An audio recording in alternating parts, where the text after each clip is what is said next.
Come get some.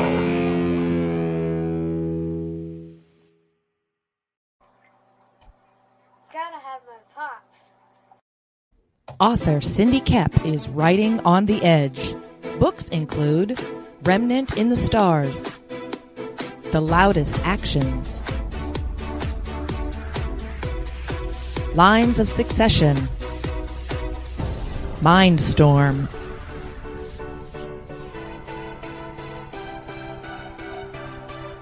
Condemned Courier, the Yerushalayim series, and Animal Eye.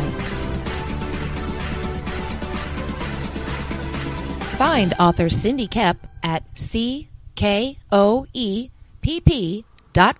today.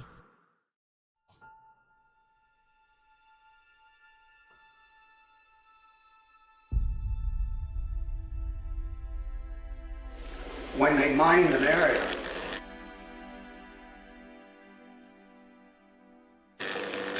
they put down yellow tape right across that line, see. And if you walked on the wrong side of that yellow tape, you blew up.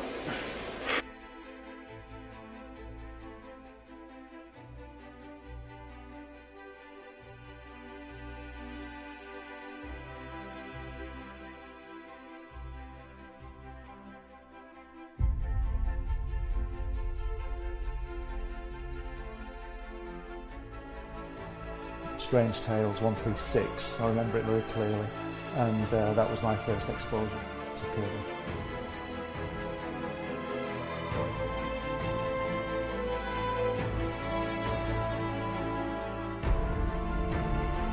And I wanted to show it to people.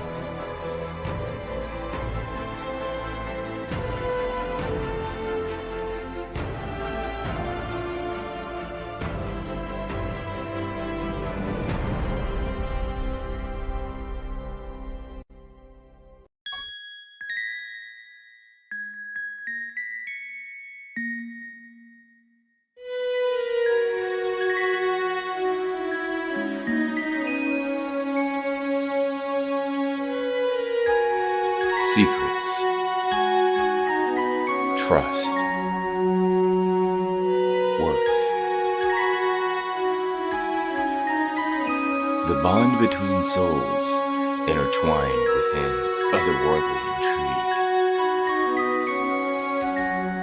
Michaela Jade brings forth the Elite Warrior series, a collection of dark fantasy romance novels set in a twisted world where power lusts in the hearts of men and devotion seduces the souls of women.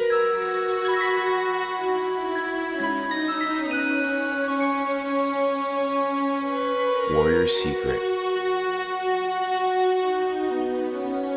Warrior's Trust, and Warrior's Worth. Available now at authormichaelajade.com. Sunsworn Wings of Vengeance is funding now on Indiegogo. Don't miss this action-packed space fantasy adventure sure to rekindle your love for the genre. Get it now on Indiegogo or just go to sunsworn.com.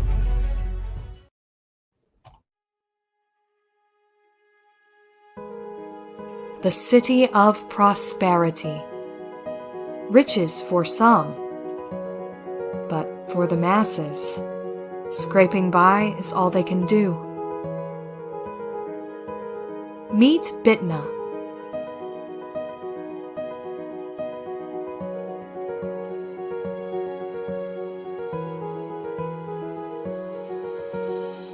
It's a rough life with an even harder reality.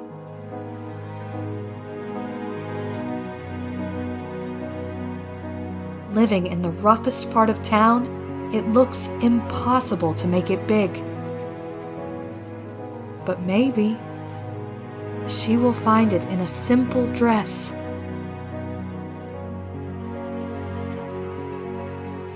The Radiant Sight, a new romance story by Martin Fisher, now on Indiegogo. From author Brian K. Morris comes a tale of irreverent holiday horror, told with much inappropriate humor. Dr. Victor Frankenstein creates the spirit of giving himself. Ho, ho, ho. Santa-Stein, or the post-holiday Prometheus. Available at Amazon.com. Get your copy today.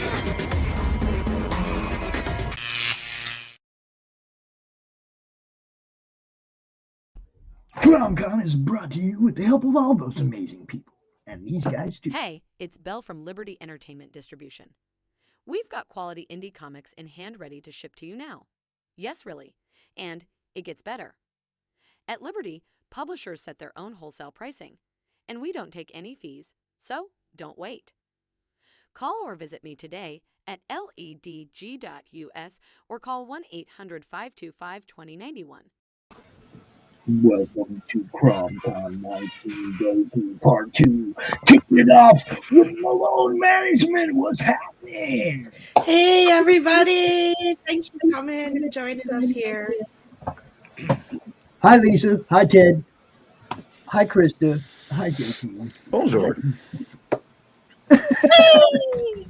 So I have this amazing group of people here, and we're going to talk a little bit about crowdfunding, their experiences with crowdfunding, being successful crowdfunders themselves. Most of them have done multiple campaigns, and some of them have campaigns that are going to be coming up here in 2022 that we want to plug and just kind of get the word out in advance. One of them may even have art on my wall. I'm sure that you have plenty of art from a lot of different artists that you come across. JT and I go way back. JT and I go actually back before I knew you, Lisa. Oh, yeah. Awesome. Nice. Yeah. It's good stuff. So go ahead and introduce your crew. Well, we have Ted Davies from Ted Davies Artistry. And Ted, why don't you tell everybody where they can find you? Sure. TedDaviesArtistry.com would be the main stop. Of course, you can go to anywhere, Instagram, Facebook, Twitter. It's all Ted Davies Artistry. And that's pretty much it. Everything I do, including YouTube, as a broadcaster. So, yeah, we got a lot going on here. Everything with Ted Davies Artistry is pretty much, it's jam-packed. So just check us out. I'm sure there's something that you'll find that you enjoy that we do. Cool. Thank you, Ted. Yep, of course. And then, of course, we have the lovely Krista. Hello, I'm Krista Crawford. I am the creator of the comic book series Wolf and I. You can find me everywhere at Flirt of Villainy, and then the comic has its own Instagram page at Wolf and I Comic. Awesome. Thank you, Krista. And then we have JT Molloy. Hello. I do the Sapphire Spectre. I write and draw. You can find it at James T. Molloy on Instagram. I'm on the Facebooks as well, and I'm mostly for internet stuff. And if you want to buy the book, I have a store envy.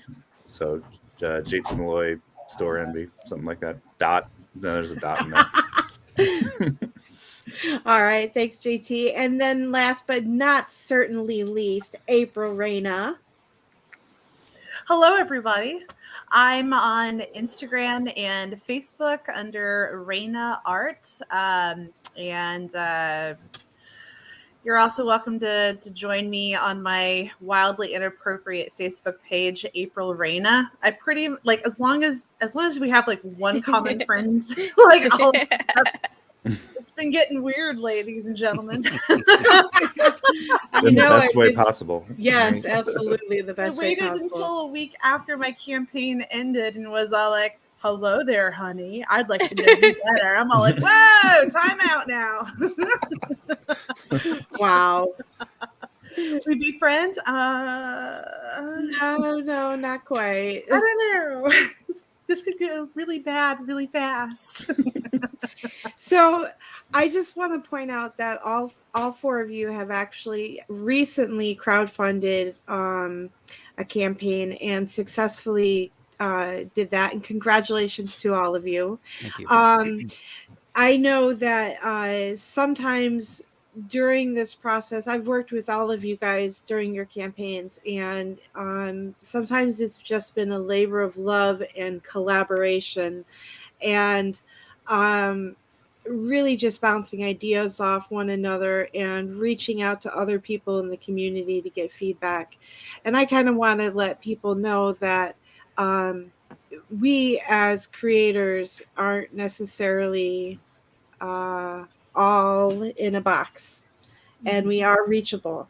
So, we might not have the time all the time, but it is nice to know that we can reach out to each other. So thank you to everybody who's cross collaborated with us and done wonderful things. It's just been amazing to work in this community. So Ted, I want to talk a little bit about your campaign specifically. Sure. You had a very interesting, unique figure that you offered for your campaign that was wildly popular. Yeah. And did you get a final count on how many of those? Well, and it's interesting that you said that. I had people that not everybody, and this is one of the disclaimers I want to put out to everybody. Not everybody will go on Kickstarter. I have a lot of clientele that just don't do it. They'll be more than happy to write whatever check at the end once it's done. So keep that in mind. You're not just doing a crowdfunder. You're building a client base. You're building a fan base that surpasses that. So, but as far as on the Kickstarter, I think that I believe there's 6 units that were sold, but I've got 15 on order because I had all these other people that once, and for whatever reason, they're paying more than they did on the campaign, which I just don't understand. You know what I mean? Once the campaign ended, that was set for that particular group. Whoever invested in that, they got the special pricing for it. Right. That was like the Kickstarter exclusive. Right. So, and after it, and everybody knew that once it ended, it would go up exponentially. So it's just a really interesting thing. How people, it's like if a library card was $100, everybody would have one, instead of it being free. It's kind of like that. My idea. That's probably much the only way I could bring it up. And I'm thankful. I don't mean that. But it's been a real learning thing. But the figure itself, yeah, it's been absolutely dynamic. We've had, I don't know if you guys can see this. We've got it's been just an awesome figure. We're not done with it yet, but it's been such a well-received, piece. I'm so excited about it. So that looks great, Ted. That turned out amazing. Thank you. And I still have scenery to do on the bottom, but it'll be, once it's all done, it'll be pretty remarkable. And they're unique. So that's cool. That's what we wanted. So thank you.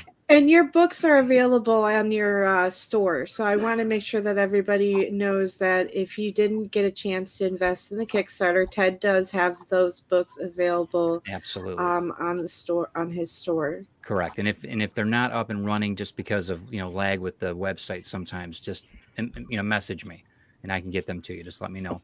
Yep. We've got a few things that are going to be on order here soon, and I'm waiting on prints and all that other stuff. So yeah, no problem. Thank you. All right, so we have a question. How many of you have your products available outside of the crowdfunding campaign? Me. All of you. Yeah. See, that is a very good thing. We were going to touch on all of that, but since the question did come up, Krista's got her stuff available on her store that you mentioned. We'll mention that again. And JT's got his store that's got a dot in it somewhere. You might want to let people know what that store name is. I'll look it up. It's pretty easy to Google. And April, you sell through your art page, correct? And I do. I'm a direct message kind of gal. Just find me through Raina Links. Art on Instagram or Facebook, or even through April Raina as a friend, and just private message me and just be like, "Hey, how much?" And That's what I was going to say. Would all of you at least drop one direct contact link in the private chat so I can share them in the chat, in the comment section, so that people know how to get a hold of each of you? I was right. There was a dot. James T. Molloy .storeenvy.com. There you go, Dot. I got you, Dot. I got your Dot. And JT, Sapphire Spectre. Good stuff, y'all. You need to check that out if you haven't. We'll get to that, I'm sure, but I just had to Yes, we will get to that, absolutely.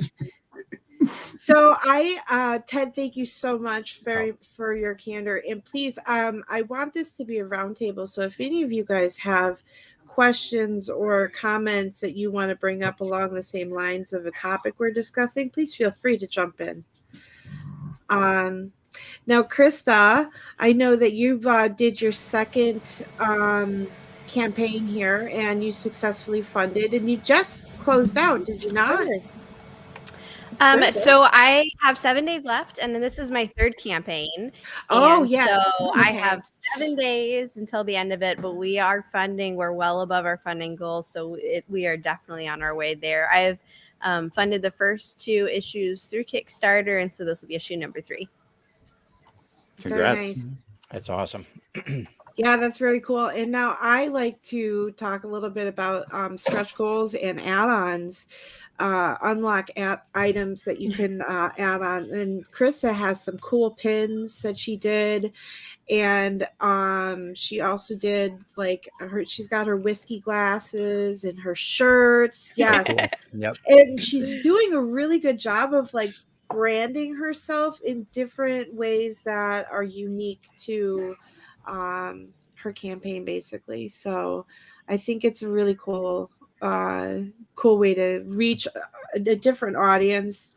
How do you guys feel about stretch goals in general? I mean, are they kind of I really like I think there's a balance. I really like stretch goals. I'm a big swag person. I love to be able to represent different, I've got multiple pins. I collect from small creators. I wear them, I have a pin board.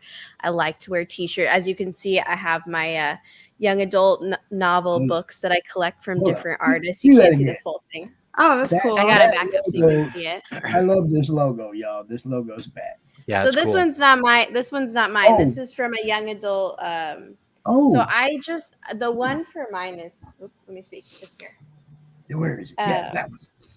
Yes, that one. I love that. That is so cool. Yeah, that is so cool. I can't believe that you made your own. Yeah, well, I was going to say one of the coolest things. One of the coolest things is that a lot of the stuff you do in house. I mean, there's a couple things you did outsource, but I mean that's the truest form of. That's great. It's just it's a great way to run a campaign. I think it's a cool way to give somebody something that they can not only support you and read your comic, but they can wear your brand. You're not just making a story, you're not just putting this out there, but you're creating a whole brand itself. Ah! I was so happy with this one that me and Lisa came up with on my first one. Oh, look at it. Was the bandana. That's cool. Oh, yeah. I like that. I dig that. That's awesome. That was really neat. That cost a pretty penny too. So yeah, that was pretty cool. But yeah, we kind of overdid it on the first one. We just anything we could think of, just boom, boom, boom, threw it in there. The second one we're like, no. Yeah, I held back a little on the second one, but I wanted to kind of match the energy of it by I ended up doing a sketch card for every single backer. So we had 250 backers in this one tonight. Yeah. So I just sat there and just drew Sapphire Spectre's face 250 times on a sketch card, and, now, I kind of regretted it, but at the same time I was like, did you get better at it over the 250 sketches? I draw her so often. I used to draw her so often, I could draw her in my sleep. I would, in my younger drunker days, I'd be drawing her on the back of flyers at Exit Chicago and stuff like that. So napkins when you go out to eat dinner. Exactly. Bar coasters. That face, right. That face with the hangy hair over the one eye, I can draw on my sleeve. So cool. Yeah, I actually was really excited about that particular stretch goal because I thought it was unique.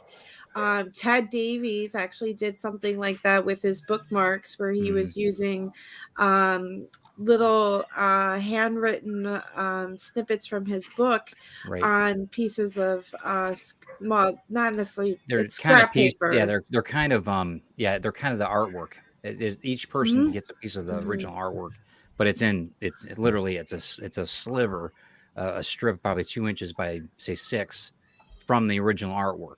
Oh, So that's there pretty that neat. it was it's a good way to, and that way it kind of recycles a little bit. Plus, and Lisa had a really great idea, and this is one of the things I want you guys to understand when you're really looking at running a campaign. And I'm preaching the choir here, but when you're looking at a campaign for everybody else that hasn't done this yet, look for a management team like Lisa's, because I think that it's important, because she's going to throw out ideas that I don't have. I'm a pretty sharp guy, but I can be pretty thick sometimes too, and sometimes I miss a complete opportunity. And that was one thing that Lisa, like this, for example, the Grimm 101 Book 2 series that we just funded with. It's a perspective of a woman in the story versus a man in the first Mhm. part of the thing. So I did Right. all the bookmarks on the original in my hand. I did everything. I wrote everything out as the character because I made remarks on each of these bookmarks.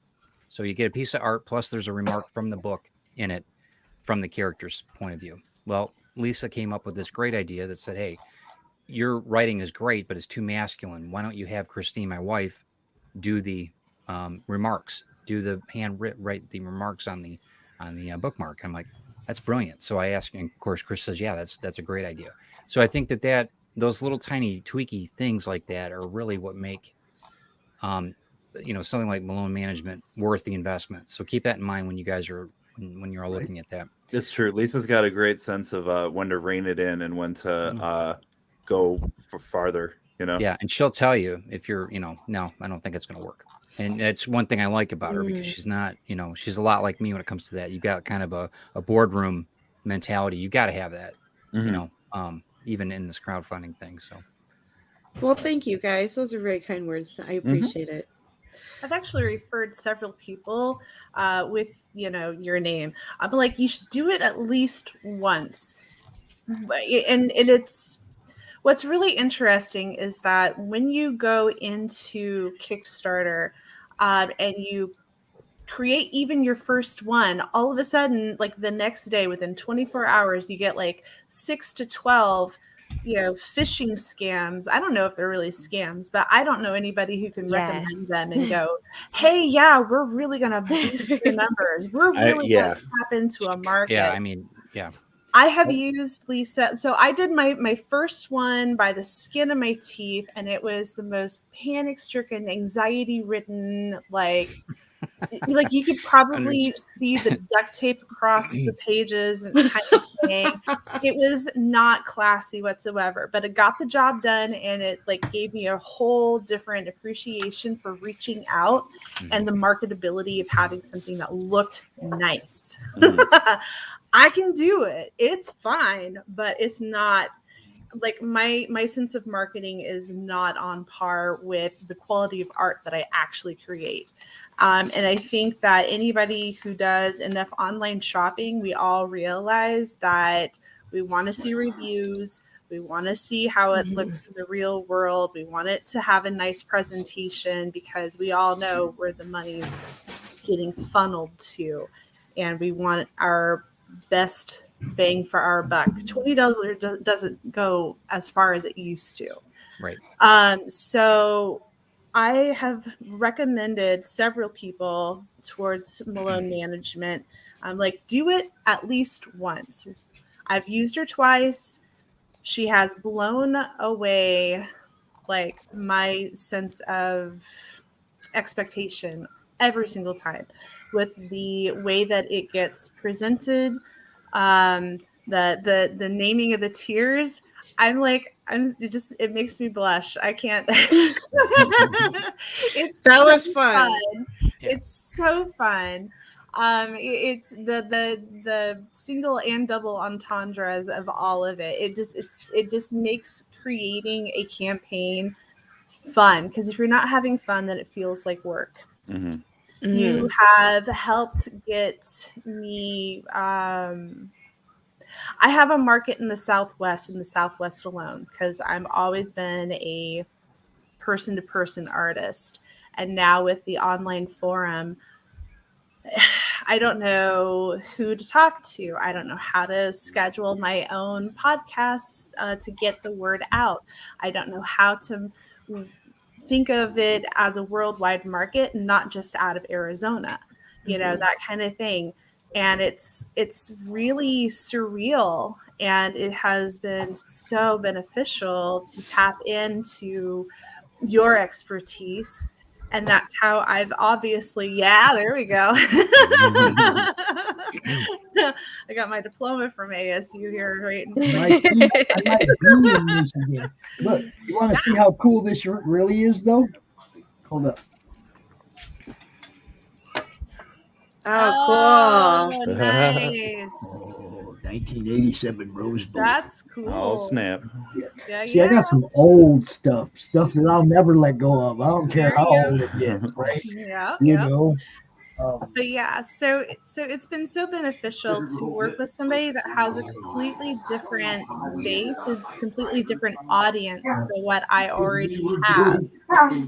And it's been remarkable. So. Thank you. I really appreciate it. Of course. I don't want to ignore the question that we have. It says, what methods did you use to reach and pitch to the cold audience to your product during your campaigns? And did you rely on your current audience to bring those who are cold to your product in? So I think that's, yeah. Can I answer that? Go ahead. Sometimes I think the video is kind of an important thing, and I say this kind of because I am a video guy, and that's what I work with 9 to 5. I'm an editor for TD Ameritrade and a bunch of stuff, and I do video stuff with my friends on the side, and we've won little awards for the 48-hour film project and stuff for Chicago, and so it's like I try to make the coolest Kickstarter video possible that looks like professional on a budget, you know what I mean? So like definitely do something cool there, something that'll grab their attention and hold it for a short amount of time, and use that as like your chance to pitch, especially if like I try to get I have a really good friend named Laura who plays the Sapphire Spectre like in a short film that I did based on the character, so I had her like come back to reprise the role, wear the wig, and like give the elevator pitch to the audience specifically. Like she is literally like 90-degree angle talking towards the camera and telling you what you're going to get out of the issue and what the elevator pitch is in general and stuff like that, with like lots of little graphics to go along with it. So sometimes I think that's a good idea, is to have a cool video presence and like a unified aesthetic to all your, which most Kickstarters are very good about, is a unified aesthetic to all your tiers and graphics that go on the page, like just Lisa, something to keep their eyes there. Lisa and I were the same mindset. We try to not to, it's not derogatory or anything, but we try to idiot-proof the process. We want it, as far as I was concerned, everybody's a cold market. It doesn't matter, because once you sell the last book, you're unemployed. I mean, that's the way I kind of look at it. So everybody's a cold market, even if you've got a fan base. So with the video, I had a videographer get involved with it. I had voiceovers. There's a lot of things I did, but they did it with my artwork. And I think that it was a real sound way to do it. What do you think, Lisa? Was it? I mean, it must have been, because we were successful. But what do you think? Do you think that was a good avenue to go with that you would suggest? Or Oh, absolutely. I do feel that videos are a great way to bring people in if you're able to showcase that. In April's case, like her artwork was too risque and we couldn't really, it was, girl. Dude, she's laughing because she knows. I was all like, I wouldn't waste a whole lot of time on that if it doesn't sell itself. Yeah. And we did get popped at one point for that. Well, that's understandable. It's becoming a running joke. Like, it seems like 4 days before the end of the campaign, somebody notices all of a sudden. I'm all like,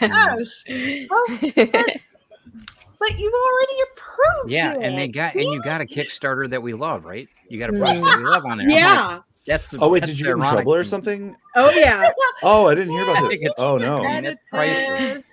It's priceless, right? Yeah, it's so funny. I just laugh. But you know what? You got to take it with a grain of salt because they had approved it.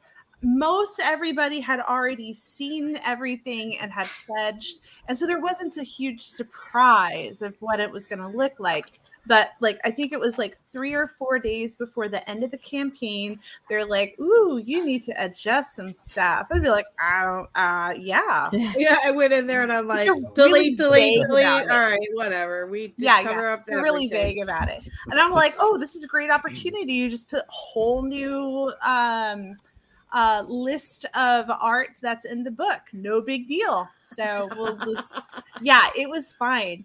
That's funny. So, oh my god. But yeah, no, I just had to laugh about it because honestly, I only draw really super naughty stuff like during Kinktober, the one time out of the year, and then the rest of the time I am like pretty. I like to ride that PG-13, pretty close to the wave kind of thing. So this is such a great opportunity to explore anatomy and expression and push that envelope to the brink and a little bit beyond. And there's a little something for everybody, whether it's like the fine art aspect or if you're really looking for that BDSM kind of thing. I don't necessarily like know anything about that foyer, but let's face it is incredibly enticing and exhilarating to look through pictures and get inspired. Her reactions when she's like, "Oh my god, look at what I'm doing today because I had to look this up," are hilarious. I don't know what this means. I also want to say that there's something to be said for the spoken word too, because of Miss Krista and her little her beautiful little pitch for her book.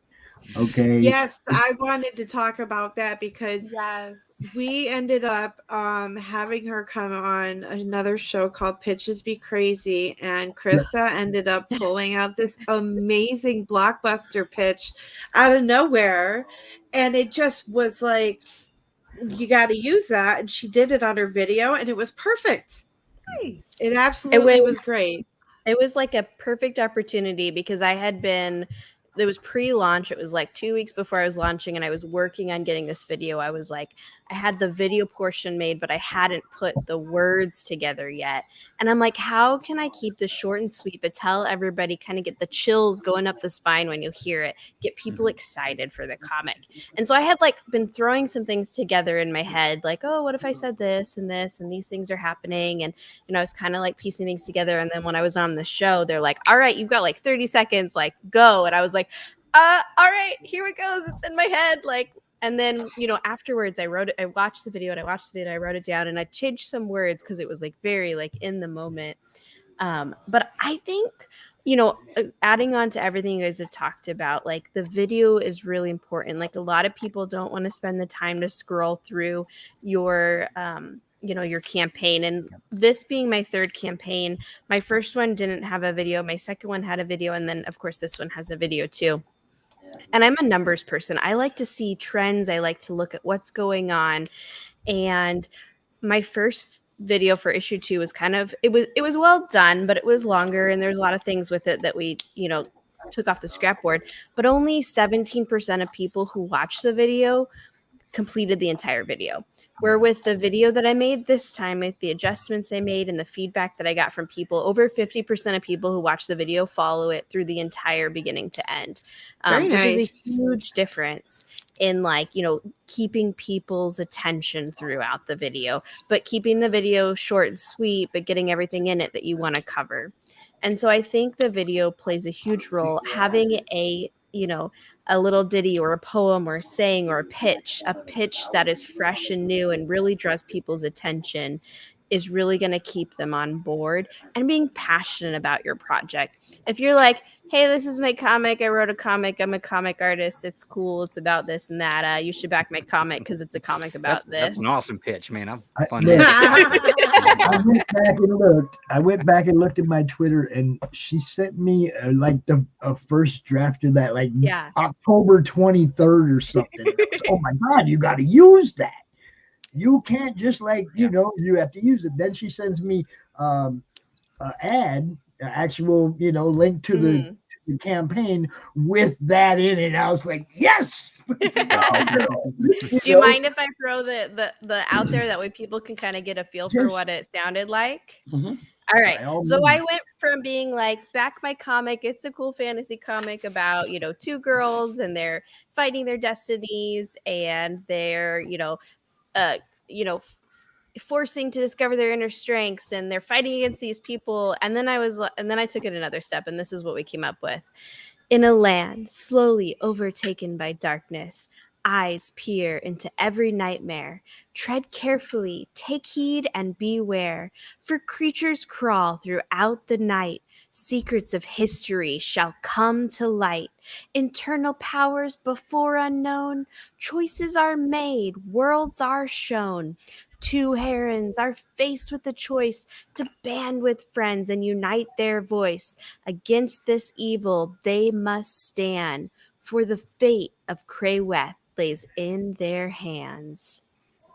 And so it went from this yeah, cool, to be like, oh my gosh, I can see this in my head as I'm listening to this, and I'm listening to myself tell this story. I'm like, I can see the characters and I can see the smoke rolling in and the land of Crayweth behind them, and just really putting myself in this story. And I was like, this is how I want every comic book pitched to me. This is how I want every book pitched to me. If this is approached to me and I can feel myself in this story, this is something that I would want to get into. Right. Yeah. I think your market. Hey man, it's like the Avengers and Star Wars mixed together. Give us a feel from that world. Right. Your market, though, you've made a huge step in where your market's going too. You kind of, you didn't force feed anybody, but it was straight up, everybody knows exactly what to expect. It's not like with me, it was more like a mystery thing. It was more like you're kind of, you're trying to build that excitement up and get people interested. It's like, oh wow, what's that about? You don't want to give too much direct, away. You know exactly what it is, and that's cool. That's a great way to do it too. So it was a great sale. Okay, absolutely. I'm pretty sure I backed it because of that. No, it's like, look, you bring, like Mike Barron says, reach out and grab them by the throat. Something like that, as opposed to, well, it's about these two girls that, you see what I mean? You give us that narrative that's on the back of the novel. Okay, that little paragraph you says don't judge a book by a cover, but if I read it and it drags me in, like I am buying that book, I'm walking out of the bookstore with a basket full of books whose inner page or back page draws my attention. Yeah, if not the cover, certainly the blurb. Paragraphs sell books. They sell comics too. Yeah. You know, my cousin Kevin does is he's a great writer, by the way. Kevin Folliard. He writes young adult novels and stuff like that. He's often shared a table with me because I do the covers for his novels, and he writes for free a short story, and says here, take this, and if you like this. And some people actually did come back to the table and they were like, oh my God, I loved your little short story, and now I got to get the book. You know what I mean? So that's cool.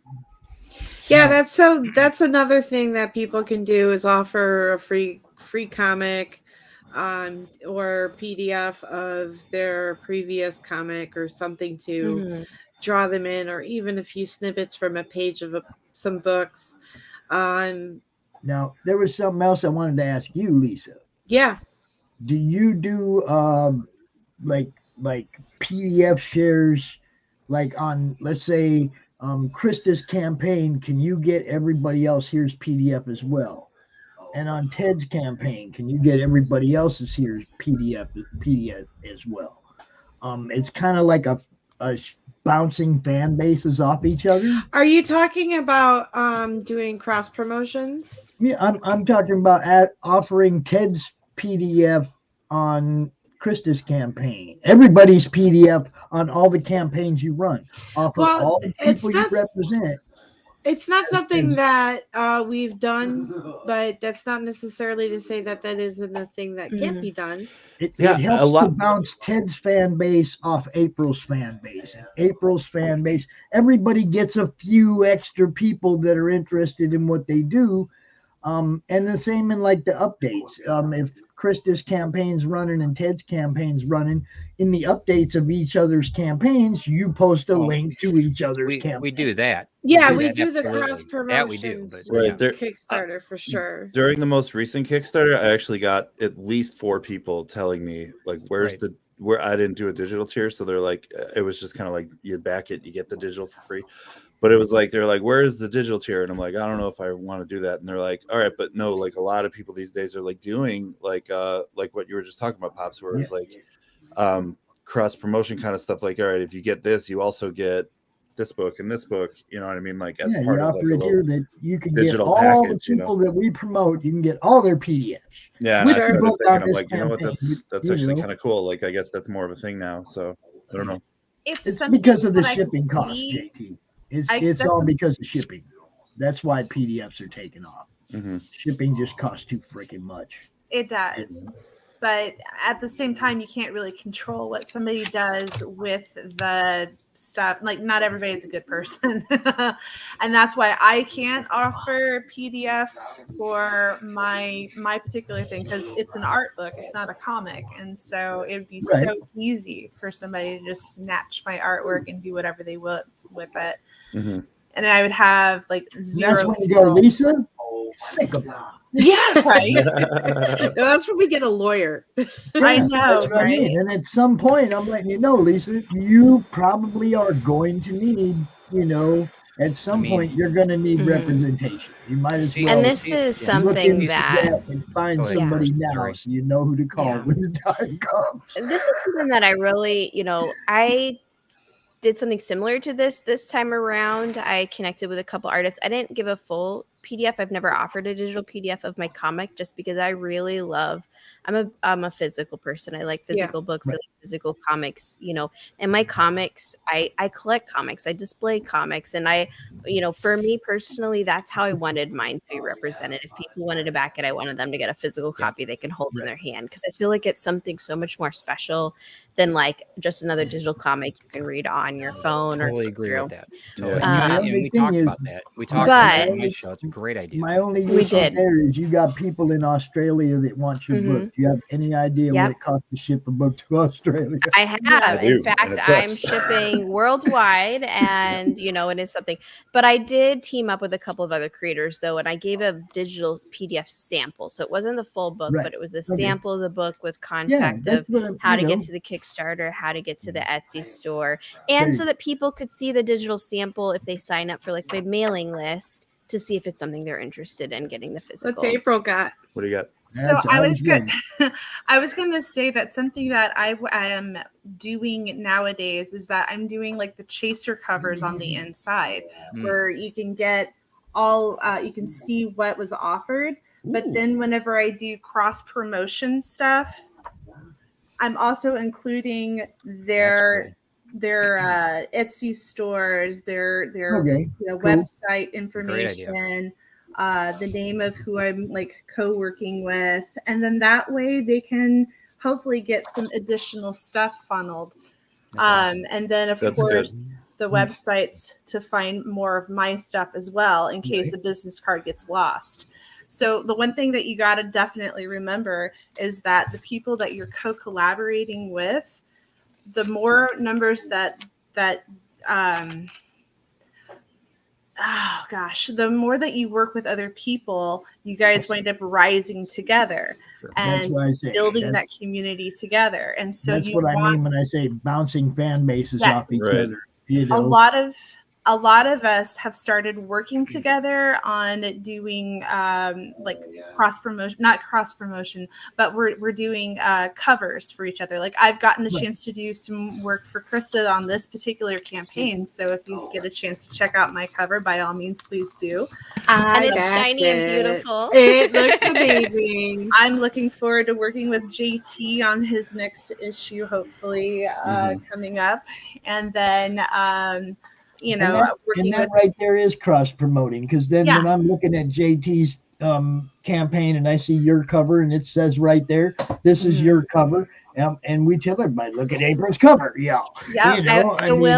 I will bring up a note though. That's something that I've seen a lot that's kind of frustrating in the indie community is there are certain people who are doing variant covers, which it's supposed to be a way to cross promote. It's supposed to be that comic's way of promoting the artists and getting people to go to them. It's that artist fan base going and supporting this comic by buying their artists, because their artist is getting paid to do the cover. Their artist is getting comps. And so it's their way to say, hey, this is a good cover. Like this person should be used more in the industry. But I have, unfortunately, with not personally, but in the industry, I've seen some artists like, don't back the campaign, like just get the comps from me later, or just not sharing it at all. Like, yes, I'm on this cover, and then never post about it ever again for the life of the campaign. I'm like, the point of being on it is to share it to your fan base. You're not just being hired. That's why I scream self-promotion. That's why I scream self-promotion, and I allow you guys to come to my group on Facebook and promote, because people don't do it. Look, you got to go out there and trumpet. Yeah. You got to play the trumpet. Here we come. Especially with the algorithms. Like your friends' posts, comment on your friends' posts, even if it's a smiley face, a GIF, a funny joke. You have to interact. It's going to show it to other people. Those are definitely all things I do, and I guess I didn't even think that would be like a thing, but I guess now that you're saying it, well, and that was something that and that's honestly, I've been broadcasting for 2 years now, and I see it. I've curated. I know. I've made a list of people that don't do that. That are saying exactly what you do, what you were saying that they do or they don't do. And you of this group, you guys are not that way. Whether it's Pops, I mean, April, you've shared stuff of mine. Krista has been crazy. She's been like a little sister. Every candy bar I have. I mean, it's been crazy. Thank you. You should see my Twitter. It's mostly posts of other people's campaigns. I wanted to actually, you were talking about, April, you were talking about people getting into your feed and sending you stuff. Thanks to somebody telling me I had to put my Twitter back on, Krista, I've had like probably 30 things that have gone through. My Kickstarter's been closed down for a week and a half. Yeah. And I'm still getting them coming in. Thank you, Krista. Just people coming in and like, hey, I heard you had a Kickstarter. This is my right. I'm like, so the great thing about crowdfunding is that it helps get the base amount of books purchased, but we always want to order a few more. Yes. Not only in case something gets damaged or like missing in the mail, but also because we know that we're going to be going to live shows or in-person conventions or this was something else I was going to say. You guys need to remember now, we're opening up cons a little bit. Make some con special covers. For cons that you know you're going to go to. It's hard to do that, especially if you got a Krista. Not if you got a Krista, it ain't. Krista, I need some covers for Hall of Heroes. Next year. You got me? I got you. You know us. We're guys here to make dreams come a reality. Come on, man. Think ahead. We do, but we're usually working on minimal budgets. Yeah. When I launched my Kickstarter, I didn't realize the quantity of active Kickstarters that were going on during October, and it was in not competition, but it's certainly with large campaigns such as Lady Death or Hell Witch or whatever it was. Yeah. Like Coffin Comics had one going, and I was just like, oh gosh, that was hard to compete. Well, and I think it's very similar to being at a really big convention. People get blinders on, and people were, when I put out Wolf and I issue 1 2 years ago, there were like 4 pages of comics. You could scroll through it easily. And when I put out issue 3, there were like 40 pages of comics on there. Right. And I was lost in a massive sea with a well-known comic that's done well and a big following. And still, like, just an amount of people that were up lately. Okay, Yeah, we had Joe's- 300. I Joe's think it was still coming 300 different Kickstarters that came in October. Right? Yeah, it was insane. So to even fund is amazing. You know. Yeah. I just So got to Joe's where still like I coming at- couldn't watch it like daily because I was giving I myself know. an You ulcer. just- I was yeah, like, what am I right. doing wrong? And it was like, oh my God, when Coffin Comics went live, I saw my numbers trend backwards by like $800. I was like, oh, Oh, jeez. freaking out. That's how, whenever you hit that refresh button and it went down, you're like, Ooh, it's just that cringe where you're like, ugh. I know. Yeah, Or if I you have went like a through that big last big week. backer, like drop to a low tier, or like you Or drop to cancel a completely. lady. Absolutely. Yeah, we were fortunate in that because I for whatever reason, thank the gods, but we didn't have any issues like that. We had one thing drop off, but I expected, you expect I at had least that issue last 5% week. to drop off, right? Yeah. One thing about Lisa though, Lisa, she did the live launch campaign. She did that for all of us, right? She did a live show with me. Did she do that with you guys? Anyone? Yeah, Yeah, JT in April. Okay. Yeah, we had the I mean, cosplayer that on helps. too. That huge. That's a huge help. And the one thing we have to really look at seasonality too, because you said October. I don't think I'll ever run another campaign in October ever. I don't care if it's a horror book or whatever. I don't think I'm going to run another one. It's just too much. That's a It's too busy much. month. I think there's just too many. Yeah. March, when everybody's getting their taxes back. Okay, that's one. I'm going to start doing them in the spring and the summer. Everybody's happy. Everybody's go lucky in the summer. Woo, everything's great. But when it comes down to this, I'm not going to run another one in October. I Right. wanted to add back on to April's of making Yeah. sure you order more than Yes. what backs up. I think people forget that Kickstarters and other crowdfunding sites aren't like just a pre-order site. They're your way of getting your initial funding for your initial book purchase. And that includes books that people are backing, books you want to sell online, books you want to sell in person. This is your way to, I don't have $6,000 to order 500 books right up front, but I know I'm going to sell them. And so this is my way of getting that initial funding. And then the money is going to come afterwards. The Mondays when you're at the cons, when you're at the craft fairs and the library cons. Yeah, exactly. That's the whole point of crowdfunding in general. It wasn't just like to. I mean, it's great to be able to give cool stuff to the backers and all that, but the backers are there for you to be able to make something. You know what I mean? And they're part of that journey. I mean, that's why- you're building this community of people. Yeah, and that's why I crazy That fan base. over Yeah, on exactly. each of them. So So I check have this out. boxes of them. You said something earlier about like looking at your thing and it going drown, and you're like, oh my God. Last week I had a campaign that I found out about on Monday morning. They had 196 backers, and they were about 600 shy of funding at 10 grand. They went on Sugar Chris's show. They came on my show. They went on Peter Samedi's show. They got funded. We were all happy. They went on Neff's show that night on Global Frequency. We were all celebrating. Yeah. We woke up the Tuesday morning, and 2 people had pulled high-level tiers, and they were back down to 9,600. We did not even miss a beat, bro. I told her, don't worry about it. We're going to work. We had 2 days left. Okay. Yeah. It ended on Wednesday. Is this Okay, the I'm So Goth book? Dude, yeah. Different. We Yeah. just went, Yeah. blew it up. Oh, we blew it up everywhere. We shared to every social media. I reached out to friends. It was a whole network of community coming together It to was try and share this freaking awesome. campaign. They ended up at 11.3. They ended up at That's great. 1,300 Yeah. over. Yeah. You know, and it was because we went out and said, yo, look what happened. Overnight. It was, And it was like, man. you do have people like that, and some things happen. I don't mean that. So, cars break down, that kind of thing. can Yeah, happen. and I that's get why I that. try to tell people too. Yeah. Like, Right. if you lose it, don't try to take it personally. Right. Cars break down, This- kids go and to the this was hospital, even- dishwashers break. But there are some that are trolls that are, and Right. they And do it by on design. purpose. There are So people- and they right. but So see, we've got. that's, I mean, even that's what I'm saying, Ted. That's what I'm saying. We didn't let that. I did not No, let and that that's get her great. That's what you discouraged wanna do. for a minute. And that's our privilege. We should do that. If we can afford to do it, absolutely help people out. I didn't let her get discouraged about it for a minute. I was like, oh, don't worry, we're gonna fix that. And that's the exact message I sent her. Don't worry about it. We're going to fix that. We went on more shows. She went out like a trooper. She went out on every show that I suggested that would put her out there. She was out there, and it was freaking awesome. It was like Krista said, that everybody was sharing it. Everybody was talking about it. Look, that's what we need to do. So, man. What do you have to say, bro?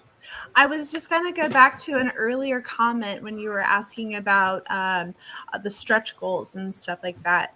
Whatever you wind up using as your stretch goal, make sure that you're actually making money and that you're they're designed to be a stretch. They're not just pack it all in with bookmarks and posters and that you wind up having a deficit because of it. Make sure that you're actually doing stretches as encouragement, and everything that you do for a stretch goal, make sure that you get your brand on there. You make sure that you put your contact information. Something that I wound up doing was like postcard, and on the back, I made sure that I got all of my contact information and tried to do something fun and cool. And that way, if I get, an opportunity, I can actually sketch on it if I wanted to. That's awesome. That kind of thing. Oh, that's left cool. all that room for a great big signature. Exactly. But in case I don't, it's still really pretty. For sure. So same thing with bookmarks. Make sure that awesome. you get your information on there so that you can make sure that you're marketing towards future campaigns. Yeah, April, you're just loading me up with ideas today. Market Well, yourself. I would love that's to. great. Yeah, exactly. That's awesome. Yep. Exactly. Killer. So, And we even talked about doing QR codes. So people can go directly to your store, whether or not you're at a con or you're at a comic book store and you want to say, hey, I have a retailer package available online. If you just want to purchase it, I'll ship it to you or deliver it, whatever. the QR code thing was really smart because before I took off for Baltimore Comic Con, I literally launched Thursday night and then Friday morning was on an airplane to go to Baltimore, and I was passing out the QR codes. That's great. I don't know if anybody went there, but it can't hurt. It was something that I could just easily pass to somebody, or if they were really doing like hands-free kind of thing, they could just screenshot it with their phone and keep on trucking. And I saw 2 or 3 people do that. It was awesome. But it's nice to be able to pass out something as an active promotion for a live Kickstarter that's currently going on in a face-to-face platform. Yes. So... Yeah. And it's never too early to pre-launch.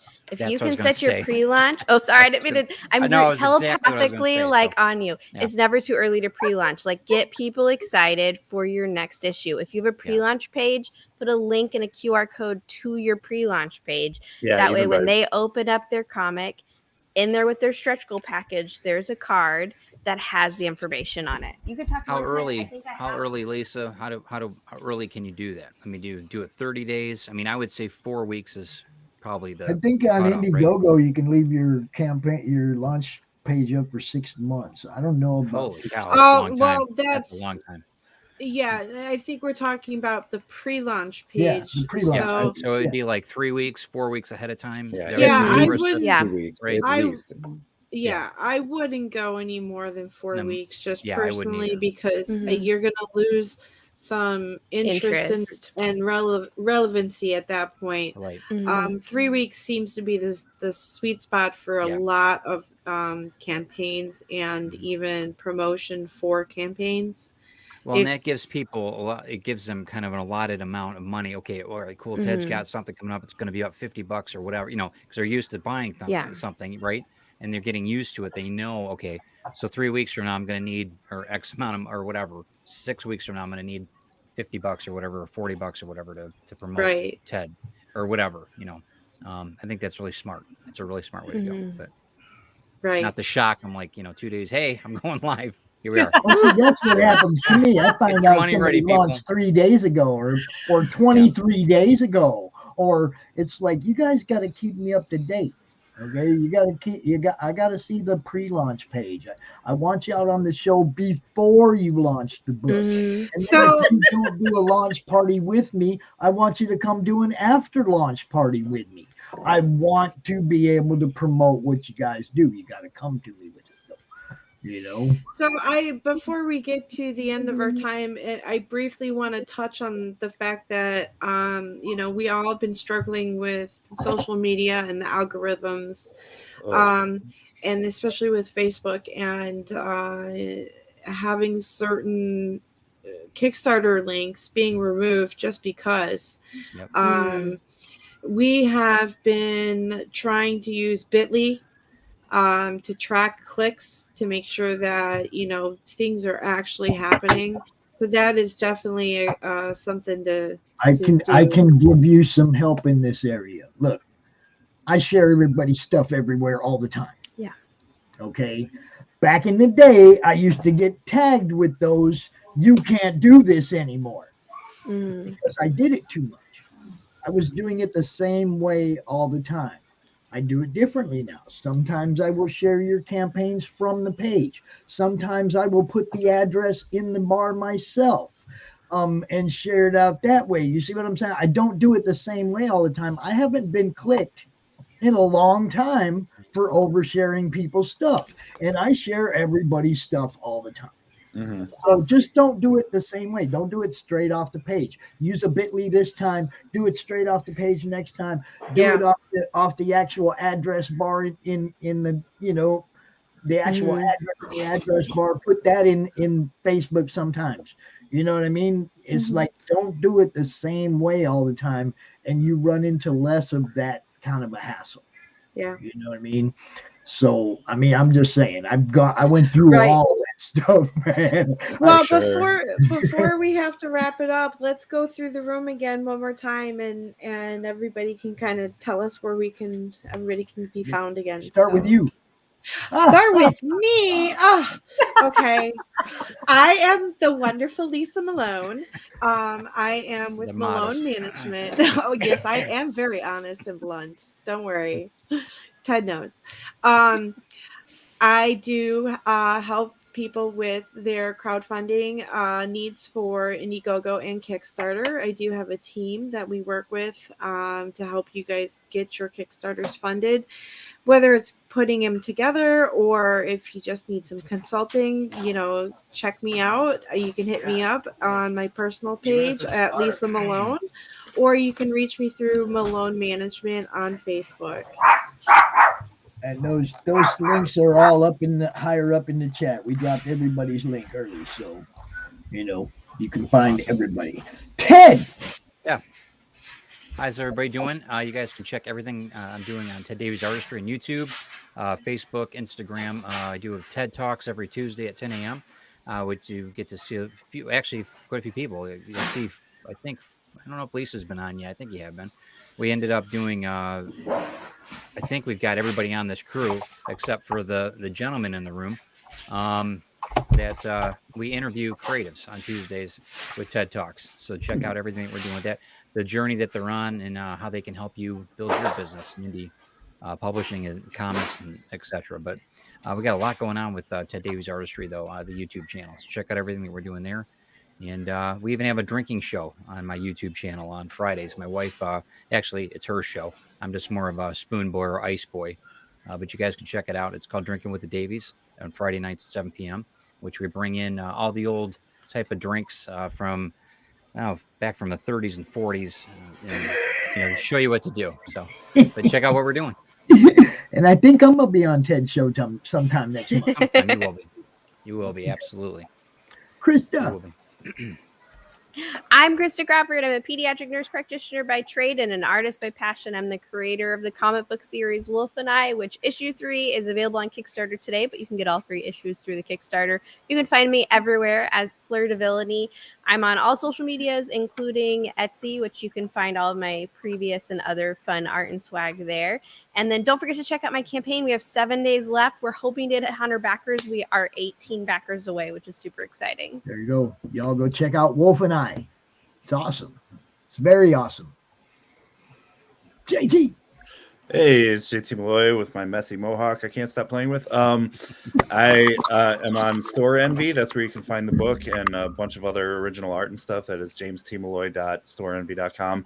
I'm also on Facebook, Instagram, Twitter, but it kind of Twitter scares me. I don't go there a lot. He's but, on my freaking wall. Yeah, man. there we He's go. on my wall, dude. Some of the most generous black cat accoutrement I've ever drawn. Dude, and and also in a couple short months, I don't have a date yet, but Sapphire Spectre issue 3 is coming very soon. I'm almost done with the story itself, and it's going to feature a new villainess called the Violet Void, and she's just such a cool character. You're going to love this one. The last one was a little madcap with the crazy little anime character. This one's going back to the scary roots of Sapphire Spectre, fighting her her venom, her Negaduck. It's going to be cool.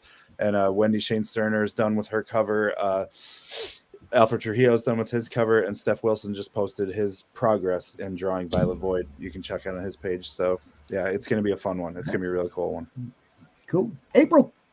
Hello, and thank you for hanging out with us tonight.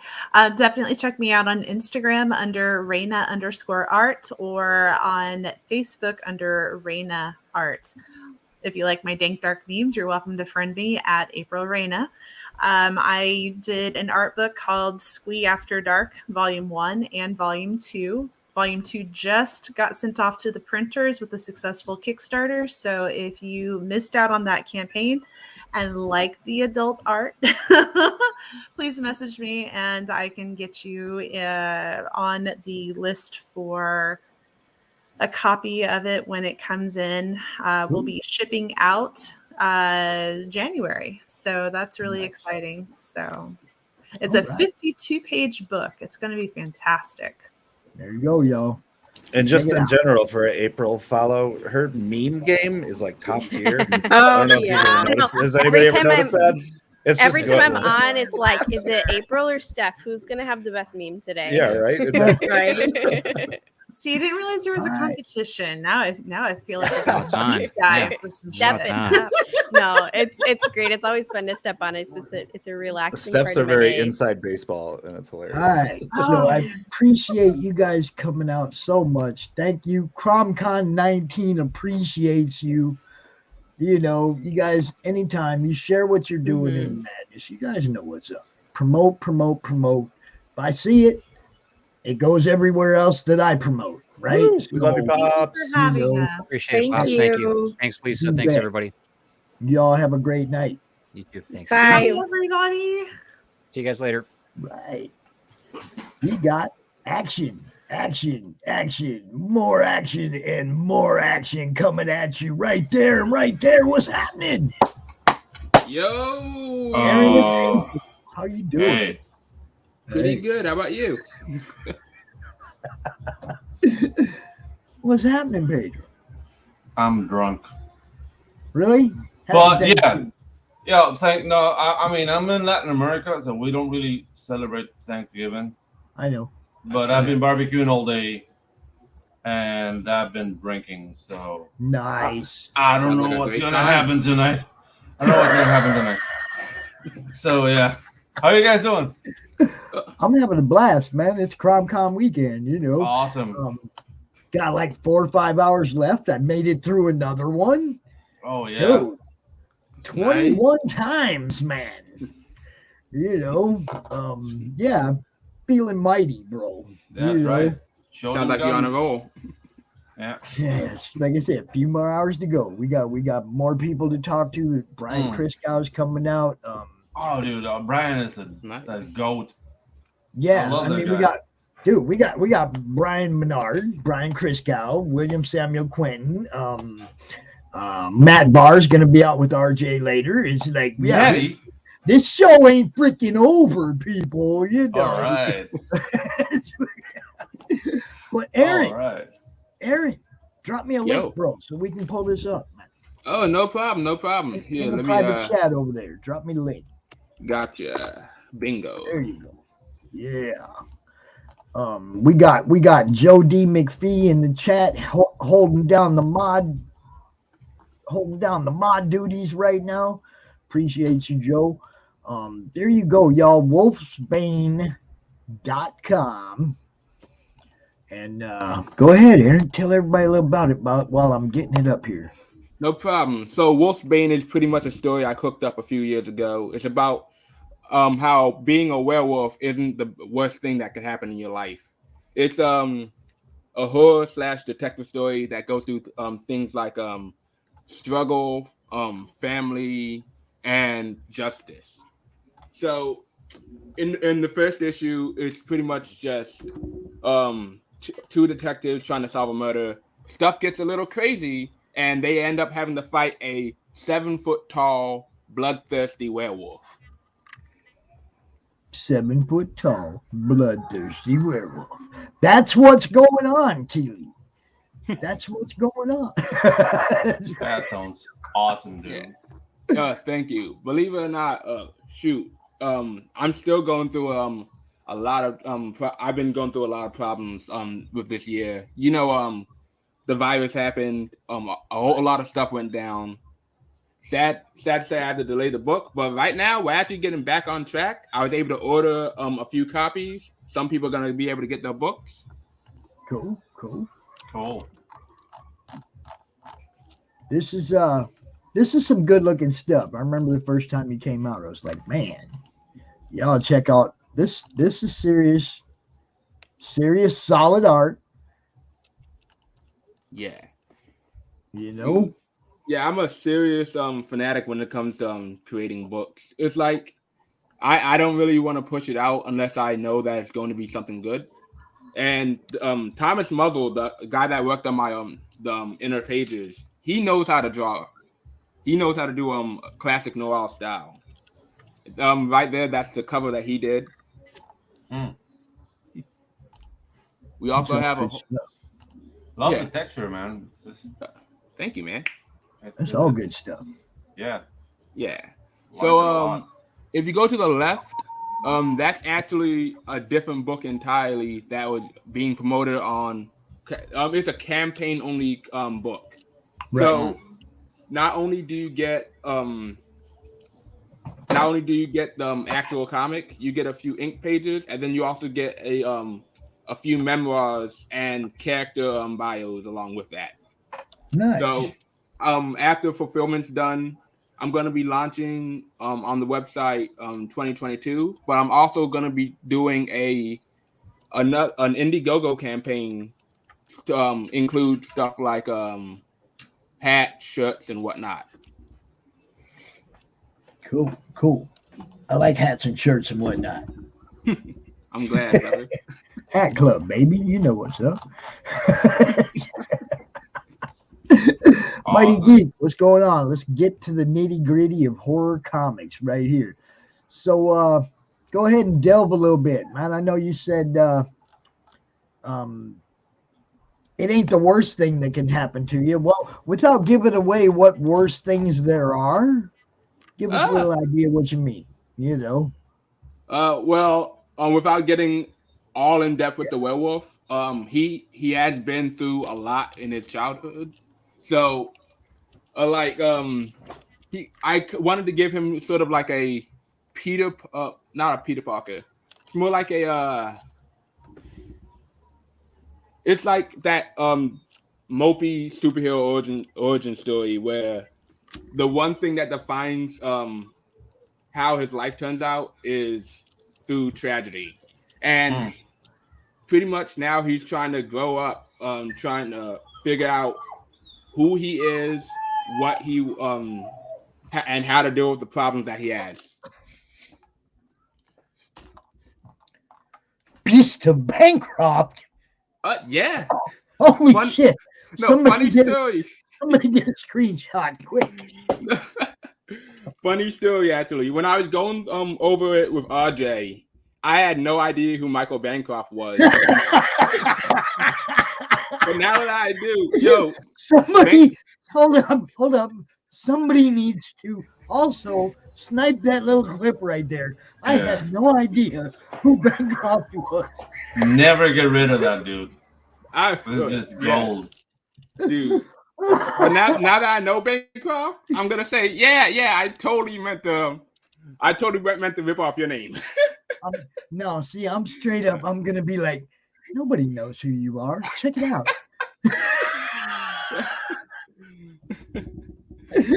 No, that's wonderful. That's great TV. That's great TV. Where the hell is everybody? Everybody needs to see that. He's gonna be so mad. Nah. Oh my Lord, where is he? Why ain't you here right now, bro? Where you at, Bancroft? Oh man. Jeez. I could like quote tweet it. I didn't even know who Bancroft was. What is a bankrupt? Is the line. That's direct from Graham Nolan. What is a bankrupt? It's the beast of bank. Look, I could just leave that up all night. Oh, by all means, please do. That gives me enough time to talk about movies. Somebody snipe that, please. Somebody do a video snipe of that little clip back there where he says, where our boy Aaron here says, I didn't even know who Bancroft was. I have to have that video clip. Doc, Dark Give, anybody get me that, please. Good stuff, somebody. I'm gonna have fun with that. Thank you very much. Yeah, no problem, man. See, one of the things I'm going to be doing is on CG News and Reviews, I'm going to be doing a weekly spot now where I highlight one of the books on Bancroft's new website. Oh, no. So I get to put that into the intro. I didn't even know who Bancroft was. It's going to be fun, y'all. I'm already having fun. Check it out. So we have a lycanthrope trying to do good without scaring everyone. So how scary is this book? Honestly, at the issue 1, we don't really get too much into horror. But as we go further on, I do plan on I have this terrific scene planned out in a later issue where it's just balls to the wall horror. Like people get their heads ripped off, people are just dying everywhere. It's gonna be great. Cool. Yeah, I'm gonna have to right now quote tweet this,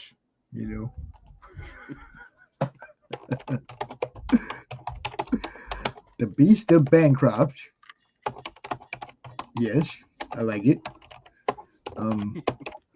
Here, we have to add that though. I didn't even know who Bancroft was. Oh shit. There you go. It's out there for the whole world to see now. It's on Twitter? Yeah. Oh, nice. Yeah, I just quote tweeted it on Twitter. Pedro, just retweet that. Pass it on, bro. I'm about to do the same. Hold up. You can even tag Bancroft in it if you want. Oh, you know I will. I know you will. Look, we're about having fun around here. That's what we do. So you want to do the quick bio rundown of these guys? Definitely. So with Jack Mulligan, he's pretty much your seasoned veteran, hard-boiled, he takes no nonsense. He had like a troubled past growing up. Well, not growing up. I'd say like a decade ago. And his whole reason why he's a detective now is he doesn't want the thing that happened to him to happen to anybody else. With Brian McKenzie, loose cannon, doesn't take answers from nobody. You have to earn his respect, and you have to respect him pretty much. If I would say he's anyone, it's what's that one cop? Whatever. Point is, he doesn't take any shit. Okay, I like cops like that. To a point. Yeah, definitely.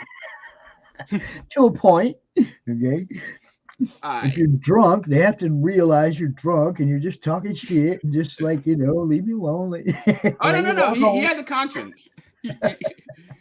I've been drinking, officer. Cut me some slack. Yeah, there you go. Nah, I'm you're walking. going to jail. I'm walking. Leave me alone. Morgan Whitley is who? My favorite character so far, actually. So Morgan's this teenage girl who's dealt with a lot of stuff in her past, and her thing is she's dealing with something that's going to be revealed later on. It's the big spoiler, but as she's dealing with that, she's also dealing with the trauma that she's faced in her life, and as the story goes, it's going to weigh in heavily on who she's going to be as a person. Just think of I was inspired by characters like Carrie and I'd say Raven from Teen Titans. Okay. And then our favorite Mr. Bancroft. We know we know what happens to him now when the moon is full. All right. It's been revealed. Everybody knows now. It's not a secret. Bancroft is a werewolf. Werewolf and rollerblades. That's scary. Werewolf. Oh, that's the worst kind. Definitely. The worst kind. Dude. This crime noir feel even though the main character is a werewolf. You see, there ain't nothing that no niche you have to be stuck into. You can combine any of them and all of them at any time. All right? That's what we love about comics. You can do whatever you want. And this is the people doing it right here. You bet. Thanks, Joe. Joe's got me in the chat. Cool. So let's see. What else can we look at? The comics. Whoops, bang. Oh, we got a little short video. What, 11 seconds? Dude? Yeah. It's I forget what it was actually. Oh, well, let's look then.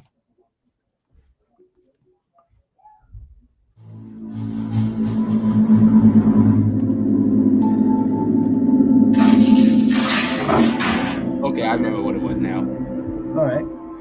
I still need to hire a video editor to do the rest of the trailer.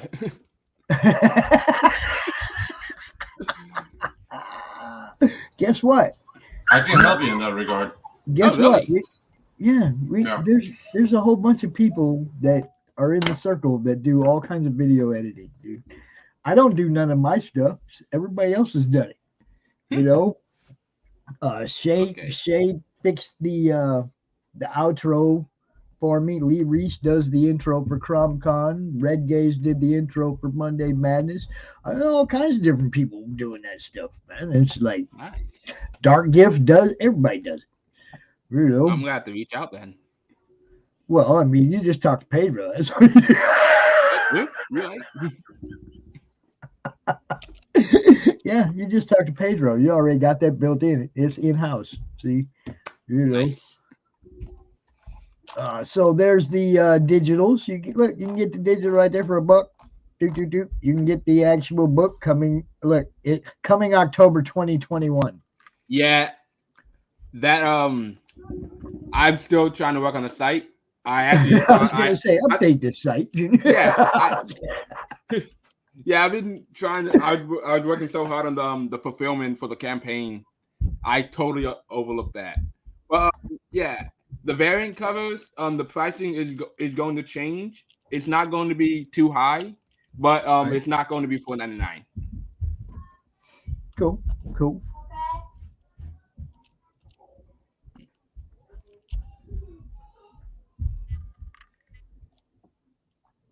I hear you. So I was like, Pedro. Munchkin's trying to sneak up on me. That's all good. It's all good. Let's not do that. Yeah. Watch out. Make sure nobody sneaks up behind me over here. Yeah. Dude, I have like a yapping dog. That's why I'm muting myself. Yeah, that's cool. I got like howling dogs. I'm sure you've heard them when our dogs go off. Yeah. It's like, y'all talk among yourselves. I'm at the mute. No, I'm paying attention, and dude, the book looks amazing. It's just like you hear that, yeah. Just he Sounds wants like to be he's in the too. party. He wants to be in the party, but he's just a pest. So No, I feel that. yeah. That's awesome, dude. I'm gonna mute myself. He was that dog so loud it was coming through on Aaron's mic. Dang, really? Yeah, it was. Yo, I have my headphones on too. It's pretty loud. I don't know. I could see the bubble around your icon lighting up every time the dog barked. I was like, man, I thought the dog was at Pedro's house. Can it teleport? So yeah, man. Look, you still got a few minutes left. You know, anything you want to talk about, man. Pedro, anything you want to talk about? Stuff you got going on? What's up? Oh, dude, I'm sharing my screen right now. I don't know if you wanna. Oh yeah, let's do it. Shit. Ooh, shoot. Oh shit. Oh shit. We should have been So, talking yeah. about him. Yeah, so basically, I'm in talks with RJ from Critical Blast to launch this campaign on December to start the mailing list. Right. I live in Latin America, guys. I live in Panama. I've been trying to set up an Indiegogo campaign from October 2020, and it hasn't panned out. And I've been doing it so far that I just finished the book with no campaign. So it's a blessing. So now I'm gonna start a campaign with RJ, and the book is already finished. It's 72 pages. Beautiful. Of And see how action. that worked out. That worked Yeah. out beautifully because RJ started his fulfillment and shipping company and everything, and just launched it right at the time that you're ready to drop a campaign. That worked perfect. For Yeah. you. So so the book's called Tropical Magics. It's a dear and really close story to me because it's about a dystopian future from a Latin American perspective, but it's not preachy at all. So guys, don't expect no SJW bullshit. It's just guys living the end of the world from this side of the world. Right. Right. So basically, the story is about two guys that are magic users, but they're blue collar. In what sense? I can do the prologue, so I won't be like. Are you going to come back out here, Pedro, later during RJ's panel? Yeah. Okay. Like I was invited by RJ, but since I've been drinking, I thought it was the You time. better get out here now just in case. Yeah, I thought it was a time, but I guess I'm a monkey. So no, you're a little early. You're about 90 minutes early for RJ's panel, but yeah, it's so, cool. It's so cool. yeah, that's all right. Like I can talk about this project like all day long. Like I really love what has been accomplished here. So basically, it's around mid 21st century, and technology has advanced enough so everybody's like doing well, but then like magic awakens in the middle of our civilization, and nobody knows how to control it. So you have people who control gravity, people who control moisture and water, people who control temperature and fire, and they brought chaos after the world. So the governments basically do what they do. They round up everybody and turn them into weapons. So in this, it comes what's called the spell war, and the spell war destroys the world. And this is the beginning of our story. And these two guys were part of the spell war, but before they were magic users, one was an accountant and the other was a taxi driver. So they have this blue collar, outlook on the world, and they use their powers in this blue collar sense. So they start a construction company, and then they have their call to action. The adventure ensues, but they want to get paid. So it's very like it's based on. I don't know if you know this Akira Kurosawa movie, The Hidden Fortress. Where basically, Yeah, no. George Lucas took the Hidden Fortress and based the character of C-3PO and R2-D2 from the protagonist of this movie. So it's like the weakest characters will tell the story. So these guys are completely clueless to what's happening around them, and they just have this like, okay, we need to get paid. This is a job, but this is this whole like all-encompassing, world-changing events happening around them. And yeah, dude, it's gonna be 72 pages already done of basically nonstop magic action. Cool. That sounds pretty nice. And I gotta say, I do love the costumes that you put those guys in. Oh, thank you, man. Thank you.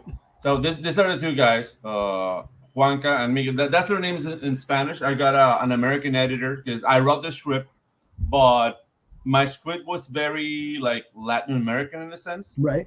So I got an American editor to make it more palatable to an American audience because you guys are my target.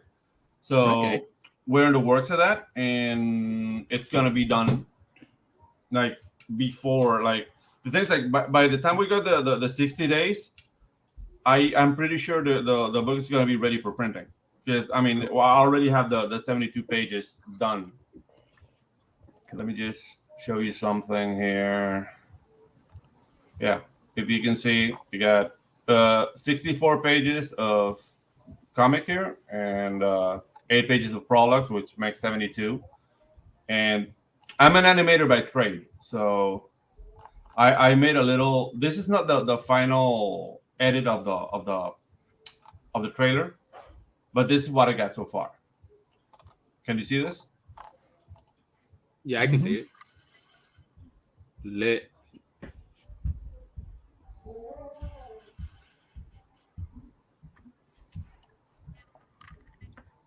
Yeah, Aaron, I guess he does trailers and animation, bro. Okay, I'll definitely hit him up.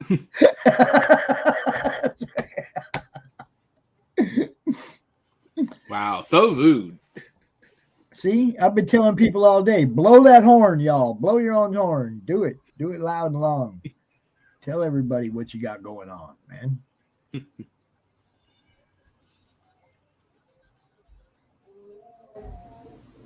There you go. 48 pages. You said, did you say 48? I thought you What's said that? I thought you said 70. Didn't you say 70 pages? You better fix that trailer. No, that trailer is very old, and I was aiming for that trailer for 48. Quick edit. Come on. Yeah, and now it's finished and it's 72. So yeah, dude, like I'm having a lot of fun. I've done a couple of trailers for CG, like I've done stuff for Hammerella for Ryan Wynn. I've done stuff for Mighty Mascots at Alterna. I've done stuff for Legends of Log. I've done animation for a lot of people. And dude, I'm open. Just people like hit me up. We'll get to a price that is accommodating for you and for me. And dude, I'm just a part of the community. I'm very excited just to allow people to reach their goals. Right. So yeah. And yeah, Tropical Magic's coming at you in December. Join the mailing list if you like what you see. It's gonna be a little bit better a better explanation because I'm talking all over an alcohol stupor right now. I've been having a lot of rum today, so sorry about that. But yeah, fine, dude. You're doing fine, man. Yeah. For somebody who's been drinking rum all day, you've done fine. You just presented that book in a very professional manner. You presented your art that way. Then you told everybody, "Hey, look, I got you. I can do some editing for you on the video." You don't sound drunk at all, bro. So you know. I can fake it, Pops. I can fake it. That's just more putting in the work, bro. Yeah. You know, that's just more putting in the work. It is time, Mr. Christgau, for you to make an appearance. Oh, dude. Yeah, we still got a show tonight, bro. All right. We still got a show. Let's make about 3-4 more hours.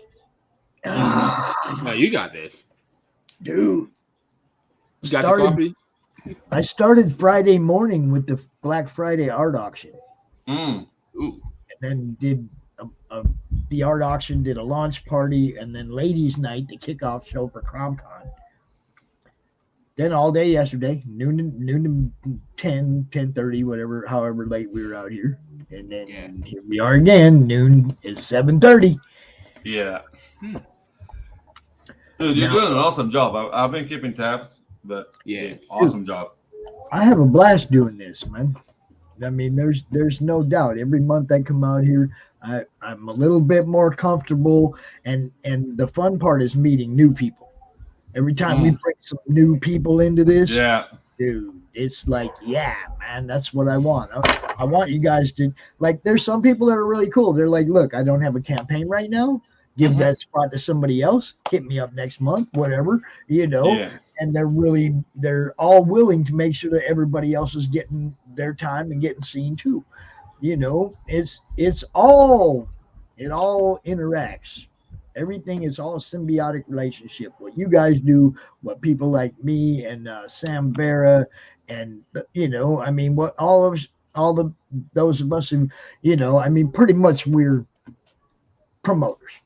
Yeah, and the cool thing is, like, as a creator, like, I really appreciate the fact that shows like this allow different creators to just mingle. Because there's a lot of inspiration and back to back you get, and that only makes product better. So and I like bouncing everybody's fan bases off each other. Yeah, this is very important, man. Very important work you're doing. Pops. I mean, that was really how what it was all about in the beginning. Is I just want everybody to know, everybody who likes Pedro, I want them to know about Aaron too. People like me, vice versa. Even if they don't, I still want them to know about Aaron, and I want Aaron's fans and non-fans to know about you. It was all about how can I get everybody in one place where if you're sharing your stuff, everybody else's fans are going to see it too. That was what the madness was all about, man. And it didn't have to be comics. That was comics related madness. But you know what I mean? It's like I wanted it to be about the art, about the stories. I wanted editors to feel welcome to come in there and say, hey, yo, I got time. I can edit a book. I want letters and platters and everybody to know that here's a spot where people are looking for work and where you can tell people that you're available to do work. And nobody's going to come at you and go, hey, man, you can't do that here.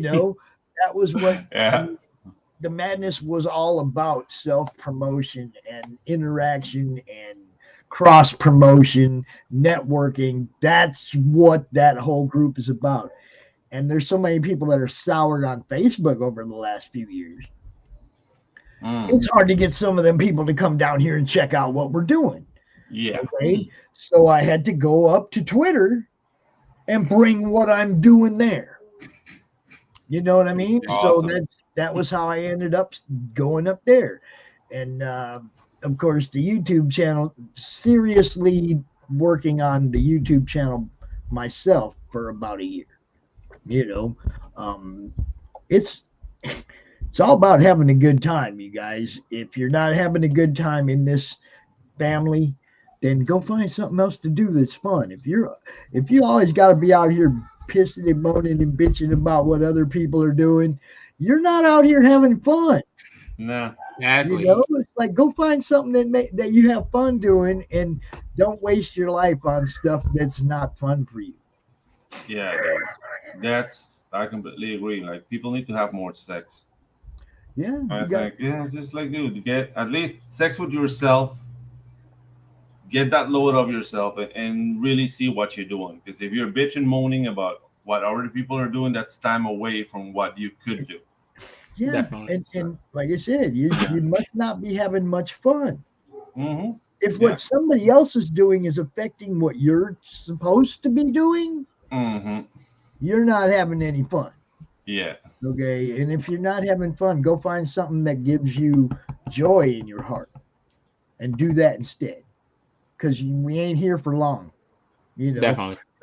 Yeah. We ain't here for long, y'all. Go have fun. It took me 50-something years to find something I'm having fun doing. I ain't stopping for nobody. I don't care how many times I get canceled. Yeah. You Dude, know? I'm uncancelable. I live in Latin America. I'm surrounded by mud and critters Yeah, that can kill you. You think I I'm figure afraid of being canceled in Twitter? I figure Yeah. I already got it, so I ain't tripping. Yeah. I feel There you that. go. There you Shoot. go. I got canceled last month. Yeah, Did you you? know, Like, Yeah.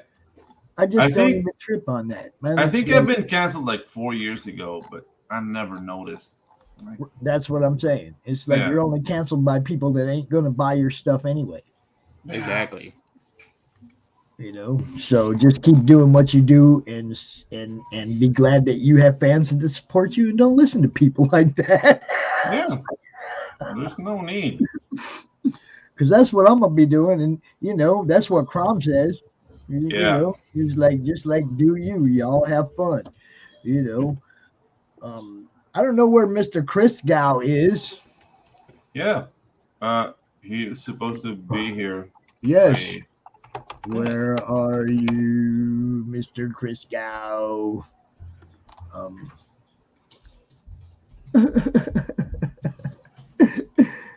And then there's them people that send me messages in the middle of the show asking me if I can get some, if they can get some love on Twitter with their campaign. It's like, you could have signed up for CRoM CoN. You'd be getting love right now. Yeah. Oh. And the thing about loving is that it's supposed to be mutual. Well, yeah, I mean, You know, it's like, Fondle. did you just share CRoM CoN is live right now and tell all Yeah, your exactly. friends that CRoM Con's live right now, or are you just Yeah. in my inbox trying to get me to promote you? Mm-hmm. Fondle back and forth. You know, you fondle me, I fondle you. It's a fondling event. And I got no problem, yo. But Yeah. I'm in the middle of a show right now. I can't really, you know. Exactly. Yeah. But you know, you get with me later, and I will make sure that we tell everybody all about Sergeant Rick Rally and the Temple of Tiamat. Yeah. And Okay. and fondling, sir. Fondling. And- Whoever you are out there, Yeah, I don't fondle even know back. who it is. You want to be fondled? Fondle back. Yeah, I don't even know if I know who that guy is, but you know, yeah, I'll promote you just like I do everybody else. Make sure you're telling everybody about what we're doing here too, you know, and definitely I got you just like everybody else. So let's see, we got, oh yeah, let's see, what else you guys want to talk about? Since Brian ain't here, should we talk about Six Gun Gorilla? Yeah, I don't know. Like I think that's Mr. Christgau turf. I have another project I'm working on. And, I'm saying like we're in his time right now. Should yeah, we give a shout out to his book real quick?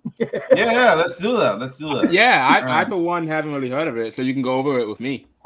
You have not heard of Six Gun Gorilla? Ooh, I have not, sadly. It sounds fun. My friend. Dude, the thing is, like, before we go on it, like, I didn't know Six Gun Gorilla was like an open IP. Oh. Like, it's open to anyone who can work in it. Get your butt in here. Yeah. I sent Hey, you. what's up, Brian? Get in here. This is your time, bro. Where you at? Jeez.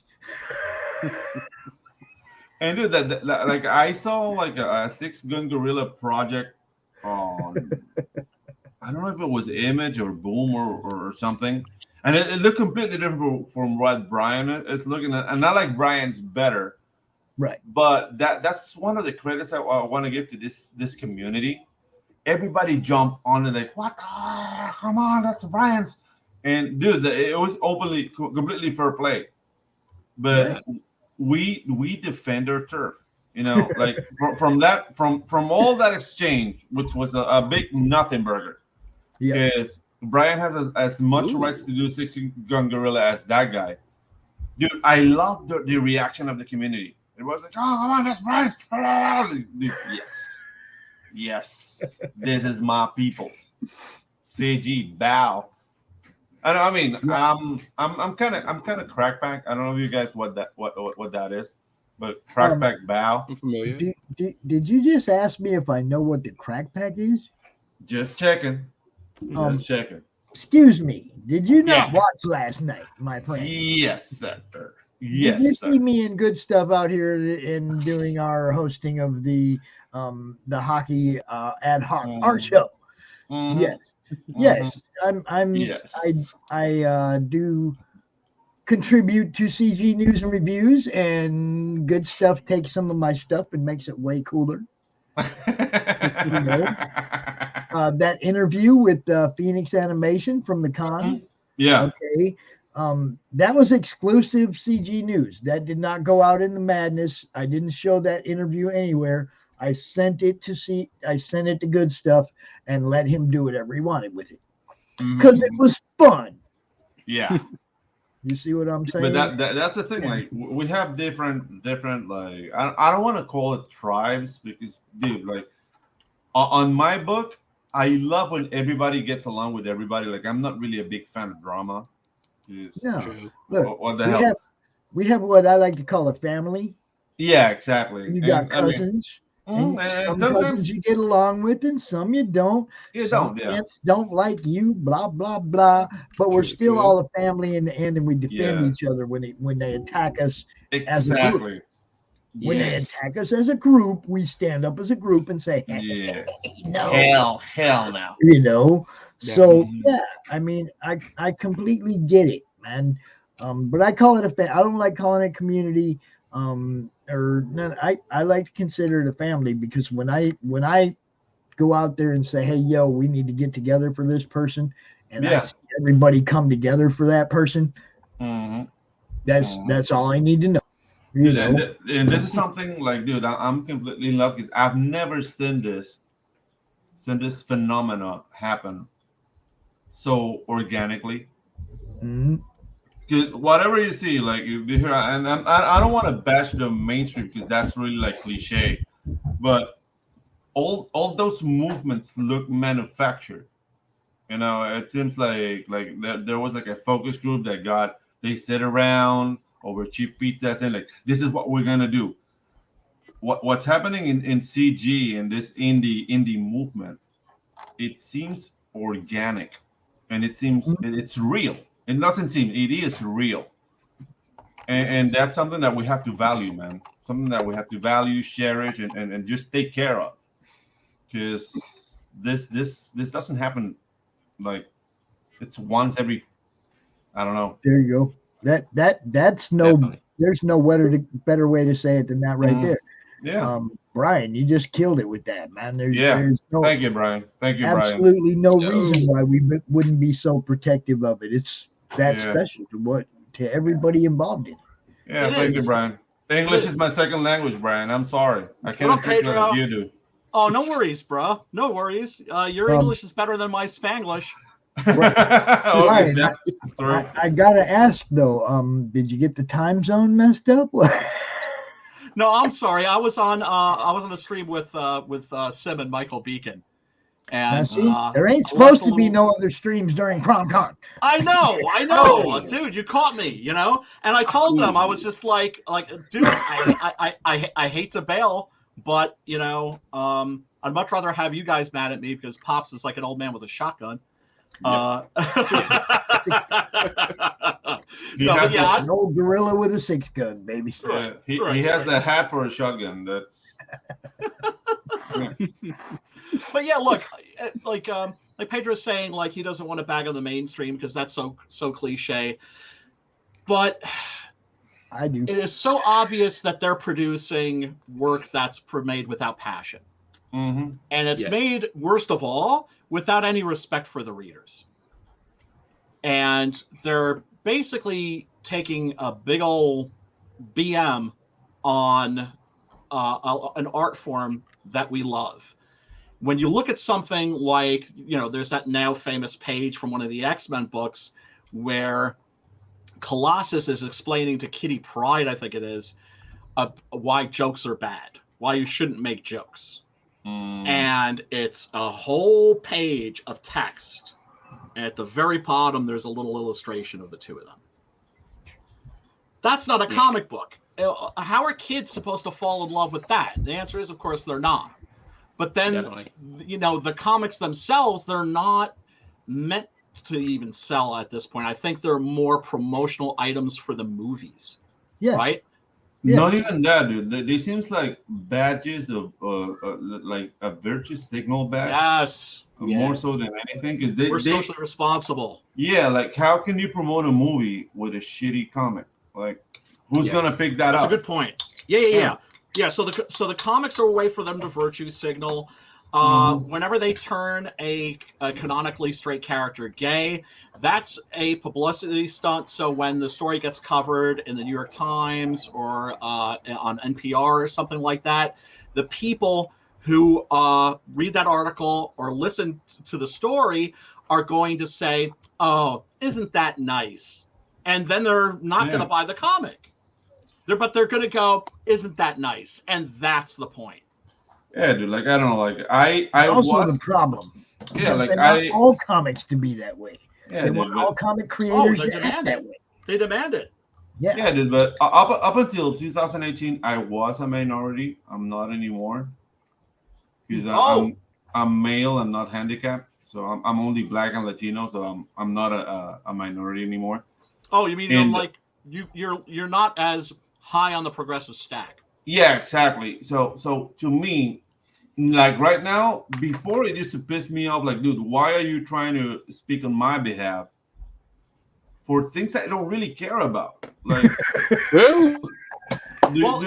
do you think I care if Cyclops is black or Latino? Like, I don't freaking care. Give me a good Cyclops story. Pedro. Yes. I don't care. Pedro, that's because you don't understand. You don't understand. And I'm saying this as a white liberal. Thank you. White liberals know what's best. No. You have to mute himself.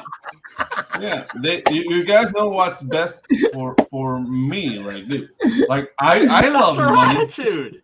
I love money, and I love owning property. Just like anybody else. Like I don't want to take nothing from anyone. Like I had you all the way up to white liberal, Brian. I had you all the way up to there.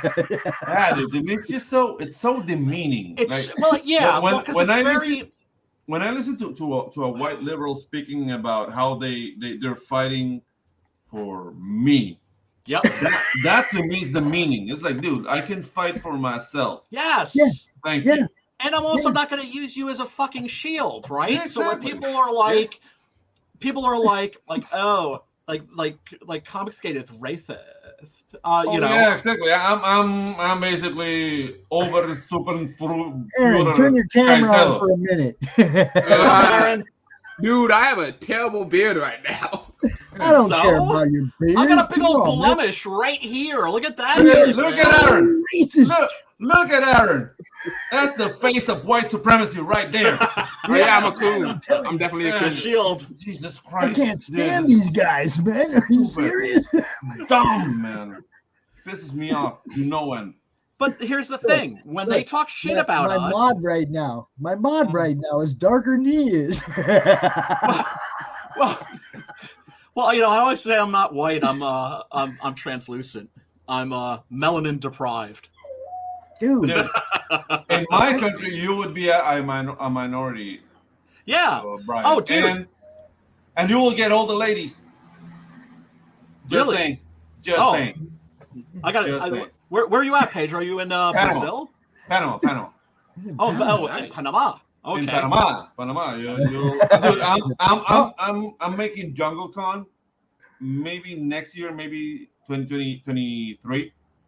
And dude, it's gonna be a Comics Gate shindig in the tropics. Fuck yeah. Yeah, I'm getting it done, and everyone's gonna get laid. No, I don't know about that. Hey man, the ladies down there, I'm all about that. I'm all about that culo. I'm gonna get laid. Yeah. Oh, you're into culo, yeah. So yeah, Caliente. You can get some culo down here. Yeah, we're known for that. Oh yeah. Wow. What up, Darren? Actually, I'm black and Hebrew. Whoa! Double whammy.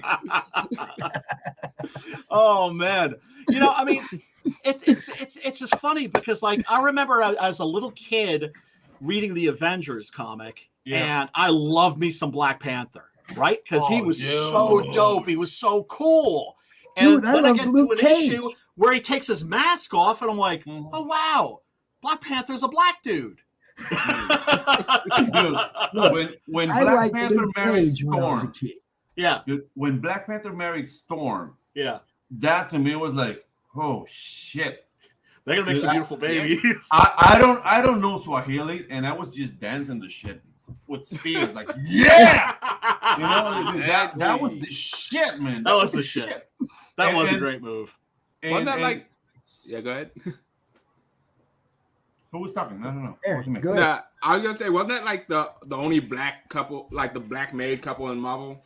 Mm-hmm. Yeah, they were. Oh damn! And they broke them up. Yeah, That because the thing is like Luke Cage was married to what's the name? The drunken from Alias. Alias, yeah, that Jennifer lady. Jones. Yeah, Jessica Jones. So it was like an interracial couple, which is perfectly fine.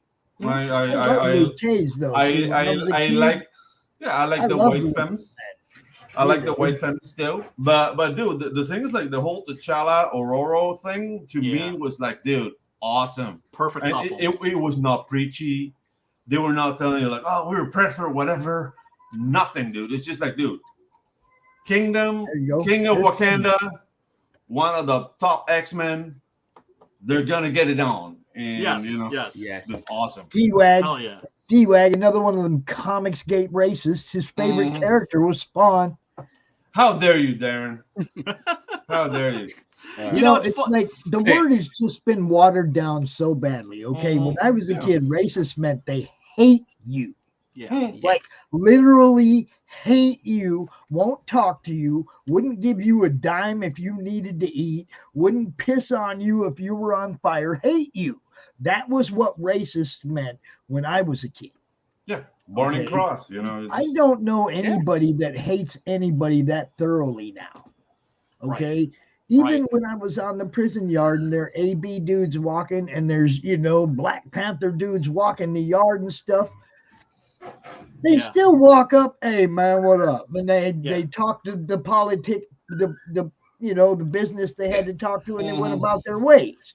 Yeah. I did not see the hatred that I did when I was a little kid. Dude, it's very different. Hatred is a lot of work, man.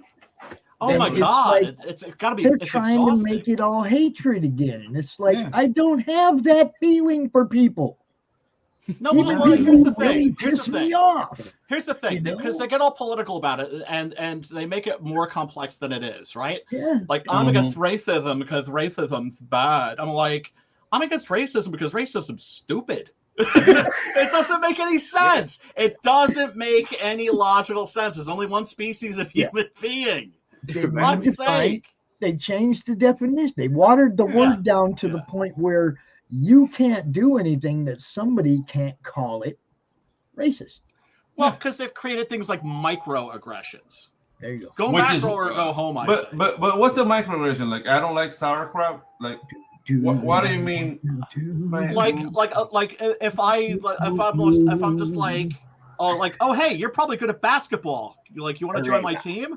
Like that would be a microaggression. Me thinking that because you're a colored dude that you're like good at like something. No, check this out. I don't know. I was on Joe's. I was in moderating in the chat in one of Joe's shows, and somebody in his chat attacked me about not having people of color on my shows. Hey Joe, you remember that? Yeah, fuck those guys. Look, man, he I'm came proud at of the me fact. Twice on two different occasions about the guests on my shows, and I'm like, you obviously don't watch my freaking shows, dude. Well, that's the point. Is they won't do their homework. They won't do their homework. Look, before I joined TG, I was lurking in the chat for a while. I was waiting for it. I was watching a black man's show at the time. Right. But I was waiting for it. I was waiting to hear the racist shit. I was waiting to hear the misogyny. I was waiting to hear the homophobia and all this other vile shit. And it didn't come. Yeah. Oh, right. I was just waiting and waiting, and I just kept waiting. I was like, oh, okay, these people actually seem pretty chill, right? Dude, see it from my perspective. Like when I hear, I started like hearing about CG and what they're doing, and dude, I'm loving the art. I'm loving everything. But it's like, oh, it's a hate group. Watch out. Those guys are white supremacists. And it's like, dude, I went on Dan Fraga's show. That's my first contact with CG. Like when Fraga was like brave enough to allow any nut to go. That was very dangerous. I went in there, dude. They received me with such warmth and very open to what I was doing. And dude, it was amazing. And then I'm showing my art. Like, Pops, you've seen my art. Can you tell I'm black from the art? Oh yeah, man! It just stands out. Like it just says, "Oh my God, Panama, Panama." It's black Latino art that smells like corn, dude. It makes. I mean, this argument makes no sense. No sense. It doesn't. And you know what? I'm like, whenever I find out that we have like another country representing, right? That we've got like people in Pakistan, that we've got people like in Australia, and I mean, like literally all over the world. My favorite CG moment to this day was when Stefani Renee was on a stream, and it was Rob Muerto that was translating for me, because Stefani speaks Portuguese, right? And so Rob's English is really good, and so he was translating, and I was just like, that's the shit right there, man. We're international. That's the beauty of the internet, is it takes a big old world and it makes it so much smaller, like in a wonderful way. Yes. Because anything that's any differences that we have, they're nothing compared to what we have in common. And the differences are good. What do you get? You get different flavors, right? So like, if you find out that, like when I was a kid, I remember hearing about Japanese comics. I wanted to know what Japanese comics were like, right? Oh, French comics. What are French comics like? Oh, they're freaking awesome, right? So what are comics like? I mean, man, like now the talent that's coming out of Latin America is just insane. It's crazy. I'm like, dude, like Latin America, at least Panama, I can tell you, like we've been drawing our whole lives, but nobody have seen comics as a viable option for one single reason. We can't apply to Marvel and DC in the 90s if you're not in New York. So to us, it was just a dream. Right. But you have a lot of people who can draw. There was this newspaper I used to be a part of in the 90s called El Camaleón, the Chameleon. And it was like a political, like, parody, like, thing. Dude, 15 people who could draw like no tomorrow, drawing a page a week. Wow. And we did that like for like 6 years. Then I moved to Colombia. In Colombia, I was studying law in Colombia. There are a lot of like indie scenes, like fan scenes kind of thing, but people, and that's something you have to understand about Latin America. Every Latin American country hates everybody else, but they look at the US. So everybody's consuming Batman, Superman, Spider-Man, and that's your strength. And that's something that has been lost, because right now it's just like, okay, Superman's gay. Like, we're very macho down here. So Superman's dead. Well, it's not even Superman. It's Superman's son. It's like, exactly. But check it out, whatever. guys. Check it out. I want to try and make something happen here, because it's 8 o'clock now, and it is William's time. You came in late, Brian. You missed some of your time. No. But no, I want you guys to come back at 9 for RJ's panel. Okay. Oh, hell yeah. Okay. Hell yeah. Sure. Because we got William, and then we got Brian Menard, and I'm going to tell him to hang out at 2 to stay in with the panel. And then, Awesome. you guys come out. So I told D-Wag, look, I want D-Wag to come out too. You know, he said they're going to go live at 10:15. I said, no, make it 11. We should be done by then, and you two should come join us. Hell For yeah. RJ's Oh, I'd be Pep. happy to. I'd be happy to. And because I want to say hello to the person that just entered the room, but I don't want to call him 47. That's Sam Quinton. That is William. Sam. William Sam Samuel Quinton. Yes. Pleasure to meet you, sir. Good to see you Pleasure to guys. meet you. But like I said, I definitely want you guys to come back at 9. make a little Like, 1 hour. Hell yeah. Hell yeah, Pops. Hell yeah. Hell yeah. Cool. All right, Thanks for the opportunity, Pops. And dude, You're good with that, right, RJ? You're good with that? Bring these guys all back out at 9. Maybe that guy too. Yeah. RJ's like, no, it's all mine. It's all mine. What up, RJ? All right, I'll talk to you fellas. What, 9? Yeah. 1 hour. Okay. Dude, 1 hour. Right. I mean, unless RJ says screw it, I don't want any of those assholes. It's his choice. All right. I'll see you in a bit, gentlemen. Peace out. Yeah. Take care. Well, I just want you to know Matt Barr is going to be out for sure. I know Matty. I love Matty. I love Matty. So, yeah. Okay. So he'll be here. So definitely come back out, bro. All right. Peace. Peace. What's up, Sam? What's up, Pops? How you doing, bro? Dude. I'm almost through another one, bro. Man, 2 years of this. Can you believe it? I'm having fun. You know it. Yeah, 2 years, man. Well, Wild, this is isn't the it? 21st. 21st. April will be the 2-year anniversary. I don't know, man. It feels like 2 years, doesn't it?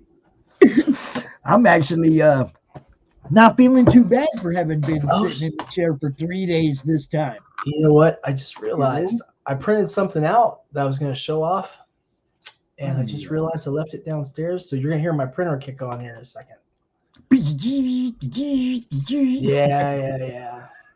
It's just black and white, but I think you're going to get a kick out of this one, man. As soon as I find where the hell I put it. Isn't that the way it always is, though, right?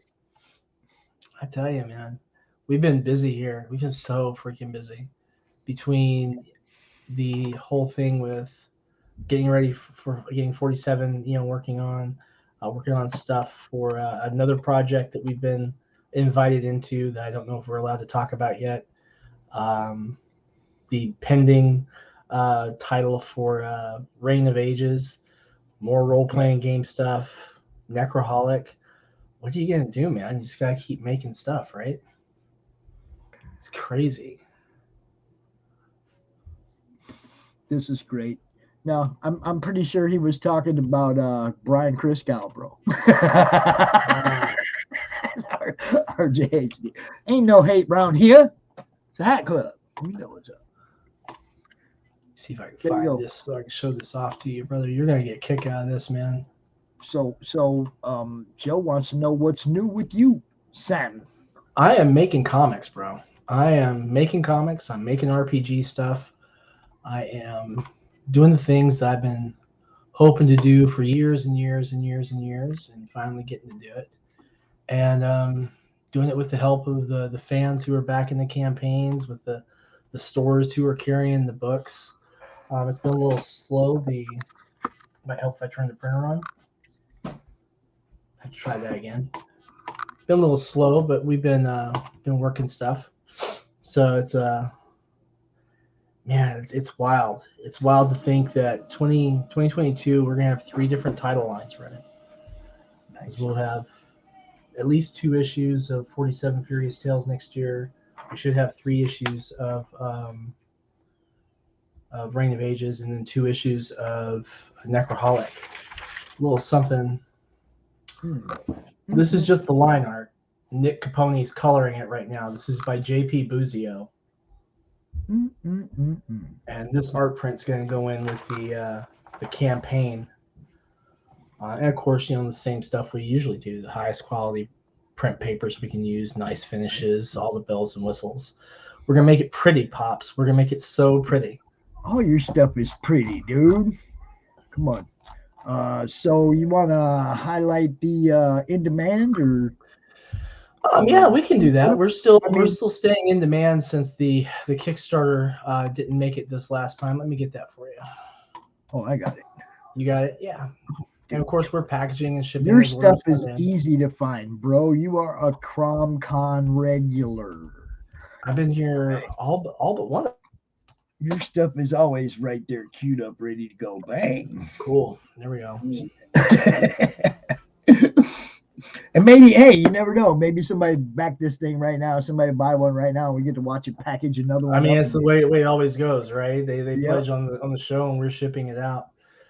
What's the What's new? that? I still well right now. You can order it right now, and Yep. William will package it up for you right now, live on the show, and it'll be in the mail on Put maybe it in the Tuesday. mail in the morning.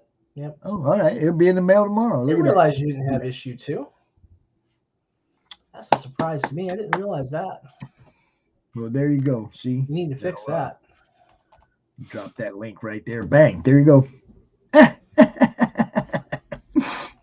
You can go back that dude right now. One of the best deals we did on this one for that, because 2 has 3 covers, right? And so you can get the featured tier, that $16 tier plus the shipping. It's like $25 for 4 books. Mm-hmm. So you get issue 1, all 3 copies of issue 2. Really fun thing to package and ship, and all the fun love that entails, man. Making comics, brother. I tell you. And yeah, and you also funded both of these on Indiegogo, or I mean on Kickstarter, and then brought Indiegogo, and then when we good do results, what's good that? results on Kickstarter. You did well. You printed up a lot of these books, and you've sold a lot of these. Yeah, we're just about to hit 1,300 copies of issue 1 sold since its release, and then we're right just like I think 2 copies short of 1,100 of issue 2. There you go. So that's really close. Work, y'all. And hoping Sam to puts in work. Hoping to be in a new store in Washington State, hopefully this week. So I've got to call the owner again tomorrow and talk specifics. And so hopefully we'll be sending them about, I think he's wanting 50. So that's cool. We had Adam on. We had Adam on yesterday, and we talked about him and talked a little bit about you.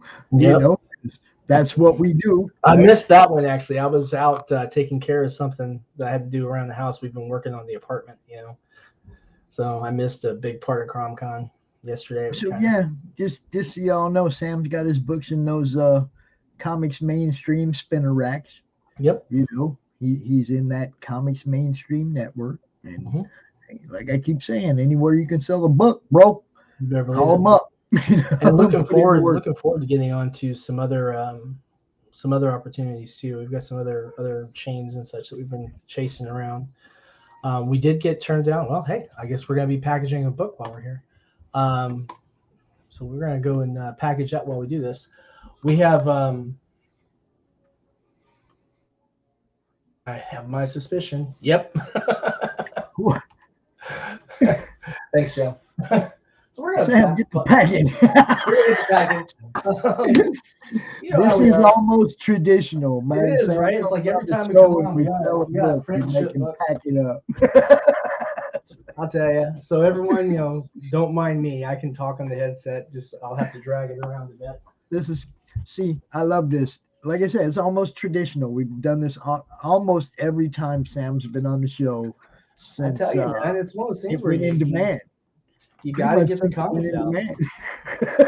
Got to get the comics out. Thank God I've got bags and boards. Everyone's telling me they're having trouble getting them. So yeah, I'm glad I ordered in bulk. Yeah, they're not easy to get right now. But even then, I'm starting to. I think I'm down to my last 200, so I better order some more. And do you get the BCW resealable ones? That's the ones I get. It depends on what's in stock at the time. I have a shop I shop through because I want to make sure that I'm supporting my local stores. Right. And so I order through them, and then he gets me what he can. If it's resealable, great, and if it's not, well, then we just take and we go through and get the ones that don't reseal and just tape them up.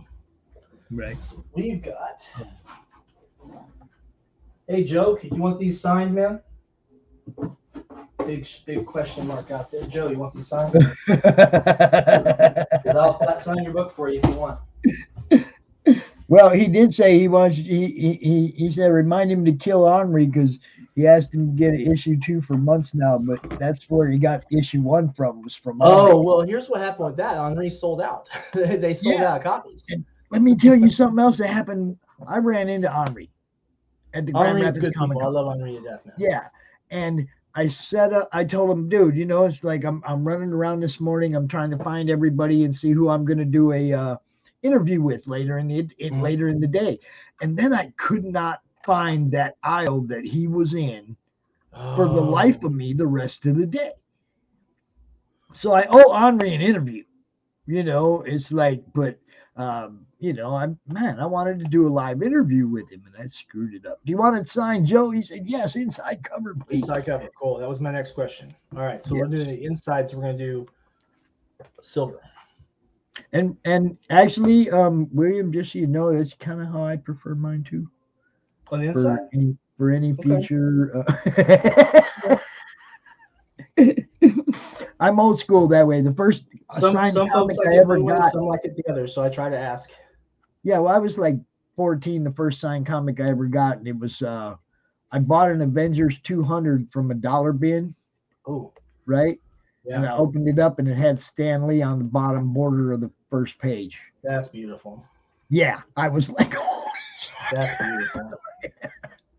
So I always look at inside covers when I'm buying dollar bin books. So there you go, man. I mean, you can tell if it's something they bought a big collection and they put them out for sale. You know, it's not. That's what happens when people don't check their books before they stick them in the dollar bin. Oh yes, oh yes. So now it's going in the bag and board, and then it's going into that Gemini mailer. And you all know what we say about Gemini mailers. Volt 10 is your discount code for your Gemini mailers. And here's the thing too. I contacted them last year, and they had told me about something that I don't know if a lot of people know about. Is that if you order, I think you have to order. It's either 1 pallet or 2 pallets. You can actually get your company logo on the mailers. Yes. Yes. Put them on the mailers. Yes. I have not ordered that many yet because I mean you're talking like 12,000 Geminis or something like that, but it's something to aspire it would to. be like a supply for the next 10 campaigns, but hopefully not. Hopefully like the next 5 if we can. Okay, but where are you gonna put them while you're waiting? Look, I just threw away a box full of them things, and I still don't do that, man. No, I still have a huge stack. I mean, we didn't throw them away. We recycle the cardboard. Yeah, don't throw them away. But I have a whole. We're gonna do a little CRoM CoN special here. We're gonna stick an art print in here for Joe. You're gonna do what? Let's stick an art print in here for him. Uh-oh. See that, Joe? You picked the right time to buy, brother. Just cause. Little nice piece by Alexia Veldhausen. Oh, look.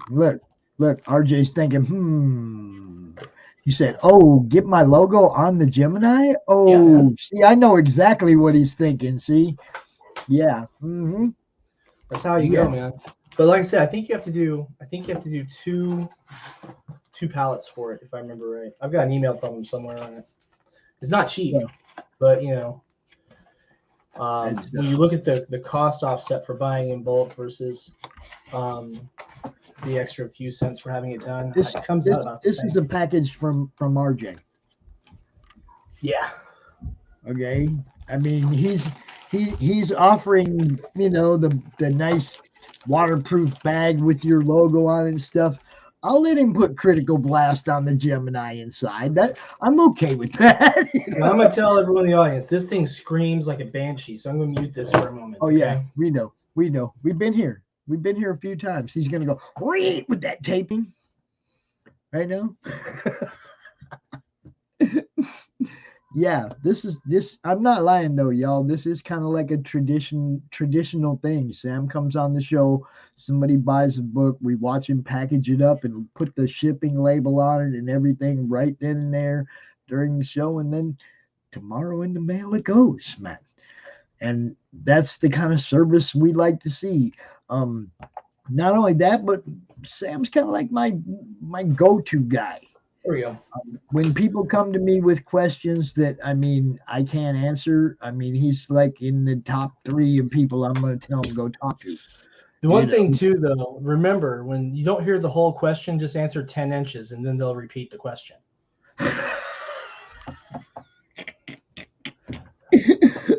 Oh, like if you only heard part of it, and they're like, "Well," and you're like 10 inches, and then like, "No, wait, what?" And then you're like, "Oh, that wasn't what you were asking." And so it always makes them stop. I was asking is, where do you get your stuff printed? Oh, okay, sorry, that's what took me back to Toys in the Attic with that one. You know what I'm talking about. Big 10-inch record. I tell you, we're gonna send some digital rewards out real quick. Cool. There you go. You even get to look at it tonight, Joe. You even get to look at it tonight. What do you think of that? Yep. You don't even have to open that package. We'll have his digital. We'll send this out in the morning. Bang, bang. Yeah. That's how we do it. That's how we do it at Sinopa Publishing, y'all. You order, they ship. Bang, bang. Literally just like that, too. So anybody else wants to take a look at this one, we're going to roll through here. You've got Alexia, who came out. Look, we had a miscommunique. Mm-hmm. I invited her to the Friday art auction, and she kind of thought that I guess the whole weekend was a big auction, and she took a spot on Saturday and was like, "Oh, sweetheart, no, the auction was yesterday." Oh, yeah. So she came out, and we did try to sell something for her, but like I said, it's like it wasn't.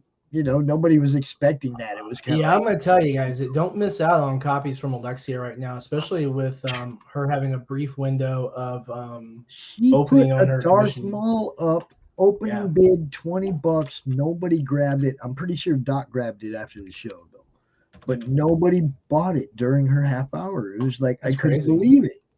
It's like this is Alexia, y'all. You're not going to find $20 Alexia art ever again anywhere. Yeah, she's something special. She really is. Yeah, she's awesome. What is up, Dojo? Dojo's coming out here in about 10 minutes, 15 minutes. Take over. And then Dojo, you're also invited to hang out for the for RJ's panel at 9 o'clock if you'd like. And Sam, if there's room and you want to come back later. It depends on how my little girl's sleeping. She just got home. She spent 4 days with her mom, and so we're kind of catching up a little bit. Yeah, I mean she hadn't been over there in a few weeks, so yeah, just kind of like I just put her to bed, but I just want to kind of keep an eye on her, make sure she's all right. Not like say this is Alexia art, y'all. This is what I'm talking about. Oh, what's up, dude? I'll tell you. That's a good page to showcase too, because how's that for something? Hold on, you know what I'm saying? That up on the big screen there. Look at that. Yeah, gorgeous. That's Alexia's art, dude. From 47. I'll tell you, we actually had that available in the Kickstarter campaign, but no one picked it, so it's staying with me. It has a permanent home. What did you watch that on? Prime Video. Okay, I guess I'm going to be watching Venom tonight since they paid for it. I'll check it out. I like the first one. I was one of them people that going into the first one, I realized it wasn't going to be a Spider-Man movie, and I allowed myself to enjoy it. The next one is going to be about Spider-Man. Don't spoil it for me, bro. All right. The next one? Yeah. Did you see that in the after show credits? Or what? Yeah. Okay. So here's the fun part. Joe should have his links to get his free downloads now, and just that easy, man. That's how we do it. This is what everybody sees, and this is the backstage. Okay. See, I can pull stuff out. I can put it back in. I can make Sam go away. I can bring Sam back. And, it's like, you're going to have to learn to do all this because when you take the show over, it's all going to be your mess, dude. So there you go, man. This is the Madness Heir Apparent, just so everybody knows. There we go. he will be the one taking over. Comics Right? are great, aren't they? No, he has stuff in his collection that I don't have, dude. Oh, really? Yeah, really. Stuff Oh. that I want that I don't have, he's got. Well, he You should. know. I mean, I know I sent them stuff. Yeah. Yeah. I mean, he's got like a Peter Parker Spectacular Spider-Man #1. Oh, sweet. I don't have one of those. You really should get one. Yeah, I know. It shouldn't be too hard to come by right No. now. Well, it won't be too hard to find, I should say. But No, I mean, it's not hard to find. It's like somebody said the other day, I needed to get that from him, and I'm like, no, I need him to build a collection too. He needs to get more of my stuff. There you go. Joe says he got the email. Cool. Cool. All right, Junior, you going to bed or something? And here's a fun Yes, little one tip more? for everyone who's creating. If you've got a site that hosts digital downloads that people can buy, your product from. Like in my case, I use a lot of Drive-Thru RPG, Drive-Thru Comics. One of the really nice things about that is that you can trigger out your digital rewards very, very easily. And then if people, if they have to get it for another device or something, they can literally download it from their library right there. Really, really easy. So it's a handy piece of equipment to have. Nice. Take advantage of it, guys. You know what I forgot to do, Pops? I forgot to weigh this thing. You forgot to weigh it? I forgot to weigh it. I added a little extra on there, so I forgot to weigh it. How do you get to make a label if you haven't weighed it yet? I haven't printed the label yet because I'm waiting on the weight. I have to weigh it. Okay. Perfect. Easy as pie. All right, Mr. Dojo, did you get the link over there in the in your Twitter inbox? I'm pretty sure that's where I sent it today. I don't know. I can't remember earlier today. I sent all the links out 11 o'clock this morning to everybody. I was like, yeah, I don't have a co-host anymore handling the extra stuff, so I got to get as much of it out of the way when I'm not live as I can. I got you. Making banners, all that I'll stuff. tell you, everyone's really, really busy right now, though, too. I have been up to my neck in stuff, just between managing projects right now and getting ready with all that behind-the-scenes stuff. I've been a little absent from social media lately, and I need to get my head out of the logistics for a little while and breathe some interest into some of the stuff we've got going on. Right, I get it. I'm gonna give Joe a cool title. All this beautiful art, y'all. That's Alexia, and she just kills it. Mm-hmm. Right? She is. She's really fantastic. If you need someone to do, I know she's got a couple of slots open for some cover work. If you need someone to do a really great cover, she's open right now. And the other thing too is like this. Everybody to know. She was telling me too. She wants everybody to know she doesn't just do fur babies and stuff. It's like that's why she showed off the Darth Maul that she did and some other stuff that she did. She's an accomplished artist. It's not just squirrels and yeah, she can do just about anything. I mean, really, if you want Spawn, she can do it. I mean, if you want Doom, her Dr. Dooms are always really, really strong. So these are actually a little bit smaller than your normal comic book Dojo. They're slightly smaller than your normal. Right, there's Dojo Kun. They're 6 by 9 inches. They're digest sized, and we print them with a 130-pound cover and 80-pound paper. Yeah, and they are beautiful books. They're solid. They'll stand up on your desk, bro. Well, I mean, hold up. There you go. Issue 1, page 1. Yep. Turn the page. I know this is one of your favorites, right? That's the page it opened to when I opened it, and I went, "Oh, the Graveyard of the 47 Ronin. Yep. That's badass." And I was hooked. I was a fan. Dojo, you know what I'm talking about up in here. Yeah. Alexia's fucking she kills it, bro. This whole book, the story, the concept, and the art fit together so perfectly that you'd think that they worked on this for 20 years to get to this point. They got sometimes it feels like it. I know, but I mean, you guys haven't known each other that long for having 12 books laid out, ready, and you're like just popping them out like clockwork. 1, 2, 3 is 2 years. We need to get them out a little faster, so we're gonna try and get out. Like I said, we're gonna try and get 2 issues out next year at least. 3 if we're really, really fortunate. Get ready. You're gonna be packaging up a couple more. These get boxed up and shipped immediately, Dojo. You get to watch him package your book, bro. You tell him where you want it signed, all that stuff. There you go. See that? Yep, there we go. Boom. I've actually got Joe's printing right now. And you need to go check out Dojo CoN Comics, William. I think you might like some stuff over there. Siamese is badass. And it's Mr. Brian Menard himself from Dojo CoN Comics. What's up, man? Hey, guys. Look, yeah, so I got the all 4 comics version. Sam? Yep.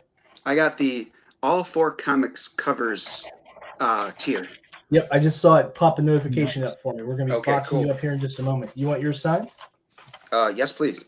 You want it signed on the inside or on the cover? The inside, please. Sure. No problem. See, all us old timers like it on the inside, bro. Hey, wait a minute. Yeah, you're right. Yeah. I'm sure there was a smart ass comment there somewhere, but I'm not going to make it. I'm too happy to be shipping, but how you doing? That's loud.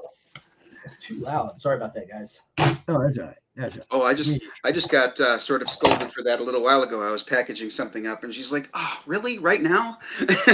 Yeah, it's. Let me mute this for a second. Wait, you know what? There's an invention opportunity there. We got to come up with a silent packing tape dispenser. Ooh. Look at Pop said the gears are turning. I doubt it. I thought about it for a minute. I was like, nah, I don't think so. It just makes too much noise ripping off the. All right, so we got Joe's ready. Now let's go ahead and get the Dojo CoN rolling. See, that's 2 tonight, William. Hold on a second, guys. I'll be right back. I get some bags and boards open. The duct tape rollers he uses are pretty quiet. There you go. There's from Rick, and I'll tell you too. I mean, it's a great book. Yeah, and if it has that much of an Asian feel to it, then I'm all in. Oh man, it's like really, like I said, when I opened the book, that was the page I opened to, the graveyard, and I knew exactly what I was looking at, and I was like, wow, all right, sorry about that. And I knew it, like I said, I knew exactly what I was looking at. I was like, oh my God, Lexi, she killed that page. So there was another book that had a anthropomorphic main character called Scurry, and I missed out on it. Yeah. And it was a while back. It was before I really came to the crowdfunding scene, if you will. So I didn't know about it till it was too late, and I'm kicking myself that I missed that one because that one looks phenomenal as well. Scurry's really beautifully done. I had a chance to talk to the artist back in early 2019. We were at the same convention. She's really, really brilliant. Really brilliant. You guys are both really brilliant, though, because you guys, look, I've read both your books. Love both your books. Okay. Story. No matter how beautiful the art is, I'm still a story guy in the end. It's got to be a great story to get me to come back for book 2. Okay. Or a Preston Acevedo cover. That might do it too, huh? I have been known to buy them no matter what the book was. All right. Okay. I'm just saying, That's fair. That's one guy, man, that his art just blows me away. I love That's how I feel about Shelby Robertson. Yeah, Shelby. I mean, there's a few that kill it. I was sold with Squirrel Samurais. You see that? Right. Rich knows what's up. It's really a great story though, man. William, as usual, you come out, you kill it, you sell a couple books, and every time, man. Maybe if we hang out more, we can sell more books for you. I tell you, it's like I said, things kind of slowed down a little bit. But we shipped 84 books this week, plus the ones we did tonight. So wow, not too bad. It's not That's bad awesome. for in demand, and you put in the work though. You call retailers. The you weird get- part was is you none know, of those were through the in-demand section. Those were That's, like that's what I direct mean. sales. That's what I mean. Wow. You put in the work. You go out there and you tell people, I got this. You can get it here, no matter what it is. There you go. There you go. Nice one's That's awesome. And yeah, I mean, from the moment I got the first one, I was like, man, I'm sold on this. Right when I opened it up. Yeah, And I was Raj, sold on the art. you were gonna love it. I mean, I was sold on the art, which doesn't happen that often, But then after I read the story, I was like, okay, story and the art. It's like I said, it felt like something they'd worked on for a long time together. Not that they barely known each other for a couple of years. And the cool thing was right after that, I got to come onto the Madness for the first time. That was a lot of fun. Yeah, well, I'm reading your book. It's awesome. Hey, dude, you got to come on my show so we can tell everybody about this. Is the same as always. I see something I like. I see even if it's something I don't like, I still want other people to see it. Issue 2, Paul Walcott cover. You're gonna get that all yeah, nice there and you taken care of. We're gonna throw you in a bonus print too, like we did for Joe. Oh, nice. Thank you. And the bonus print. There you go. Kind of Do me a favor, Dojo. Drop that link in the private chat, whatever it is you want, whichever one you want to pull up first, or drop them both. We'll do them one at a time. I know you had said you had 2 different things you wanted to talk about. Yeah, I've got both my campaigns ready to share. Can I share screen? Yeah. Oh, yeah. Make it I'm easy. gonna be packing for a minute, so yeah. All right, I'll do that. See, this guy gets it. It's Sunday. I'm lost. I'm sleep deprived. He's going to help me out and handle this. What's up, Anthony? What's going on, bro? Okay, so we'll start with the Healing Wars, Book 1. And this is going to be Book 1, Part 1. It's called The Shifter. Make sure also drop that chat in the private links, or drop that link in the private chat so that I can put it in the comments and, all that kind of stuff. Yes, sir. I want people to be able to go to it. There you go. All right, cool. Okay, so The Shifter is my opportunity to work with Janice Hardy. She's an award-winning novelist, and her trilogy called The Healing Wars I thought was just phenomenally done. And I was sharing it with a friend of mine named Steve, and I said, hey, Steve, you ought to read this. And he said, well, you know what? I have read it. I liked it. Do you want to talk to the author? And I'm like, well, I'm sure. What do you mean? And he's like, well, I work with her husband. So I'm like, oh, that's kick-ass. Yeah, get me in touch. So I got in touch with her a few years back. It was while I was working with a different small press company other than my own. And honestly, the owner kind of dropped the ball. So after I departed that company and started my own, I reached back out to her and said, I'm not that guy. So if he upset you or whatever, would you be willing to give me a chance? And she said, yes, let's do this. So we are. The artist on The Shifter is going to be the artist that did Siamese numbers 3 and 4, Zilson Costa from Brazil. And he and I have a great rapport going. And here's one of the, and let me scroll down. I'll show you why I say that. So I gave him. Let me just throw in there that I just signed up. All right. Let me just throw did you? Right, awesome. Yeah, everybody, please sign up. If you do, you'll get a secret discount here when we launch. And I'll tell you in just a little bit about when that will be. So Zilson and I have a great rapport. When I send him a script, I write my scripts as if they're a screenplay or a play, because I've been an actor since I was a 6th grader. So each of these has blocking, where they'll be standing, which way they'll be looking, etc. But I do give him some leeway. If he thinks something might look better a different way, and he presents it, oftentimes it's even better than I had originally envisioned. So he and I have a great rapport going. This picture you see on the left here, I said to him, I'd like the main character, Naya, to go from vendor to vendor looking for a job that morning. He decided, I'm going to make it puzzle pieces. This is all the pieces of her morning. I thought Dude, that's brilliant. I love it. Definitely do that.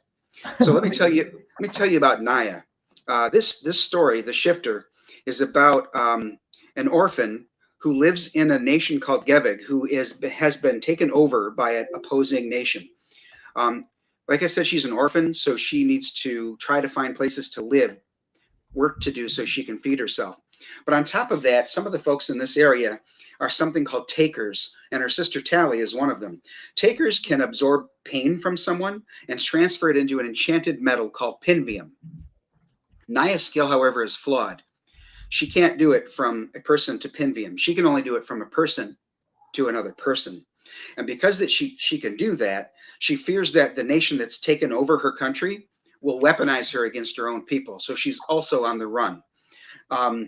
And through her adventures of trying to stay away from these armies, she learns that her sister and a lot of the other Healers League apprentices go missing. She gets a little careless and she reveals her powers to somebody called a pain merchant. And things start to go awry at that point. But at the same time, she's also learning about much larger plans and schemes that are afoot. And she doesn't know if anyone would believe her. So she sets out on a path toward correcting those things. If you will, I would liken these books to like maybe The Hunger Games or Divergent, where the main character, the protagonist, comes from meager beginnings and goes on what we're all familiar with called the hero's journey, where she departs from her, I can't say comfort of home because she's an orphan in the streets, but she goes from the world and life she knows into a much larger world and, starts working toward her destiny. And we get to watch her develop through that and through her hero's journey over the course of the 3 novels. Now, I had originally planned on this graphic novel to be 140 pages, but I'll cut right to the quick and be transparent with you folks. If I were to try to ask for the amount of money needed for 140 pages, most people would look at that dollar amount that I'm asking for crowdfunding and they would say, I don't think you're going to make it, brah. So they probably wouldn't back it. So what I'm doing is for each of the novels, I'm going to break down the graphic novel into 2. So this one here is book 1, part 1, The Shifter. Book 1, part 2 will take care of the second half of the first novel. So I think you get what I'm saying. It'll be a total of 6 graphic novels if all goes well. So my staff is completely international, other than the writer, myself. We've got Brazil represented with Zilson Costa on the art. H.G. Tobalina is my colorist. She's from Spain. And then Matthias Zanetti is the letterer, and he's from Argentina. But what I can tell you is, a lot of people will ask, how much of this is complete already? And of the now 70 pages, 16 are done, which doesn't sound like I'm close to done, but I can assure you folks, take my word for it, these folks work quickly. If I've got the funds and I can just tell them, you know what, when you're done with page 17, give me page 18. They will just start churning them out. Zilson's incredibly quick. So I don't know if he's Jose Garcia quick, but he's quick. This one here is in the pre-launch sign-up phase. And here's a couple of other details I can tell you. Number 1, the launch will be on Michael Bancroft's show, which will be on February 18th. That's a Friday night. Number 2, I'm launching at the same time with the same launch party as Jake Adams, who's doing Cobalt Death Stalks Us, which is his book too. We're going to launch together on that stream. And if somebody backs the physical tier of both of those comics, they'll also get a special homage print that is an homage to X-Men number 141. I'm sure most of you remember. It's the first issue of Days of Future Past with Wolverine and Kate Pryde on the cover. The spotlight is on them, and behind them is a wanted poster. Yep. Well, in this case, it'll be Cobalt and Naya on the cover, and the wanted poster behind them is going to feature 15 different CG characters. I got permission from lots of different CG creators who are willing to have their character's face on that wanted poster behind Cobalt and Naya. And the homage poster is being done by Shelby Robertson. So there's a lot of good things to do with that. I can't think of anybody that needs to be on a wanted poster more than me.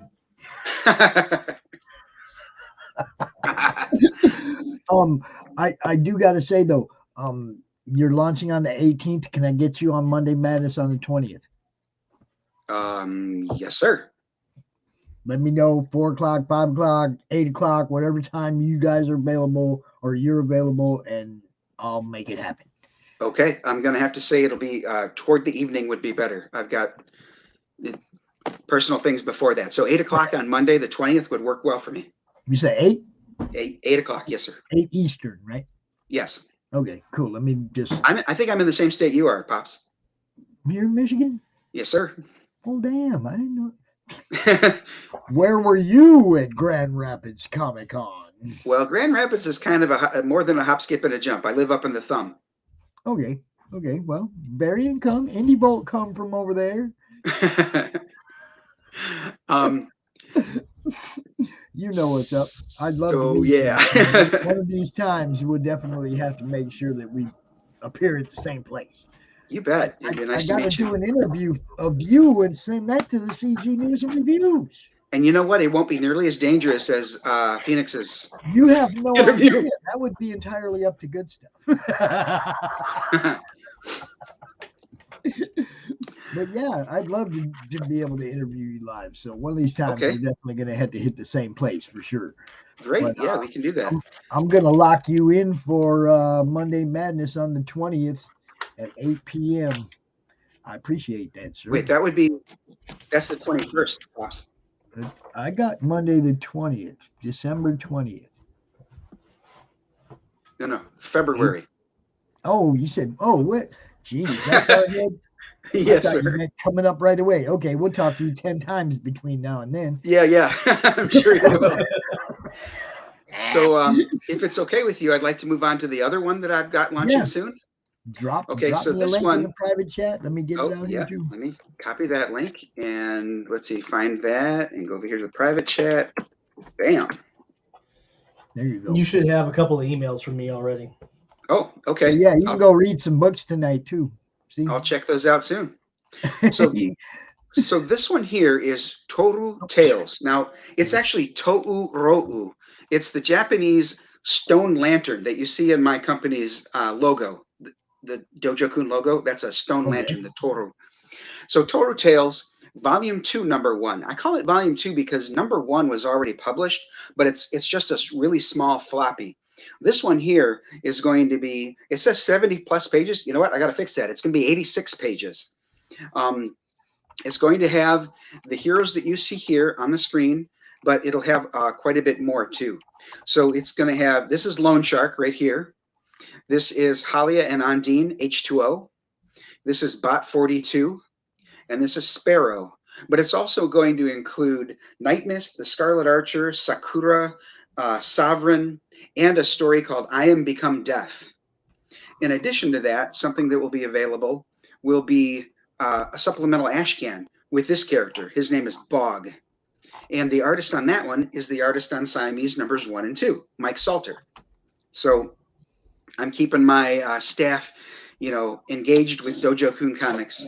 So Toru Tales is, all these characters are from my connected superhero universe, but they are all separate stories in this anthology. So in this anthology, you'll find that there are 7 writers, 9 artists, 7 colorists, and 6 letterers that put this the stories together for this anthology. Yeah, I've got a lot of folks, and they are literally from around the world. I'm talking everywhere from the Philippines to Canada, the U.S., Russia, Italy, Spain, Brazil, Argentina. Did I miss any? Anyway, they're from the Netherlands because I know a whole bunch of people from the Netherlands. Do you? Yeah. I'm hoping one in particular will be watching this and he'll buy one. I can think of one. There's a bunch. Mike, Jimmy, Bonzo, and Brianna. There's a whole bunch of people from the Netherlands. Dave Brink from Genuine Comics is from the Netherlands as well. Alexia Veldhausen's from the Netherlands. Yeah. Yep. Oh, Alexia. okay. Yep. The artist. Although she lives in Jersey 47. now. Right. The artist for 47 Furious Tales is also from the Netherlands. Oh, excellent. Of course, okay. There you all go, packed Brian. up. It'll be shipped out tomorrow. You should even have your tracking number for your package from my stamps account. I'm also telling you guys about the comic challenge, the Christmas comic challenge. Don't open anything you receive between now and Christmas Day, and act like a little kid when you open up all your comic books. Oh man. Come out. You look, I'm gonna do it live. I'm gonna do one of these. I don't know if I can in the put up, afternoon. man. I got some good stuff coming. Yeah, I know. I'm sitting here holding stuff right now that I'm not. I've got Human Hunters coming. I've got Miskatonic High coming. Look, check it out. This is man. going to be a blast. I'm going to do a show like this on Christmas Day in the afternoon. I'm going to come out here and open up everything that I have sitting here. Okay. And I'm going to invite anybody else to do this challenge with me. And if you want to join me for an hour Christmas Day after the kids all open up their stuff, you know, in between the kids and the hot chocolate in the morning and football and dinner in the evening, you know, it was like just run out here for a little while and all of us act like a bunch of little kids ourselves and open up all of our comics. Can you picture him the way he's pretending to do that? Can you picture him on Christmas morning when he was a kid? Well, see, tearing into stuff. You know, look, this is the first one. I've had this one for a few days, and I'm not going to. I love the way he did that. You know, this this is the badass. RJ. This is what RJ did. One of the things that you can get in his fulfillment service is he'll have these bags made for you that keep your thing protected when the mailman throws it on the porch in the rain. Mm-hmm. Mm-hmm. You see what I'm saying? So I like RJ is one of the people. He's trying to think not just about getting your books out to people, but getting them to them undamaged in perfect condition so that they're not calling him back. You know, customer service is king. You guys remember that Brian Polito, that very first CRoM CoN, Polito came out and he said it like it was. Like, man, you got to have 100% perfect customer service. Yep. You have to take care of your people, your fans, your customers, your promoters, the people that go out and talk about your stuff. You got to keep all these people happy. And if you do that, if you have solid customer service, your fan base is always going to grow. Mm-hmm. You know, it's always because people are going to tell me, yeah, it's safe to buy from that guy. Yeah, it's safe to buy from that guy. It's safe to buy from both these guys, just so y'all know wherever they're at. Okay. Yeah. God, Pops, you've seen me shipping up with things. Yeah. Yeah. You know, and you know, I'm just saying, it's like it's all part of the game. Oh, it's symbiotic I do have something to show off too. You got what? I have something to show off. Are you going to CRoM CoN exclusive me? No, it's not exclusive. Okay. We teased this out a little bit already, but it didn't really get a lot of traction on the social media post when we released it. What is up? It's Max. So, Max guys, I think you're gonna get a kick out of this. This is first off, this is by Nick Capone, who is my co-creator on Reign of Ages. And so Nick and I have the cover for issue 1 being done by Aysegul Sinev, who's a graduate of the Kubrick School. She's Turkish. She lives in Istanbul. Yeah, it's probably where he gets them, Joe. Just saying. And so Nick was working on interior pages. Of course, he's also an instructor at the Kubrick School. And one day he said he was taking I guess he was on lunch or something. And he started just penciling out something. And he decided that he was going to fully develop it. And so he springs this on me when it's in pencils. And it looks really, really cool. And then he inks it up. And he's like, what can we do with this? I said, well, if you want, we'll do like a virgin cover for it. And so we are adding this on the Kickstarter campaign in January. It's going to be a limited press run. We're probably only going to print 1,000 of them. And gentlemen, this is Reign of Ages, issue 1, virgin cover by one Nick Capone. Okay. I like it. I like it. I like that's just a lunchtime doodle.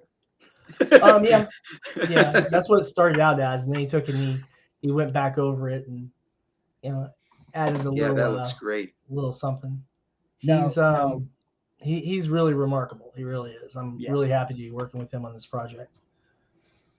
Now, I'm looking at this, Brian, and was I looking at my calendar or something? Did you show this? Did I miss this? Because I didn't see the bottom half of the page. Yeah, I think you missed it. I was saying that that's the supplemental ash can with I was in Bog. I was in my calendar setting up the Monday Madness, and I didn't see this. So yeah, give me this. What is it? So Bog is, I guess, he's a lot like Swamp Thing, where he has connection to all of the planet's plant life, but it's not Earth that he's connected to. So there's a bit more story behind it. I'm not just copying Swamp Thing. You know, you would be hard pressed to come up with any superheroes or supernatural beings that haven't already been done. So the trick is to put your take on it, to give them different characterizations. Yep. You know, people look at Siamese and they said, "Oh, so it's Catwoman twice." I said, "Well, I can't deny it looks like Catwoman, but what I'll tell you is that they're not the same character. They are definitely different from Catwoman." So, you know, the stories, you know, so that's one of the reasons, as Pops alluded to a little while ago, that the writer is important as well. If the story isn't good, if the story wasn't something unique, you could just say, well, it's just Catwoman, so why bother? But with my story, I hope you got something different. And I liked it. You did? Well, thank you. I liked everything except the one thing that we talked about. Right? I know. Not going to throw them under the bus right now, but but I take criticism well. Product. You got to take care of that product, just like what we're talking about here. You know, they were a little. You better talk to them, Brian. Make sure that they, you know, the package that was a little rough. You know, yeah. It did get here okay. It wasn't messed up. I did read it and loved it, and you know, very glad to hear it. You definitely got you a fan off book one, off the story. The art's great too, don't get me wrong, but you got you a fan off the story. So, you know, I'll be oh no, I didn't. I could have. I did not. Pops took the high road. Sometimes that happens. You know? I mean, sometimes it's like they didn't do anything to me. They just, you know, it's more how they're handling, you know, what they're supposed to do for you. That's what I was angry about, you know. Right. So, you know, that's all that was. It had nothing to do with your book. Your book's awesome. Oh, thanks. You know? I've got a couple minutes, and what I'd like to do, Pops, is show my website to show people the opportunity they have to not just get those, but there's a bit more that they can get as well. So let me jump over to my website. Let me guess, you would like me to drop that in the private chat? But of course. You go over there and do that. Okay. Yeah. Awesome. So obviously at the top of my webpage here, I talk about the shifter that's coming up. K Manifesto and I have a show that we call the K Manifesto Show with Dojo Kun Comics. We've also got one called the Co-Host Show, where I have a different guest co-host come in every week to help me interview 2 or 3 creators who have live campaigns. To the right here is CG Guide. When I was pushing Siamese, I was on 80 different shows. So I kept track of those shows, and I have them in, it's a lot like the TV Guide, if you will. These are CG programs or CG adjacent, CG friendly, however you want to call it. Right. And if you open this, it's really hard to read at this size, but you can download it. So you can download the CSV file and you can, you know, expand it so you can see more. But as you can see, there's a lot of shows on this thing. As people are adding their new shows, I've been adding it, and I update this every now and then. So, and I'm due to update it probably within the next couple of days as well. In addition to CG Guide, I've got some merch. If you want to wear a Dojo Kun shirt, they are very inexpensive. They're under $8 a piece. Oh, wow. So yeah, and they look great. I ordered one obviously first to make sure that they were good quality, and they are. I was surprised to see how good. So you just click on this link here, and it'll take you to my Etsy store to buy that shirt. Coming up from Dojo Kun, we've got Deanna Hammer of the Angels, a 4-issue miniseries that takes place right after the Siamese miniseries. I've got Cobra Lily Bed Chambers. Cobra Lily, Bed Chambers, if you think about it, if you remember the swimsuit editions that Marvel put out in the 80s and 90s, you think of it that way, but without the swimsuits. He's speechless. He said without. Hold up, everybody. He said without the swimsuits. Without the swimsuits, yes. Yeah, I'm a fan. When I watched that one, I'm kind obviously of similar, but for RPGs. So yeah. I'm gonna have to have the little black bar across parts of the. But when you get the book, it'll obviously be uncensored. Right. Maygun War. Now, Maygun War is Arias Hernandez is an artist in the Philippines, and he reached out to me and asked me, would I be willing to publish his book under my banner? And I hesitated. I'm like, I don't know if I want to start doing that. I said, but let me see your art, and this was his art. And I'm like, oh, yes, sir, I'll do that. Well, it turns out one of the reasons it's this good is he's a former Disney animator. He was one of the animators on Tarzan. He was on The Lion King, and he was on Kim Possible, the television show. Mm-hmm. So this guy, he knows his stuff as far as artwork goes. Now, as far as my previous published titles, before I crowdfund Siamese, that was my first crowdfunding. I had published these 12 books you see here before I got into crowdfunding. So these are all available now. If you click on each of these covers, you have the opportunity to go to Indie Planet and order them individually. They're print to order. So when you order it, they print it, they send it to you. So this is the first 4-issue miniseries, Siamese. Toru Tales is the smaller one. It's about 26 pages, I think. Night Mist and the Scarlet Archer would be my homage to the old Marvel comics where they had Iron Man and Hulk or Iron Man and Submariner sharing a book, but they each had their own story. That's kind of what this one's like. Alliances would be my homage to Brave and the Bold or DC Comics Presents Marvel 2-in-1 or Marvel Team Up, where one character will be like the host of the book each issue, and then there'll be a rotating guest star. So in this one, Breathtaker is the main character. And then in this issue, Sovereign was her guest. And I can go down here to show you what Breathtaker looks like. She's the gal in the purple here. Yeah, breathtaking. Exactly. You're sharper than a marble there, Pops. Hey, I do what I can to help everybody educate and like, And then the Dojo Kun Comics Annual Compendium would be my version of an encyclopedia of my over 154 characters. So just on the cover here are many of the superheroes in my connected superhero universe. There's also obviously a bevy of villains. I Am Become Death is a space opera with a wicked twist at the end, so I definitely recommend that. It was originally a novella, a prose novella that I asked if I could adapt to comic book form. Mad King, so far there's 2 issues published. Issue number 3 is in progress, and these are entirely painted. Every panel on the inside is a painting. And to see what the artist, how she does, this issue number 2 is one of her paintings. So you can see she does a very good job. Annette Bell is her name. This cover was by David Whalen. And David and I collaborated on this book over here, The Loved Ones.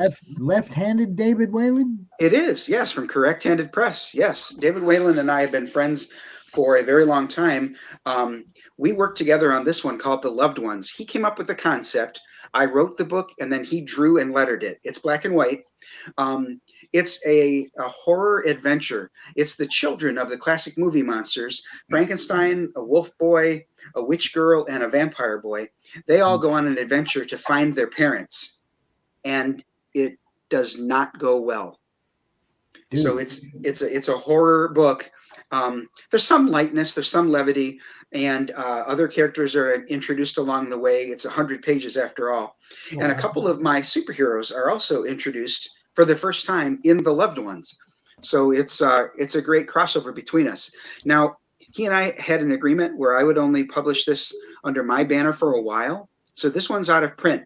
If you'd like to get that book still, you click on this one here on the right, and you'll actually be ordering it from his website, from Correct Handed Press.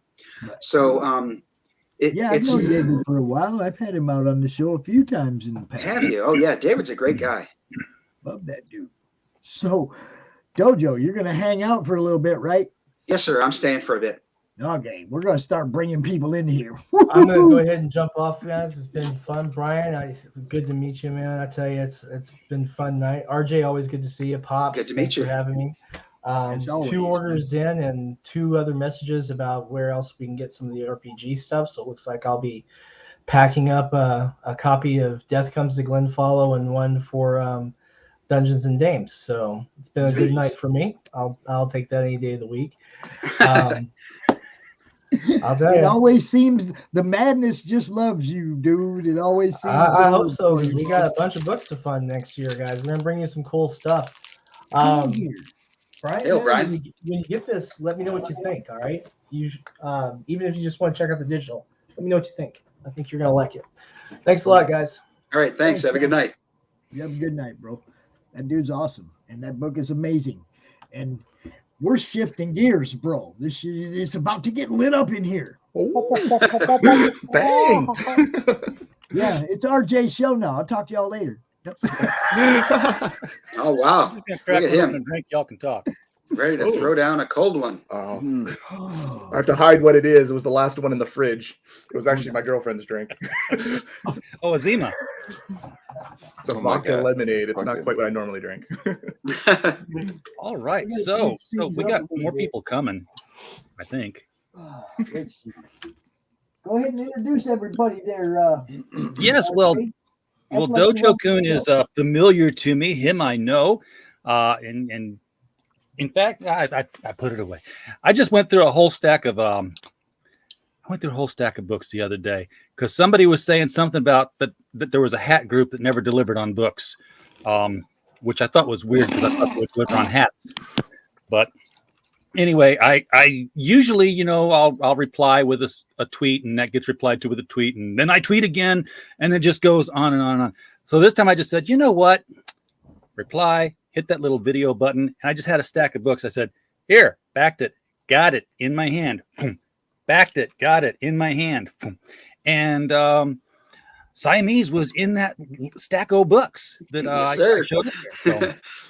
So, delivered as promised, not late. Actually made a book. So I don't know. I did a video last night that was about late books. I get it. Some people are late, but not everybody. Everybody else is making books and just selling. You just aren't paying attention, guys. Yeah, I have to agree. I've got some that I am still waiting for that I feel are late, but the majority of folks that I've backed have sent me the books on time.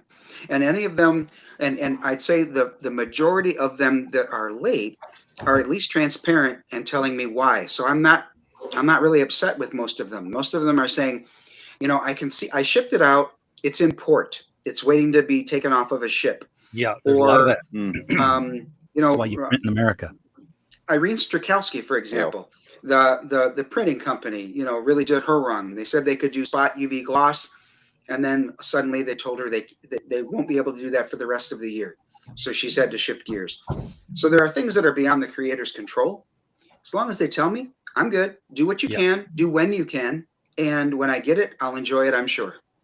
Well, it's funny. The books I went through, the ones that were the latest, were all from big name creators who had stepped out into crowdfunding, not small time creators who were trying to realize a dream. So it's like maybe there's a correlation there. I don't know.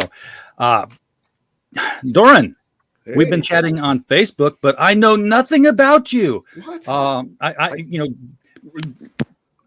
Bilbo could step up here and open up the speech and know more about you than I do right now. So I will rely on you to educate me. Absolutely. Yeah, I'm Doran Corkum. I'm creator of Whitefire Comics. I've been running around the Canadian circuit here for about a decade now. But since I was a teenager, which was many moons ago, I've been creating comics in the background and actually developed my career around trying to figure out how to do it. I became a graphic technician printer, became a web designer. I really invested my career and my life into trying to figure out how to do it. I actually ended up working for a company called Corel that creates Corel Draw and Corel WinZip and WordPerfect and all that. I worked with them for 14 years on their graphic softwares and painting softwares. So that was kind of a cool run to try and learn how do you create these comics? How do you get them printed? And and all that good stuff.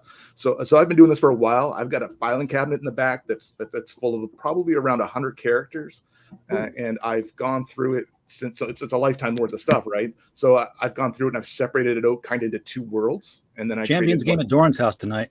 Yeah, for sure. I used to play that. Yeah, Champions is awesome. But these characters I could clearly divide into 2 worlds, and one is the Forsaken Future, which is my sci-fi mutation series, and then this one that I have currently going on Kickstarter, which is Raquel. So I call it the world of Whitefire. So it's more of a horror supernatural series. So there are 2 kind of flavors, and that's what I've been up to for the last many years. So Doran, with the sci-fi section that you're talking about, is that would they have superpowers, or are they more like technology driven? Yeah, so that's the great thing about it is one of the taglines I have. It's where mutation and technology collide. So I wanted to create a world where both existed, and that's what started to happen. There's been an apocalyptic event, a good old meteor strike. Nothing new and original about that, but this series takes place after that, and what happened to the world, and how mutations started to happen after that meteor strike. And it's really social in the sense that North America is destroyed. The rest of the world doesn't care. So they just let it go, and they kind of swoop in all these corporations and take over North America. And that's when the mutation starts to happen. And everybody's just filtering their air and all that good stuff. Doran, are you familiar with the Wold-Newton theory of literature? No. Should I be? The Wold-Newton theory posits that, and this is Philip Jose Farmer, by the way. So it's science fiction based. Posits that a meteor struck the area. I look at Pops' shirt. Yes, and I didn't even wear one. I've got the Tap Dance Killer on. I'm representing. You were wearing one. I figure I better rep your panel, bro. Thank you. Is this the theory that there's a meteor that lands in England and it affected all these different people within that generation, like Sherlock Holmes and Tarzan and all these different people were like affected meta physically by this meteor? So it's very fucking subtly cool. metaphysically. Crazy. It's very cool. I don't very know if a lot theory. In doing the research, I just had to jump in because I've heard that theory before. That's cool. So Yeah, cool. and jump in anytime. Welcome, Matt. What's going Matt's on? another one. I was like, Pops is saying, "Hey, get Matt Barr." I'm like, "Who's Matt?" And he tells me, and I'm like, "Oh yeah, the middle section of and first Rock and Roll Ninja, Knife Hand Blind Spot," and I'm like, "Yeah, I hear it all the time." Rock and Roll Ninja. Yeah. That's me. Matt's been on our show. What's going on, guys? Yeah, I have. I've hung out with Pops a couple times. And I know Dojo too. What's up, buddy? Yeah, hey. We've had you on our show as well. Yeah. Yes, sir. Yes, sir. I'm gonna look up the map because he mapped this out, and it would be cool to see if I can find it. Billy Basco, what's happening? Hey, Billy. Hey, brother. Yeah. Oh shit, Rich, come on, man. Yeah, I'm doing Rock and Roll Ninja, and I'm doing the lettering for Goblin Girls. So that's what. Oh, you're doing lettering too? Yeah. I mean, the last 25 years, I went to school at SVA, School of Visual Arts. I went to school for comic book illustration, but I ended up just like going into TV production and like screen printing and stuff, and I just like learned all this other stuff. Even though I knew figure drawing and I knew life drawing and I knew all that other stuff, I just ended up learning all this other aspects of art, to support a family. Yeah, well, you know what I mean? Right? Yeah. Where it's like, I don't really know lettering, but I need to learn it for this job, so let me go ahead and start figuring out kerning and serifs. Wow, you did go impressive. Yeah, I took typography for 2 years too, so it's fun. Once you realize it's typography is really, really fun. Like once you know it, it's a fun little you don't realize the effect of text on you and your ability to read and what you can do to make it fit and look better until you take a course like that, for sure. Yeah, dude. And do you start like pointing out or seeing like fonts that are being used a lot? You're like, oh, there's such and such font. Yes. Right? And I see it in movies too, and I'm like, oh, there goes the Ice Age. I mean, of course, everybody can call up Papyrus, but there's like a couple of other fonts that are just like Comic Sans. Yes, but I mean, yeah, that one. But there's a couple of them though, like pretty like cringy that are like, oh, I can't believe they're using that font again. It's funny. It's like it's typography nerd shit, you know. Yeah, it's very nerdy. Typography for sure. It's funny is I learned Corel Draw, like that was one of the first like vector programs I learned. So when I went to school, I wasn't allowed to use it. They actually banned it because it was all Macs and it was all Adobe, and Corel was the only one on a PC, and that's what I had was a PC. So I was kind of forced into it, and I ended up loving it, and just couldn't believe the creativity of it, you know, and the fact you could create books in it. It was ridiculous because a lot of softwares couldn't do that back then. So it was. Yeah, I like was working at a screen print shop, which was basically out of a unit, you know, a storage unit. And they had a PC and they had Corel Draw, and that was, you know, where I sat down and was like, okay, time to learn screen printing. You know what I mean? And like, and that was where I learned it. Then I moved on to freehand, and I was a freehand guy until that just, you know, ran. I haven't heard that one to the end of the road. You know, how long does it take to letter? How long does it take to letter like a 40-page book? It depends. It depends on if you know what you're doing or not. Once you know what you're doing, it's very quick. Yeah. It doesn't take long at all. I would say I was doing 2 or 3 pages a night, an evening, and I was pretty picky and taking it slow. Yeah. So it's pretty, you know, once you get it, the I like doing special effects, like the old comic, you know, kabam, like Crack a Boom is one of my favorite ones to do. So you have to create that, and there's special effects you got to do with it, and you got to kind of. But there is one really cool font out there that has built-in special effects. And I'll have to look up the name of it if I was to try and Dingbats and Widsking. This one is specific for comic books. Yeah, Dude, I'm using one right now called like Anime something. I don't know. I think I got it off of like the fonts, but I'm using that. But I'm kind of revising it a little bit once I outline it so that it doesn't just like completely look like I've typed it out. You know what I mean? Like I don't want anybody to just like look at my shit and be like, oh, I could type that out. Like I make sure I go in there and revise it and nibble on it. Yeah, see, I can always tell the ones who are. Brian Christgau, quit eating and get in here. Hey, George. I was on Comicsgate Real Estate just recently. Yes, you were. And what the hell? I see Dojo Comics do a list of Comicsgate shows and all that stuff. And my Friday show and the Saturday show is not on there. Get over the Have you told me about it? Did you send it to me so I could include it? Everybody knows my show. No. That's not how that works. That's not how that works. I didn't know you existed until yesterday. God. This is that family tree I was telling you about, by the way. Yeah. This is one of them. One of the family trees. This is one of those family trees from the Wold Newton thing, the Wold Newton family. Just who married who and who came up with who. I mean, it's going back to characters I don't even know, like Fitzwilliam Darcy, and here's the Scarlet Pimpernel. Oh, that's awesome. Lord Byron. Way over here is Sabrina Holmes and Sherlock Holmes. Lord Peter Wimsey. RJ, send me that, please. Yeah, I'd be glad to. It's pjfarmer.com. And that wasn't, did what's his name dip into that at all for his League of Extraordinary Gentlemen? Like he didn't, right? He went in a different direction. I think he went in a different direction. Yeah. He never really touched on this. Yeah, here's C. Auguste Dupin, which the Rue Morgue murders. Dude, I love so yeah, if you're into all those characters, here's where they're related. Yeah, crazy. Most people don't realize in real life there's been multiple extinction events. A lot of people talk about the dinosaurs, but actually, I was watching a special on the other day that they say there's been at least 4. They happen about every 6,000 years. Yeah, and everybody's career here was an extinction event just a few years ago. Another one down. Yeah. Another one down. True. Very Another one bites the dust. Dude, good stuff. Well, I guess you better sell your NFTs now before the next meteor hits. Oh, did you see? I have 3 NFTs available, and they're pretty pricey. Really? Yeah. They sold? 1.2 million, 2.5 million, and 3.8 million. Damn. Well, good luck. Were I they have those discounted? available.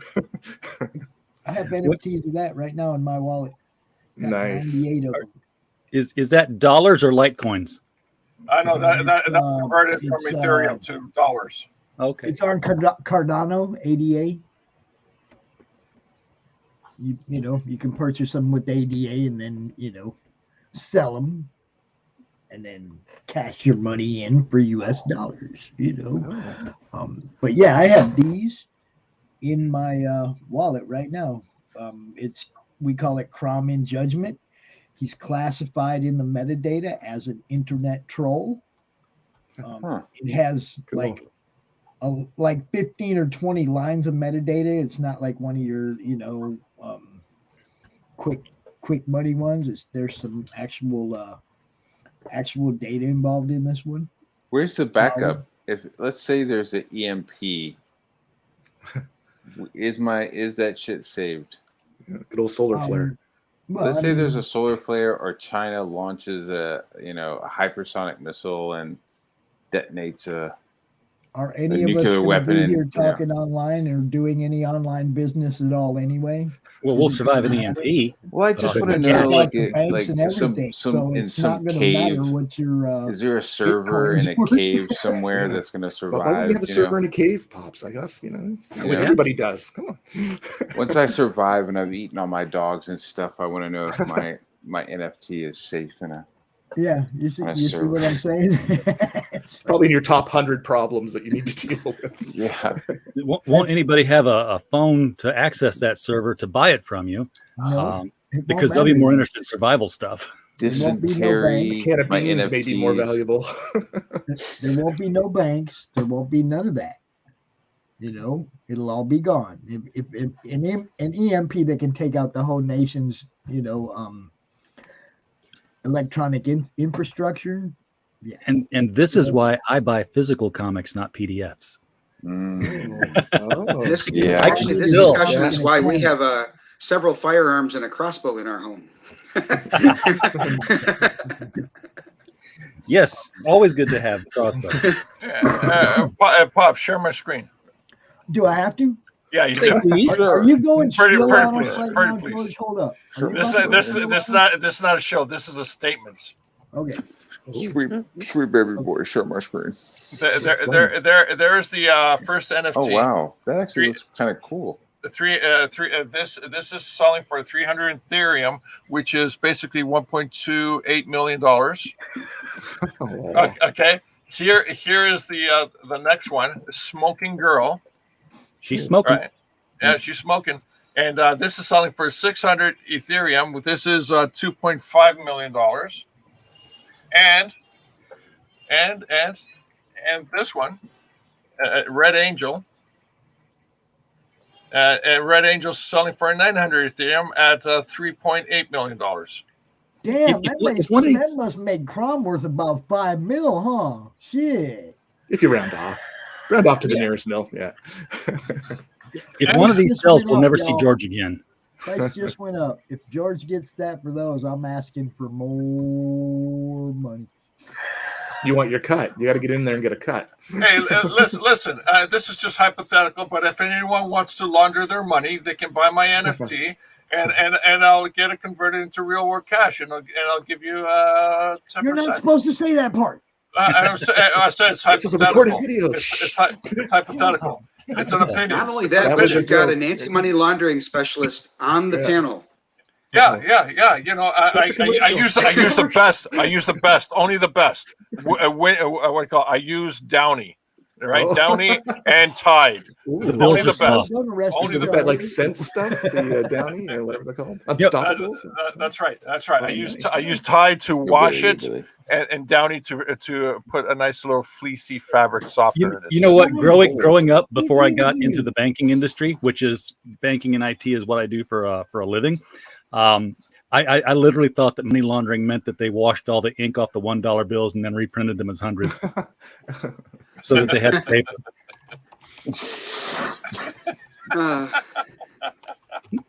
Why not? Okay. That's funny. That's funny. I knew a guy who thought homegrown was when you go to your when you go to your spice cabinet and just mix it all together and smoke it. You never know. Different strokes, different folks, right? So what's going on in comics these days, guys? What are you doing? I need everybody's name disappeared because we got a chat. Brian Christgau, get in here. Yes. Did I say Christgau? Yeah, no, he's not that slippery. Brian Christgau, get in here. Get in here. But Doran, tell us more about these mutant technology hybrid things. Oh yeah, so that's not my current Kickstarter. That was my last one. But it's coming back again. It actually didn't go so well. I didn't get funded for it. But yeah, so it's quite the series. The introduction of technology with the mutation, I think, is really, really cool. And the fact that I've put this kind of corporate twist on it where these mutations are happening, and there's actually an American or former American company that's kind of specializing in trying to figure out what's happening with all these mutations. The world is kind of getting a little jealous. And most corporate people who are making their money off of the remains of North America are not, they don't want to leave. They want to make their money off of the remnants of this impact, this asteroid. But you know, they're kind of worried about mutating. So there's this kind of fear of mutation, and that's why they've kind of filtered their heirs, and they've separated themselves out from the common folk.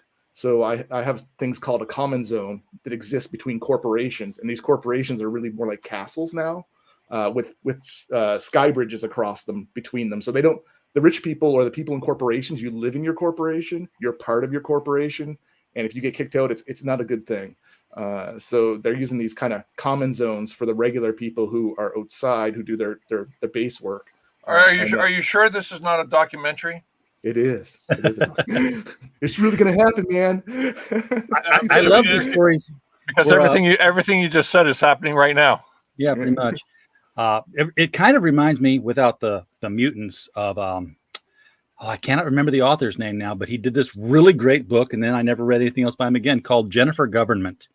And it was this world, this future world, and the only science about it was political science.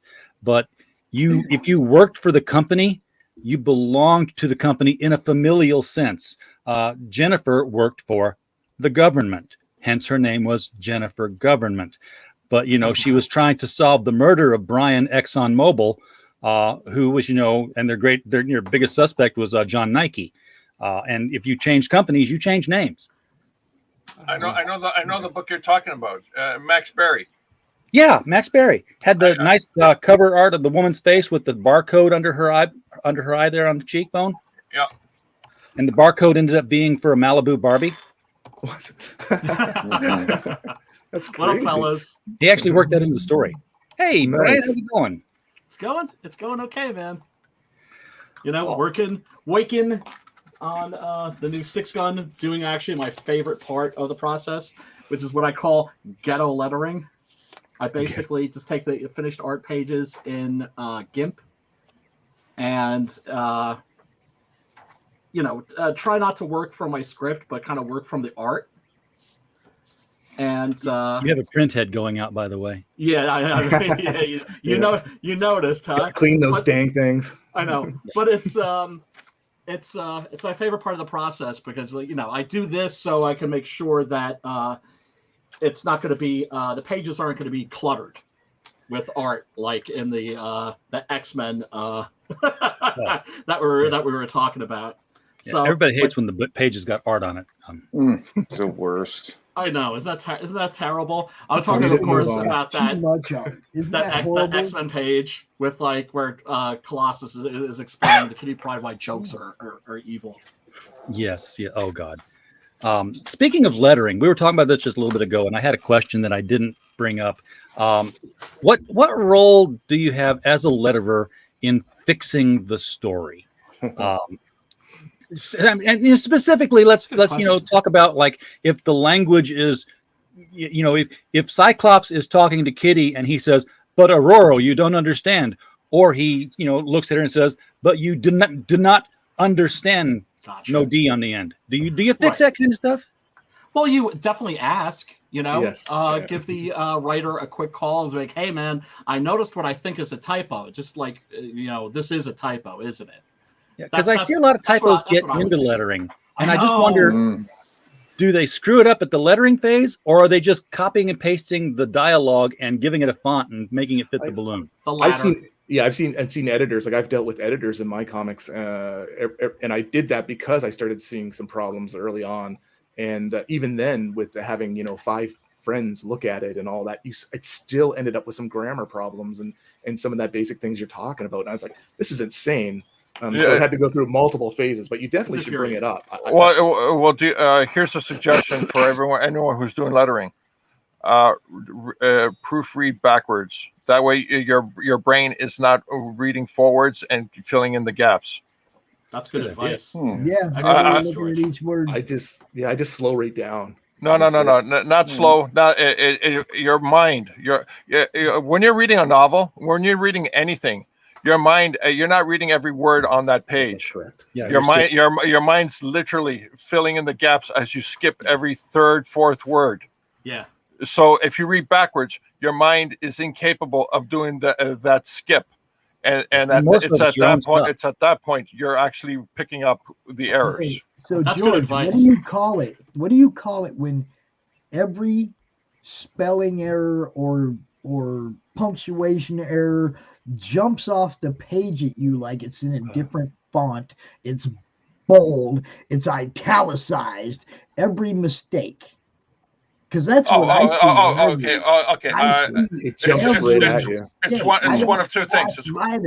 It's one of two things. One, either the character is speaking in Pig Latin, so they're not able to pronounce their words properly. So that's why the lettering is the way it is. No, I said it jumps out like it's that way. A mistake jumps out at me like it's a totally different font, like it's bold, it takes you out of the story. Like it's italicized. I understand, but again, see, the problem is, is the character? It's one of two things: is the character actually speaking broken English, is it like? But hold on a second. No, it's not. It's not. Okay, it's not that they're slanging it. It's like the mistakes jump out at me. Yeah, it's kind of shocking the amount of comics that I've been seeing lately that do have these problems. Go back to The Walking Dead. Yeah, absolutely. That's a prime example. Well, like I was showing, showing you. I always go back to Doc Salem. Oh yeah, God, yeah. No, but Preston knows I feel that way, and I give him shit about it, and I'm gonna still get the next book. So well, yeah. I mean, Preston's the goat, but he has dyslexia, right? Yeah, so he needs an editor. Yeah, absolutely. And and I was telling him like, I volunteer. You don't even have to pay me. You're right, because I just want to see the book. Anybody's book, because that's like I said, that stuff just jumps out the page at me. It does. You really notice it if you're some people are more sharp-eyed at it than others. Like like George was saying, some people just read it and you read for scansion, is what it's called, and your brain literally fills in the gaps. Like that's a word that starts with a T and it's in between two things. It's probably the and you just keep going. I've never had a typo in the 7 books that I put out so far, and that's because of like the whole ghetto lettering process that I was talking about. Because what I do is I do the finished dialogue, right? I'll cut and paste from my script, but then I'll change everything if I feel like the art will inform the dialogue, right? And then for the letterer, I will just cut and paste that and put that in the script. So all he has to do is cut and paste from the lettering script that I send him, and that's been foolproof so far. Pops, where did you get a Critical Blast beer mug? Yeah, seriously, dude. Are you missing one? You probably took it. Oh, hold on. It's a Madness Comic Network mug. Nice. It's a beautiful Critical Blast. Oh, he's got the holo sticker on it. Oh, nice. Yes. Let me know if that survives the dishwasher. Hold up, because Madness Comic Network also hangs out over here with Indie Bolt, and whoa, some cat from the hood. Oh, it's Cat Stevens.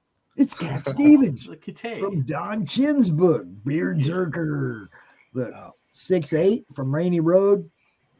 Got Indie Bolt, got Randy Soapbox, Randy Zimmerman, Joe D. McPhee, he's out there in the chat. There's his girl right there from Amazonia. Got Life on Cora represented.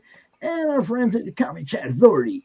I just decided that those stickers need to be where I could come up here and represent people when I'm sitting here in the chair, you know. Like, Archie, I didn't know you had any stickers. You got to be on my computer, bro. Well, I definitely have to because. Oh, you got stickers I don't got. Oh, I You don't got know. the sweet Hey, comics. Roberts, what's up? Hey, yeah, back the campaign for the stickers. Fuck the comic. I've actually done that. A lot of people collect stickers. Yeah, I've done that. If they put stickers on there, I will suddenly like, okay, I'm going to back it for the sticker. Was that a God's hand? Yeah, it was. Okay, I saw God's hand. I saw some Natverse stuff there. Good stuff. I saw the Lucent. Lots of 6 a.m. Lots of MC Mark Marianelli eats MCs like spaghetti, or maybe some Cheerio. He masticates his foes. Yo yo yo. I don't even know what I just said, by the way. Yo yo yo. But yeah, no, here's the thing. All like the bells and whistles, the stickers, and all that crap. I don't need it, but when it falls out of the package, I'm like, okay, that's kind of cool. Yeah, sometimes. And like I said, it's like for me, it's product placement. Right. Okay. Right. You know what I mean? Yeah. It's like it doesn't matter how I pick this one up. Somebody's getting a bump. Somebody's getting a little promo, right? Right. It doesn't matter how I pick this cup up. Somebody's getting seen. It's like fridge magnets and that too. Once it's on your fridge, right? Every time you go to your fridge, you're going to see over again and be reminded, hey, Comic Blast or Critical Blast. Yeah, That's where I'm going to go next. He's got a fridge magnet. What? Yeah, I did. I made fridge magnets behind me, so I got to have stuff in my hand that y'all can't see. But you know, I'm running out of places to put stickers, so I've started. Yeah, me too. I got filing cabinets that I'm covering with stickers as well. I have to have a patch for this campaign. I promised I was going to deliver a patch. I can't imagine who you promised you were going to make a patch. Yeah, that's Shay, of course. Yeah. Right. Yeah. So now I got to make one. Yep. Critical Blast patch right there. Oh, that's cool looking. Got all the good stuff. Yeah, man. I stashed my patches because I got to put them on my jacket still. RJ's got it going on. See, that's what I'm gonna do. I'm gonna put them all over. Nice. All over. Are they sewn on or are they like iron on? It looks like they are sewn on. Right. Where's your Siamese patch, RJ? I didn't get one. What? Dun, dun. I got a really cool challenge coin. Oh yeah. But I didn't get a Siamese patch. Otherwise, it would be on there. But yeah, I'm I live. very personally, RJ. Yeah. Very Here you personally. go, Dojo CoN. This way. Nice. That and then the front Oh, of it's it. a coin. Oh, Yeah, it's a challenge coin. It's heavy. challenge coin. That's Okay. badass, dude. Mm-hmm. Yeah. That's funky. I got one from Naughty Strippers. Let me see. See that? Yeah, Naughty Strippers was not so popular. Is that a comic book or is that a show club around you? Naughty Fairies Stripper Assassins. It is actually a comic book. Got it. I'm feeling triggered immediately. Hold up. Get that booty, baby. Get that booty. The booty will unite us. Pirate. Shiny. Professor, what's another name for pirate treasure? Booty. Booty time. Booty time. Oh. Yeah, man. That's So somebody yeah, else. I'm starting to collect patches now. I live in a territory that's, I don't know if it's on the Mother Road or what, but bikers come through here and they get catered to. Like there's a biker bar every other block that serves great food. And there's a shop that's just like, trick my jacket is what it's called. And you just go in there, you buy patches, you bring your jacket in and you can say, hey, I got these patches. I want to hear. The guy lays it out, says, okay. And he's like yardstick and rulers. Like he's great to talk to. I love talking. Eureka Springs. If you go through Eureka Springs, you got patches, put them on your jacket, stop there. Is that on the way to Sturgis or something? Well, I'm in Arkansas, and Sturgis is in one of the Dakotas, so no. Gotcha. We had somebody watching earlier, RJ, that's from Alabama, and she was asking about local cons down in that there, neck of the woods. I was like, there's one local con. It was in Rogers. It had absolutely no contact information on how to reach out to them. So I could neither buy tickets nor get a table. Crappy organizing, obviously. That's too bad. Or you were banned for some reason. No, I hadn't got to that level yet, but it's possible. It's possible. Someday. I've never been banned Working from on it. yet. Someday you can join us. Someday you can join us in the ranks, RJ. Yeah. Like The ranks of the canceled, or in my case, the self-canceled. Bing. Blocked by Ron Mars. All Does right, that hold up. I just had a brainstorm idea. I'm gonna start a new show called Canceled. Oh. There you go. And I'm You know gonna what's gonna be highlight great? people who have felt the heat of being canceled. You come on my show and tell me your story. Hell yeah. You need a box of tissues for those ones. It's gonna... Pops Cancel Comics Cavalcade. The comics you never wait got. until all this shit is over. Podcast. I just can't wait until all this nonsense is over, because then all like the woke people that I know are going to be like, I wasn't an SJW. What are you kidding? No, I wasn't. But really, cancel cult? No, I wasn't part of that. So save those screenshots, people. Save those What happened after screenshots. the Nuremberg trials? You see Or the what? logos already. I Yeah. know, right? Oh, Yeah, they're all gonna. Once that becomes like uncool, yeah, it's kind of like how Vanilla Ice sold 8 million records, but then like once it wasn't Nobody cool bought it. anymore, you couldn't find anybody that bought one. I never thought that. No. Yeah. No, you weren't I listening love to that down the DC street Harry. every day. No, didn't happen. No. My friends that were like, "He's the new Elvis." album. I didn't The say new that. Elvis. I never said that. He's so uncool. Queen even denies suing him. He has like a realty show, like where he goes and fix houses. I saw a couple of years ago. Yeah. Interesting how careers change. Yeah, well, I mean, I'm not gonna like, hate on the guy, but I mean, Oh, he made his money. I'm music sure he is, made his is, money. is shite, but whatever. It's just funny how people will be into something and then or have a certain opinion or be down with like something like cancel culture, and once that stuff is out, once that train has left the station, once it's over, watch and see. They're gonna act like they were never part of it. And yeah, keep those receipts, people. Keep those receipts. Then he'll just have to switch to uncanceled. The first thing they There you go. triggers that is when they get canceled themselves. Which is happening because inevitably, they start taking each other out, and you see that. I mean, there was one case of a trans woman, right? Was like female to male, and mind you, I'm not bagging on trans people or gay people. I love my trans and my gay and my bi and LGBT peeps. But she became a white male, and so then like her clique was like that's it, you're out of the club because like you're the ultimate evil, you're at the bottom of the progressive stack now, you're an evil white male. You transferred yourself to the lower floor on purpose. They took the Yes. card back or something. Like, you can't have Yes. this membership anymore. And it happens so fast. Yeah. You can get whiplash from it. I mean, it's like, consider, well, of course Voldemort was always gay. Yay! By the way, about women. What? You heard the word of CRoM today. Oh no. Yeah, J.K. Rowling that did finger nothing stuck? wrong. Look, it's like I'm just gonna push myself. When it comes to fighting with these people, I consider them speed bumps now. Right. And Okay? don't hate them. I might slow down as I go over them, but they ain't fucking stopping me. No, of course not.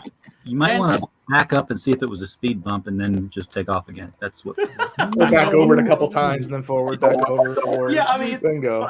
Yeah, I can't stress how important it is to not hate these people. First of all, hate eats you up. It's negative Yeah, energy. it's not Nothing worth it. positive can come from it. It's just 100% negative. I'm a gamer. I've been gamer for a lot of years, and I used to not compete like globally, but I used to play competitive games before it was all cool now, like StarCraft and World of Warcraft before it became World of Warcraft. And there are so many haters out there back then; it was ridiculous. And if you focus on it, you're right, you become consumed with it, and that's not the direction you want to go. Focus on your lane, what you're doing. let them sit there. They're just going to be, crybabies tomorrow. All they know how to do is destroy. They don't. They're know trying how to bring create. people down. It's toxic. Exactly. That's all it is. That's horrific. Yeah, man. It's horrific. There it is. Goddamn supervillains. Hell yeah, Tyrion. So, I always quote Voltaire. I disagree with what you say, but I defend unto death your right to say it. Yeah. But, what can He's I a good writer. I read his Candide. Yeah, Candide, yes. Best of all possible worlds. Yeah, man. Search for El Dorado.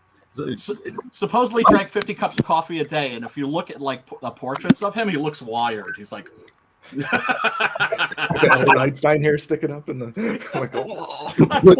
Was it coffee or was it Cuban coffee? I don't know. I'm not saying it was aliens, but it was the aliens. Damn aliens. Yeah, I mean, this, it's a funky era that we're living through, but I really think that we're beginning to see the end of it. I really do.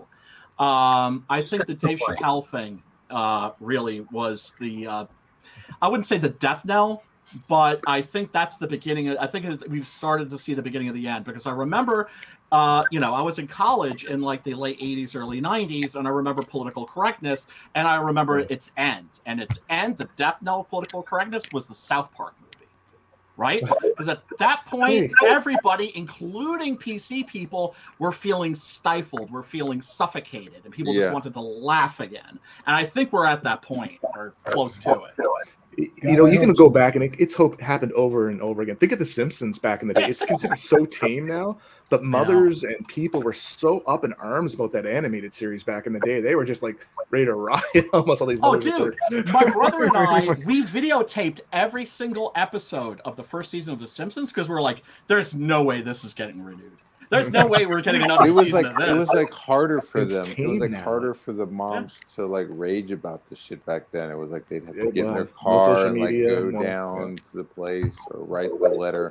Now, man, they could just sit there while they're drinking their coffee and tweet some crazy shit, and suddenly. And as you there's ripples. A good, kind of an interesting story along the same line. I was actually considered once a Satanist. Almost like so. I left home when I was. This is a good story. I left home when I was 14 years old and ended up in a foster home. And but anyways, You like the taste so what of happened? butter? Yeah, so I listened to Iron Maiden. I played Dungeons and Dragons. These role playing games, and that Dungeons and Dragons back then was a key. Iron Maiden with all the stuff on the wall. And All the one day- satanic panic you're talking about. Yeah, totally yeah. blew it. I think I need to You check totally my room blew for it for this the first guy. pentagram underneath. I was like, these people. It's you're funny in to trouble, think that dude. how Your you can soul's in misinterpret trouble. things and think that Oh, man. that's causing people to kill each other and that's causing people to do this. It's Yep. usually someone else with a problem already that's causing this type of Oh, stuff. yeah. I mean, I Right. remember there was a 60 Minutes special about Dungeons and Dragons, and they weren't subtle about it. They were very clear. Like, we have evidence, we have proof. Dungeons and Dragons causes suicide. Yeah. And, they talked to this kid's parents, and it was really obvious they didn't know their son. They didn't know But it. they were looking for there's some something kind of to illness. blame. So exactly. So what is it? Well, we got to find some kind of a scapegoat. And I remember they were, and Dungeons and Dragons was on its way up, and that did extinguish that light. Right? It always stayed alive, but they prevented it from becoming like a mainstream thing. Now, Damn of you, course, Tom Hanks. yes, Faces and Monsters. Right? Yeah, they even made movies. Right, where like Dungeons and Dragons will make you go insane. So, Joe, you have a good night, sir. We will catch you next time for sure. Take care, man. And All right, like thanks. I said, It's been great seeing you and talking to you guys. Have a good one. Peace out, man. Best wishes. See you, Dojo. I remember they were starting to do the same thing to whatchamacallit. We were talking about J.K. Rowling to Harry Potter. Right? Yes. I saw Oh, the really? exact same thing starting to happen, and then Disney bought the rights bought the movie rights, and that shit stopped. Like that. Because they were like, there's incantations in the book. I'm like, it's Latin. You hear it at church every Sunday. Yeah, and it Those little turns twigs out are sharp. and it turns out J.K. Rowling is just like, yeah, I'm a Christian. Basically, this is like my version of like C.S. Lewis. Yeah, exactly. but because it was magic, right, you couldn't have that. I was. It's wild. How are they trying to cancel her, but then keep the IP going? Because she's I mean, I mean, she doesn't matter anymore. The creative people don't matter, right? It's just the IP. They get their cut, and they'll just treat it like that. You'll get your cut. Just sit over there. If there was an announcement, there was going to be. If there was an announcement tomorrow that there was going to be 7 new books in the Harry Potter universe following his son, and it should be because there's an opening for it, and I've detailed this many times that there was an open plot hole at the end of the last book that allows the adventure to continue. But if they announce that, all would be forgiven because you got these people who are addicted to this is their Bible. They have not read another book, so if they get 7 more chapters, that's like easy there, misery. Yeah, that's the Red Sea Scrolls to them. She comes out with another 7 books. Yeah. Maybe, but the thing is, pick up another book. She's somebody who just doesn't care, and that's what I love about her. I mean, she came from nothing. It's pretty awesome, right? That's one of the reasons why I think she and Stephen King are friends, is because they both came from nothing. They both have strong religious undertones or even overtones in their work, and they, neither of them give much of an F because really they're sitting on like mountains of money. Yeah. So it's like, well, how can you realistically hurt somebody like that, right? She's practically Lady Rowling now, so. Yes, and most people aren't on Twitter. Yeah. That's what but the SJWs have this attitude like, well, if you're not on Twitter, you better get on Twitter so we can organize. And so we can hold your feet to the fire. fire. You better get with the program. You better get in line. Absolutely. You better make sure that we can hear you getting in line. Oh, they're total bullies. Absolutely. Yeah, I do like the fact that they both have basically fuck you money.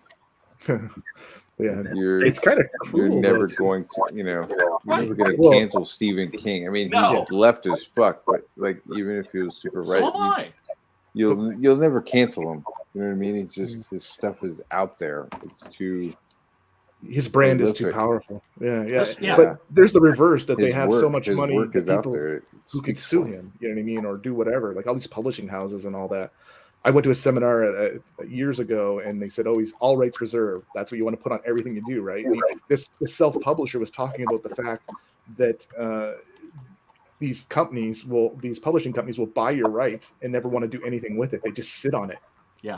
And that's why he said he got burned. He's seen other people get burned doing their books and that.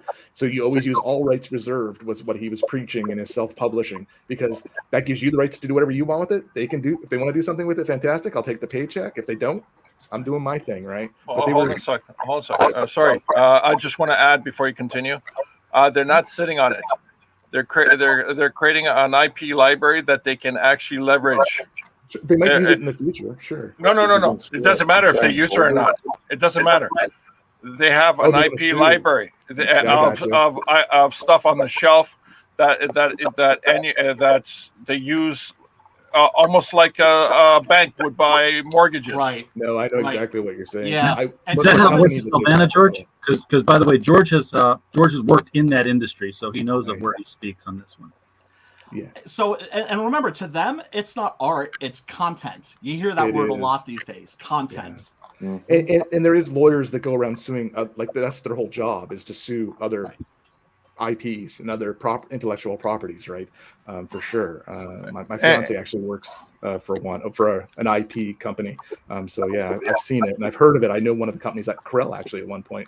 You have to protect your IP, but that, as you say, they can go buying all that stuff up and then react to it, sit on it, or when the time is right, they're waiting for a market change that it might fit into. Right, it might not fit in today, but in 20 years or in 10 years, it might fit into their portfolio. And the problem with that is that they're hedging their bets, just like futures.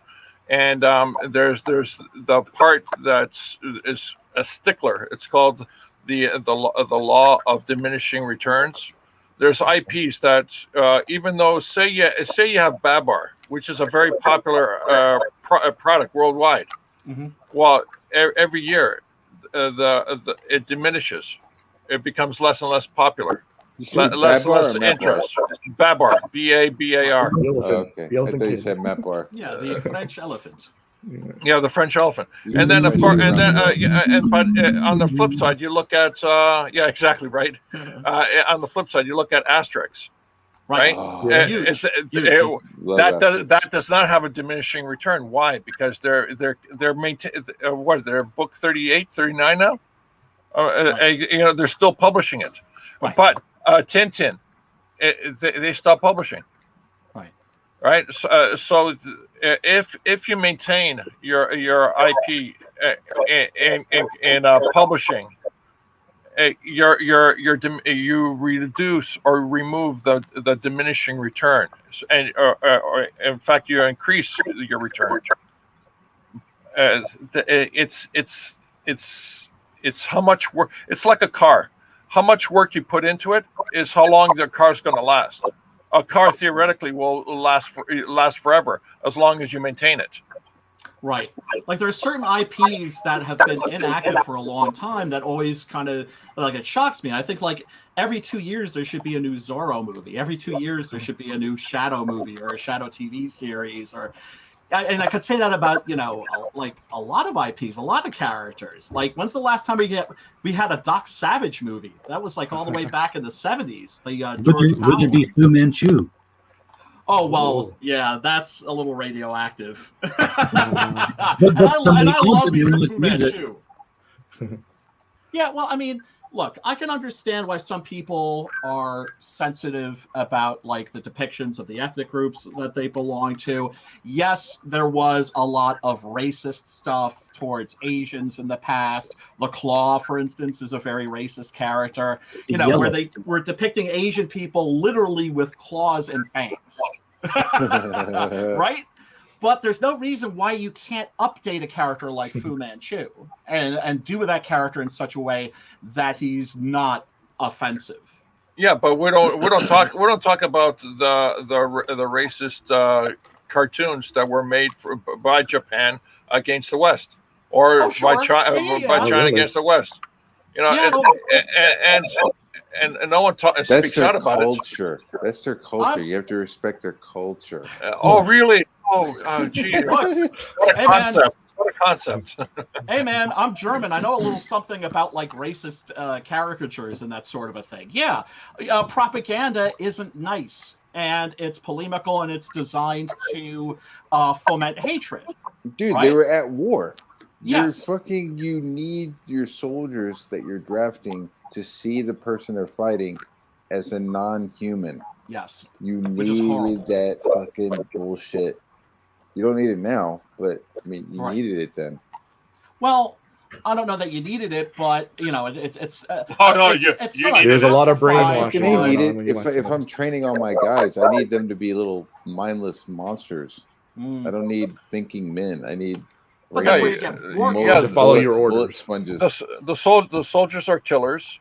The generals are the people that point the killers in a direction, and the mindset's important that you maintain, you know, a coherent message. Mm-hmm. That's the point of boot camp, is to break you down and so that it can build you back, put you back together correctly. Right. There's a future Facebook bot showing me the live stream that now has me scheduled for. I mean,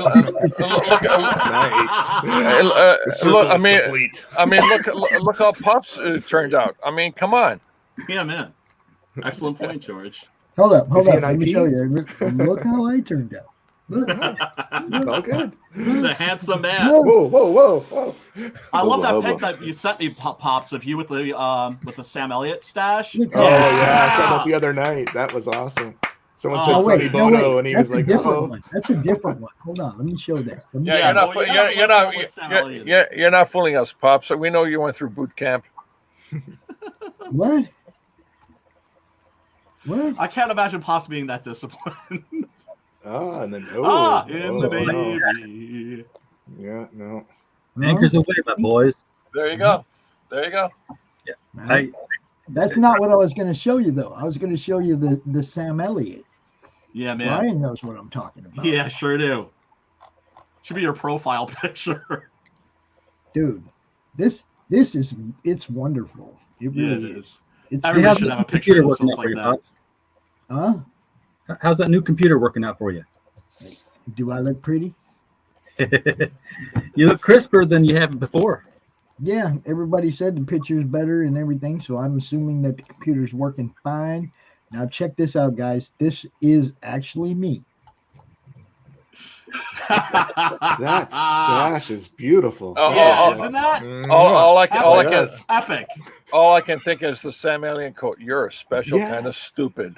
That's it. Totally Sam Elliott. The only thing that's missing is a Mustache Rides T-shirt.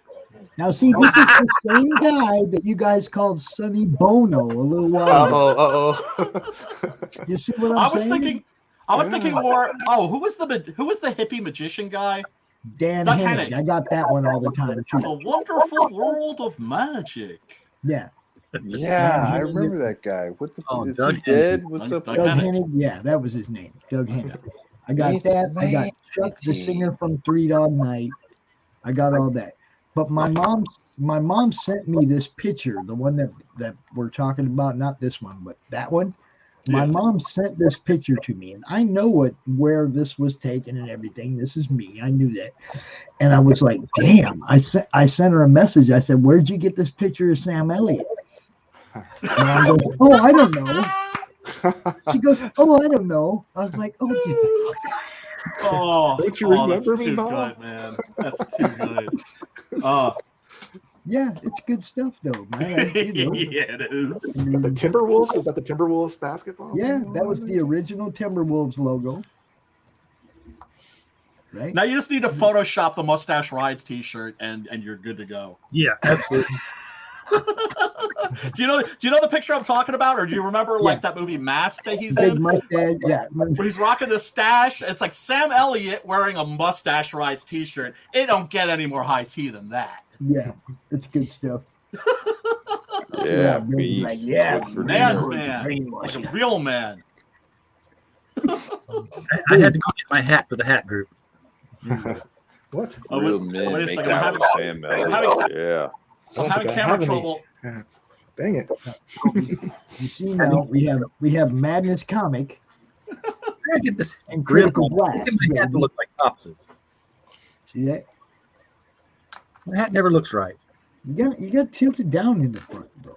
Da, da, da, da, da, da, da. Yeah, I was about to say he's gonna go dig up some dinosaur bones with that hat. I like all this stuff. Van Zandt from Critical Blast and RJ from Madness Comic. Check it out. Hey, wait. Pops. Make a fist to your left. RJ, make a fist to your right. Oh, you got a fist bump? Oh, come on, Pops. Other hand. Your left hand. Your Oh, left you want hand, a Pops. fist Your bump. left hand. There you go. That's it. I thought you meant he wanted to fight. That's not quite as good as when the Pops is quaff. going to town. He's Yeah, just Pop's throwing. gonna fucking go down. That's not quite as good as when the quaff was above me and he lowered his head down to where it was just his hair, and then I raised up to where my bald head fit into his, and I looked like I had. Oh man, what did you guys think about this birds of prey thing that happened? You heard about that, right? How they No. like censored the movie on the Disney streaming service. Oh, wow. Oh, On the Right, Disney you remember? Channel. only half hour long. What did they Well, censor? I couldn't get past the first 5 minutes. I actually couldn't get past like the Pretty opening credits. boring. What was that? I shouldn't judge it, but Yeah, yeah. I watched it. But it's They not said- Disney, though. They censored Birds of Prey on the Disney network. Yes. That makes no So, sense. so what you're saying is it was just a short film? Do you mean that they censored it Fear of on? Harley Quinn. I think it is. No, I mean, what did it's they an edit? R-rated movie, and I guess they wanted to make their R-rated movie a little more family friendly. I don't know. I mean, remember they changed the title of the movie while it was in theaters because it was bombing so bad, Oh, and yeah, they but thought that like a was- title change would actually put butts in seats. Yeah, I electromagnetic sat Harley Quinn and is- watched the whole thing. I don't remember anything being like No. offensive. Maybe some cussing or something, wait, but that- there's no like Scissor Sister shit going on. You know No, what they I had to mean? wait for the diamond to come out in the poop. Did that movie ever make it out of the theaters? Yeah, Yeah, it did. It's on Yeah. Netflix Yeah, right it now. I slid think. out of the theaters. Oh man, I couldn't make it past the. Sad used tampon, dude. It was just fucking- And, I rented it on Spectrum. Watched it, pay per view. Horrible movie. couldn't get past the opening credits. I knew it was going to be shite though, because I remember looking at a picture of the characters and I couldn't identify a single one of them except for Harley Quinn, and that was only because I recognized the actress. Well, the reason why is because the director basically said to the actors, whatever's in your closet, wear it and come make the movie. Yeah. No, seriously, I heard that. I heard that. Really? Dress yourself up, figure it out. Yeah, it's really disappointing because that's the first time you have the Huntress on I know. there. You got I know. Black Canary on the screen. I know. I mean, you do Black Mass. I mean, you're getting all these like cool characters, great ones from the Gotham area, and they show them, and you're just like, what the fuck? Like, do you even? Oh, geez. Huntress was like, every time she struck somewhere, it's like, and the crossbow killer strikes again. So when they're at the end of the movie and she's like, and what do they call you? She's like, they call me, and you get this whole montage of the crossbow killer, the crossbow killer, the crossbow killer. Yeah, so disrespectful. Tell me for 2 hours that you don't read these comic books. Right, exactly. Didn't she miss lots of shots too? I mean, I was like, I think if I remember correctly, I was like, is he supposed to be the Huntress? I don't know. I think because I always favored the theory that what they were doing is they're making these characters easier to cosplay, right? Like Harley Quinn doesn't look anything like Harley Quinn anymore. So, I was just guessing that they were just like, oh, make these characters easy to cosplay. Dude, maybe it's more relatable. Harley Quinn is easy as fuck. All you gotta do is go to Hot Topic and you're like, that's silly logic. That's silly. Okay. That's silly logic. I'll tell you why. Okay. Have you seen these cosplayers? I mean, I've seen some of them actually create, was it 10-foot tall robots that they walk in? I know. It's I mean, amazing. I saw a 15-foot was it Optimus Prime? Yes. Are you kidding me? C2E2. No. Yeah. I've seen amazing shit too. Hold on. I've seen a guy wear a human-sized Transformer robot costume, get down on his elbows and knees, pull it in, and turn into a car. Yes. Yeah. Hold on now. Yeah, the things that I've seen have been amazing. And I love it. Yeah. The first time we took the grandsons to a con, there was a 15-foot group. And I had pictures of dude reaching down, and Gabe or Bub, the little guy that was out here earlier with me, he was about 3 years old. Oh. And the look on his face, he's looking. I got one of him looking up at Groot, right, and then another, and he's kind of looking to the side, and the look on his face is just like, wow, Oh, so that's I got beautiful. these 2 pictures. That's I beautiful. have to find them and show them to you guys. But it's like, Yeah. man, Bub was just blown away. And he was like seriously young enough to think that these were all really the characters and stuff. Right. He met Daredevil that day. I mean, he met Matt Murdock, he met Magneto, he met Rogue, and all these people. And he thought he was meeting Wonder Woman and Batman and Ghost Rider. He had so much. I heard of that's beautiful. I heard of a story of a kid that was lost in one of the comic book conventions. I was gonna say, and he walked up to the cosplayer. And he said, Flash and Wonder Woman. Yeah, Flash and Wonder Woman. And he says, "Can you help me find my parents?" I mean, it's stuff like that. But you got the cosplayers. You got to love and respect them because they're literally bringing the world of comic books to their right into the real world. And they're helping it jump generations too. Yeah. We do a spotlight every month called the Critical Blast Bombshell of the Month on a different cosplayer, and we get lots of stories like that because these people aren't out there for the Instagram clicks. They're out there because they love the characters. They love to and so many of them use them in socially constructive ways. You see so many charity events and charity groups. And I'll give you a sneak peek here of our December bombshell of the month. 2 days before it goes up, I just shared it to you, Pops. There. It's me. I confess, it's me. The Wonder Woman costume doesn't do much for you. Whoa. Whoa. Hello, Whoa, Rich. something just grew 3 times. That was close. That was close. Just needed a color blue. That's all. Yeah. The cosplayers, I noticed they really seem to do it for is they love it when people come up to them and say, "I love your costume." You know, it's just the look on people's faces. And I have stopped people and be like, "Dude, your costume's awesome." Yeah, like I've never seen a Martian Manhunter cosplay before, right? That's because he's like the redheaded stepchild of the DC universe. So I was just like, John Jones in the house, I had to go up to the guy and shake his hand. Like, hell yeah, man. It's you. Yeah, it's wonderful. And then there's stories like the one that Pops was telling, and the one that George was telling. With these little kids like actually thinking that they're meeting these characters. It's beautiful.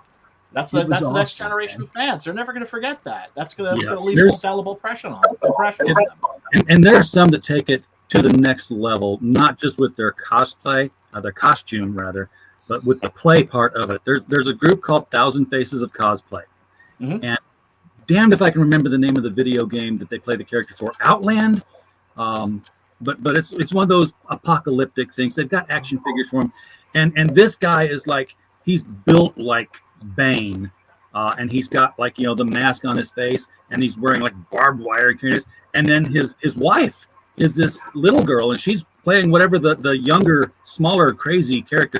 She makes Harley Quinn look sane. When they come down the hallway, they go into a routine, and they ad-lib it, and you think they've jumped right out of the video game because she's like wanting to eat the heads off of chickens, and he's just wanting to crush everything in sight, and they do it so smoothly. Oh, beautiful. Oh, that's wonderful. Turn the gain on your mic down a little bit. I don't have any gain on my mic, Pops. It's just a plug-in mic. That scrambles all you, bro. That scrambles all you. How dare you, RJ? What were you thinking? We're having a good I time. forgive You you. have to come in and mess everything up.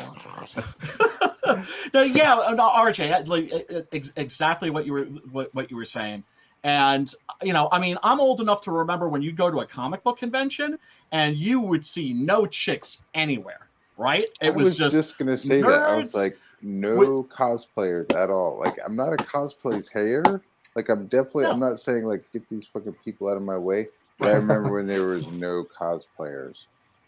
Oh my God! And there were no chicks, right? None. It was just a bunch of guys with really bad complexions and really bad funky body odor. Arguing about shit. questionable hygiene. Arguing about who would win between Thor or Superman. Yeah.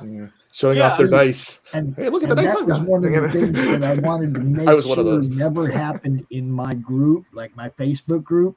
I made it a networking promotions group, but there is you will never see a who can beat who.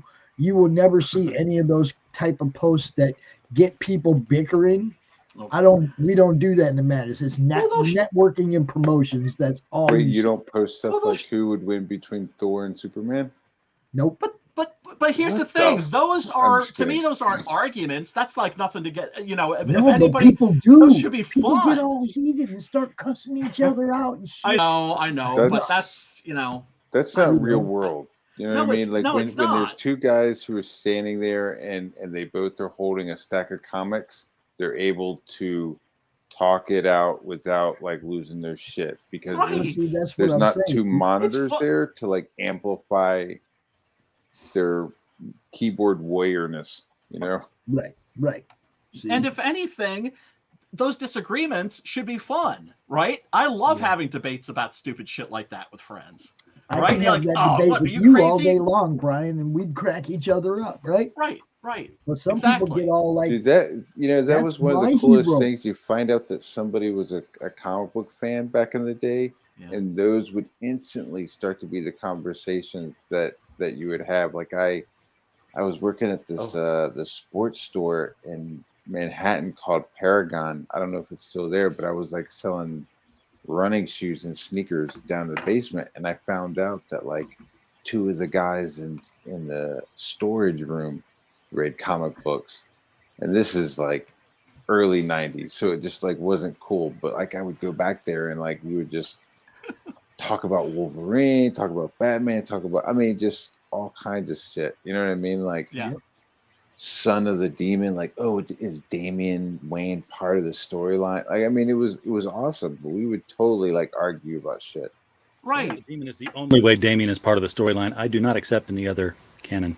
Well, at RJ, that time, sounds it was like people were saying, "Oh, that's Elseworld," or that's like that was the argument. I was saying that it was part of the canon. I was like, "I'm telling you, they're going to bring that kid back," which they did. But I literally had to go, "Nah, man, that wasn't part of it. That doesn't count." Like I was at Chicago Comic Con in 1989. All the cosplayers there I could count on one hand, and I was one of them. Oh. So this is me standing with Dick Giordano and Denny O'Neil in Chicago in 1989. You can see the Batman poster. You can see the Superman Action Comics was, the reboot was going on there. Marvel had Spider-Man in. I love those Spider-Man eyes. Yeah, man. And that was nice. There was a chair in the lobby of the hotel, the Hilton O'Hare, and I said, I've got to take a picture because if you remember the books, Batman #1, first time you see the Joker, he's sitting in one of these chairs with that arching thing over. I was like, oh yeah, I got to get this done. And what's funny is that after my friend took the picture, this guy comes up to me with his kids and says, "How much for pictures?" I'm like, that's awesome. They could just take a picture. It's okay. I'm not. This is not. This it's is not for what love, not money. Exactly. And besides, I'm a psychopath. You shouldn't, have your kids.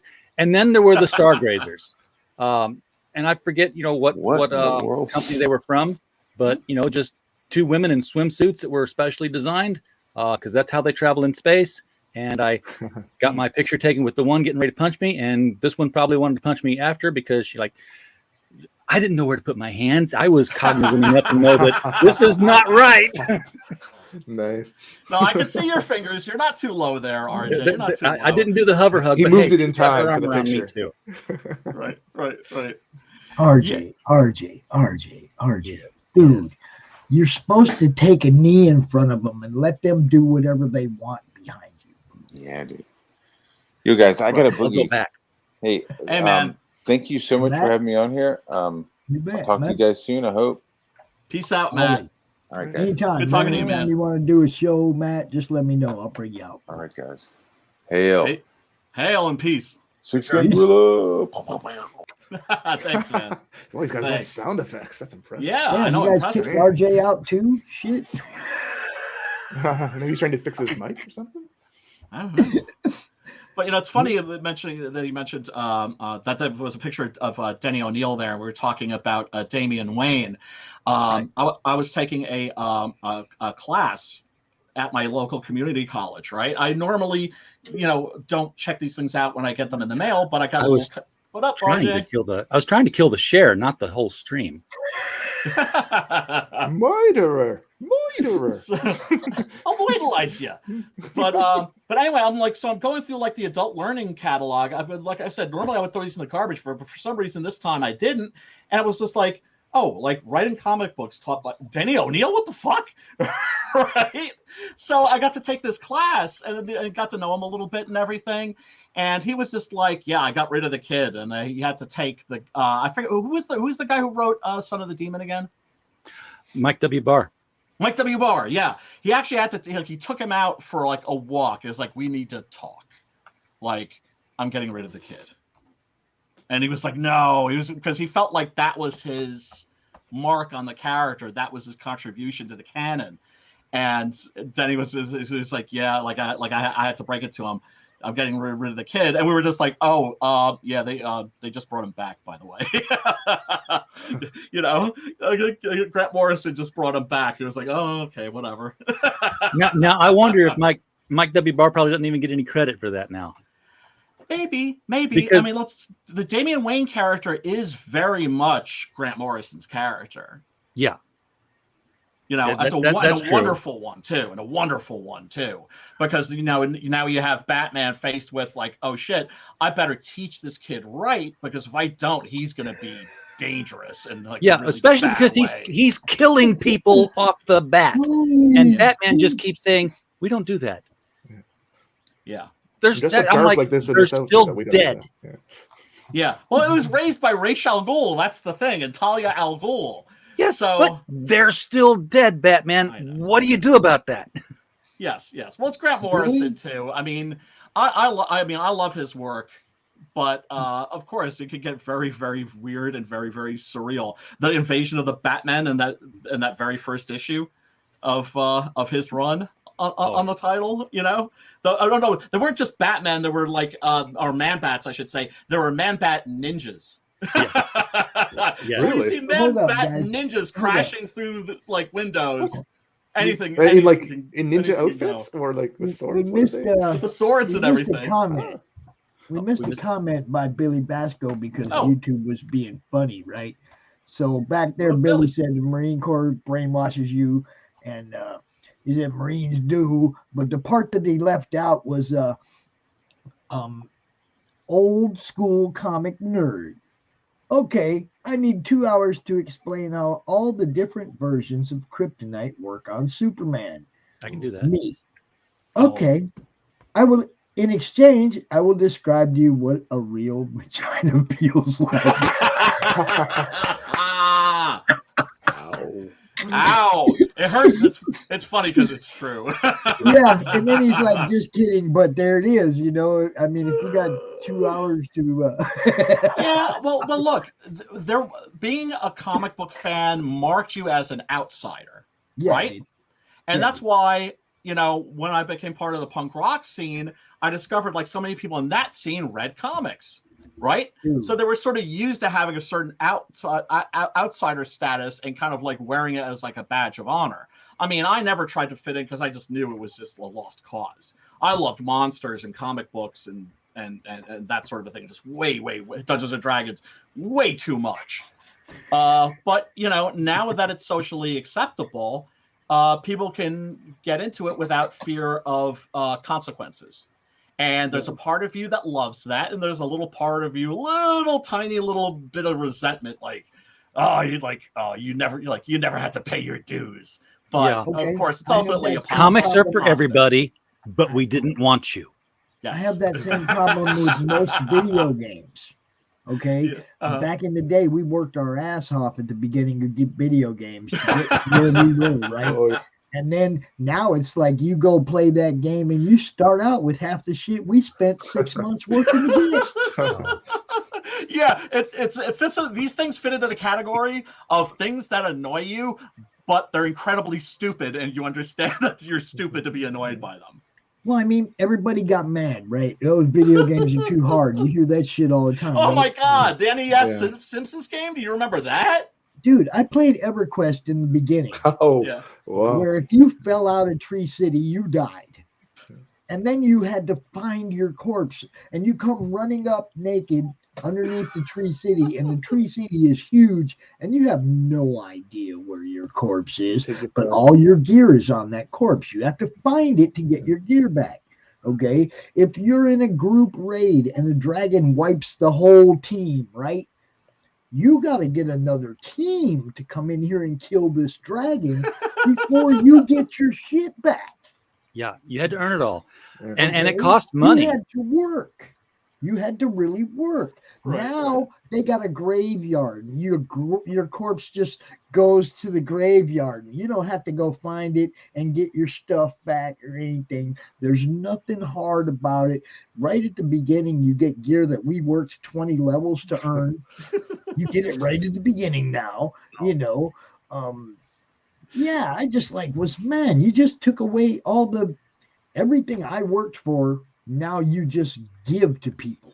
I worked with a guy who ran one of the network computers for some MMO spacefaring game. And he talked about how it's like, you know, it's a national network. There's hundreds of thousands of people play this game. And people spend real money on digital items to build up their ships. They get the experience. And he says, and this is what happened. He says, there was this mass migration planned for a weekend. It's like, this is what we're going to do. We're going to leave this quadrant. All the ships are going to go to the other quadrant. We're going to do some mining over here. We're going to leave this. And the other ships are going to open the wormhole for us. I don't know. It's a story. It wasn't like Star Trek or anything. So I'm like nodding along. He's like, and all the ships get through the open gate except for the last one. And the last one, he decides that he's pressing the wrong buttons, and he target locks one of the other ships. Oh, snap. At which point, he target locks the last ship going through. And that guy sees he's target locked, calls everybody back, says, they're firing on us. They're firing on us. Everybody comes back through the wormhole. War breaks out. These guys are losing ship after ship after ship. Oh, my God. And he's like, and understand, hundreds of thousands of dollars are spent on this. And everybody was like, just all because one guy hit his target lock button and the other guy freaked out. Leroy Jenkins. It was go time. Leroy Leroy Jenkins them. Oh my God. Oh, that's too funny. What game was that? Was this Star Trek Online or Eve? It wasn't Star Trek Online. It was one of these names that it was his own thing. Oh, Eve is pretty popular for that type of stuff. Right. Like I've heard like that there was like these people like that built like this giant ship, and then somebody flies by and just like takes it out. Yeah, takes all your crap. You're like, this was 2015. Can't be much fun to that. No, like I was looking at this game Rust, right, where you're in like a post-apocalyptic world. There's no monsters, but there's other players, and people will kill each other for resources in order to build bases and that sort of thing. So then you have clans. They build like these big fortresses, and then people will come by and raid them. I can understand why some people would find that fun. I personally wouldn't, so I don't play it. You know, I think it attracts a certain personality. I'm just not that personality. But like comic books, it's good that there's something out there. There should be something out there for everybody. Yeah, I hate logging into my Ebony game on my phone and seeing my towers are burning as soon as I get in. I'm like, what the? I don't even mess with none of them phone games because those are all designed to, if you want to actually play competitively, they want money, and I ain't playing that shit, you know. But I saw my son or my grandson earlier playing Superhero Squad on Xbox. Cool. Superhero Squad is the little like kid versions of the superheroes, or the little mini versions of the superheroes. They're not Legos. But there was a animated series and whatnot. Yeah. I used to love it, right? Be things like, you know, somebody would stink and Thor would say, I dealteth it not. Yeah, I mean, it was like, you know, it was a cute little show for kids, right? Right, so there's a game. I'm going to go play that game because I liked that cartoon. Right. You know, Yeah. no other reason. I seen him play. Oh, I'm gonna have to play that. I want to check it out. I just want to see, because I go in this room and it's like there's Wanda and Quicksilver running across the screen. I'm like, what fucking game is that? Right? It's where Wanda and Quicksilver the old Quicksilver, not the the old light blue and white version. Well, yeah, because you recognized him, right? So. Oh yeah. Oh, yeah, that's I awesome. knew who it was right away. I was like, "Oh shit!" So this game had the comic versions of the characters, not the movie versions. It's not like Superhero Squad is like a animated. They're like TV chibis. show. Yeah, Right, they're like little chibis. or like Lego, Everybody. right? Like the Lego characters. Yeah. And it's got everybody: Thanos, Silver Surfer, everybody's in this shit. It's great, dude. That's cool. It's That's hilarious. That's and I used to watch it with the kids, you know, and they all loved it. And then I see dude up there playing the game today. I'm like, oh shit, I got to play that. I got to check that game out now. You know, right? I'm 58 years old. I got to check that fucking game out now. There's no shame. There's no shame. No. And you have to remember, there's a big difference between being childish and being childlike, right? And certainly, if you're going to be a comics creator, you have to be a little childlike. You gotta be able to tap into that. Yeah, exactly. It doesn't mean that you're gonna go around like snorting pixie sticks and washing them down with Mountain Dew or something stupid like that. Although that sounds fun. RJ, do you know about the Christmas? Do you know about the Christmas show? No. No. Okay. Next month, CRoM CoN, of course, Saturday, the last weekend of the month is Christmas Day. I'm not going to do a traditional CRoM CoN show. What I'm going to do is not open anything I get between now and Christmas. Oh, that's why that's still unopened. I'm going to let you guys also, anybody that wants to do this as well, don't open anything you get between now and then. We'll do like an hour-long stream in the afternoon, and all of us will come out like little kids and open our presents. That sounds great. I'll wear my pajamas. There you go. I mean, I really want to do that, get a bunch of people out here. We all open all the stuff that we've gotten in the month of December, and it'll maybe quiet some of them I never get my Comicsgate books people too, because we'll all be opening up Comicsgate books too, right? So, meanwhile, that pile just keeps getting bigger for me. You see what I'm saying? I can't get through them all. Yeah. So I want to do that, and then the next day I want to do just like a 10-minute elevator pitch show. That sounds great. We just have one after another. You come out, you tell who you are, you show off your book, and you go. Like Samedi show, but all day long, it'll be CRoM CoN, the elevator pitch. That's great. And that way I'm not taking you guys away from your family for more than like 10 minutes. Come out here, tell me who you are, show me your book, get the fuck out. Right.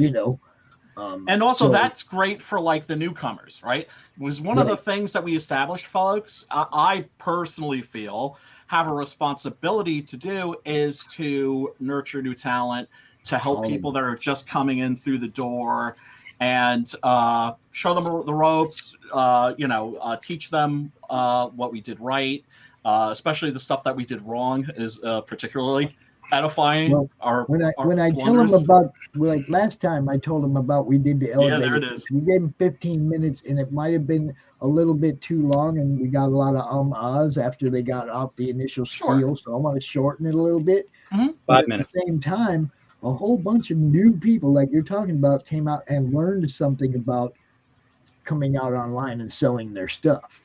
You know what I mean? It's a learned skill. Look at that stack, Pop. That's my reading stack.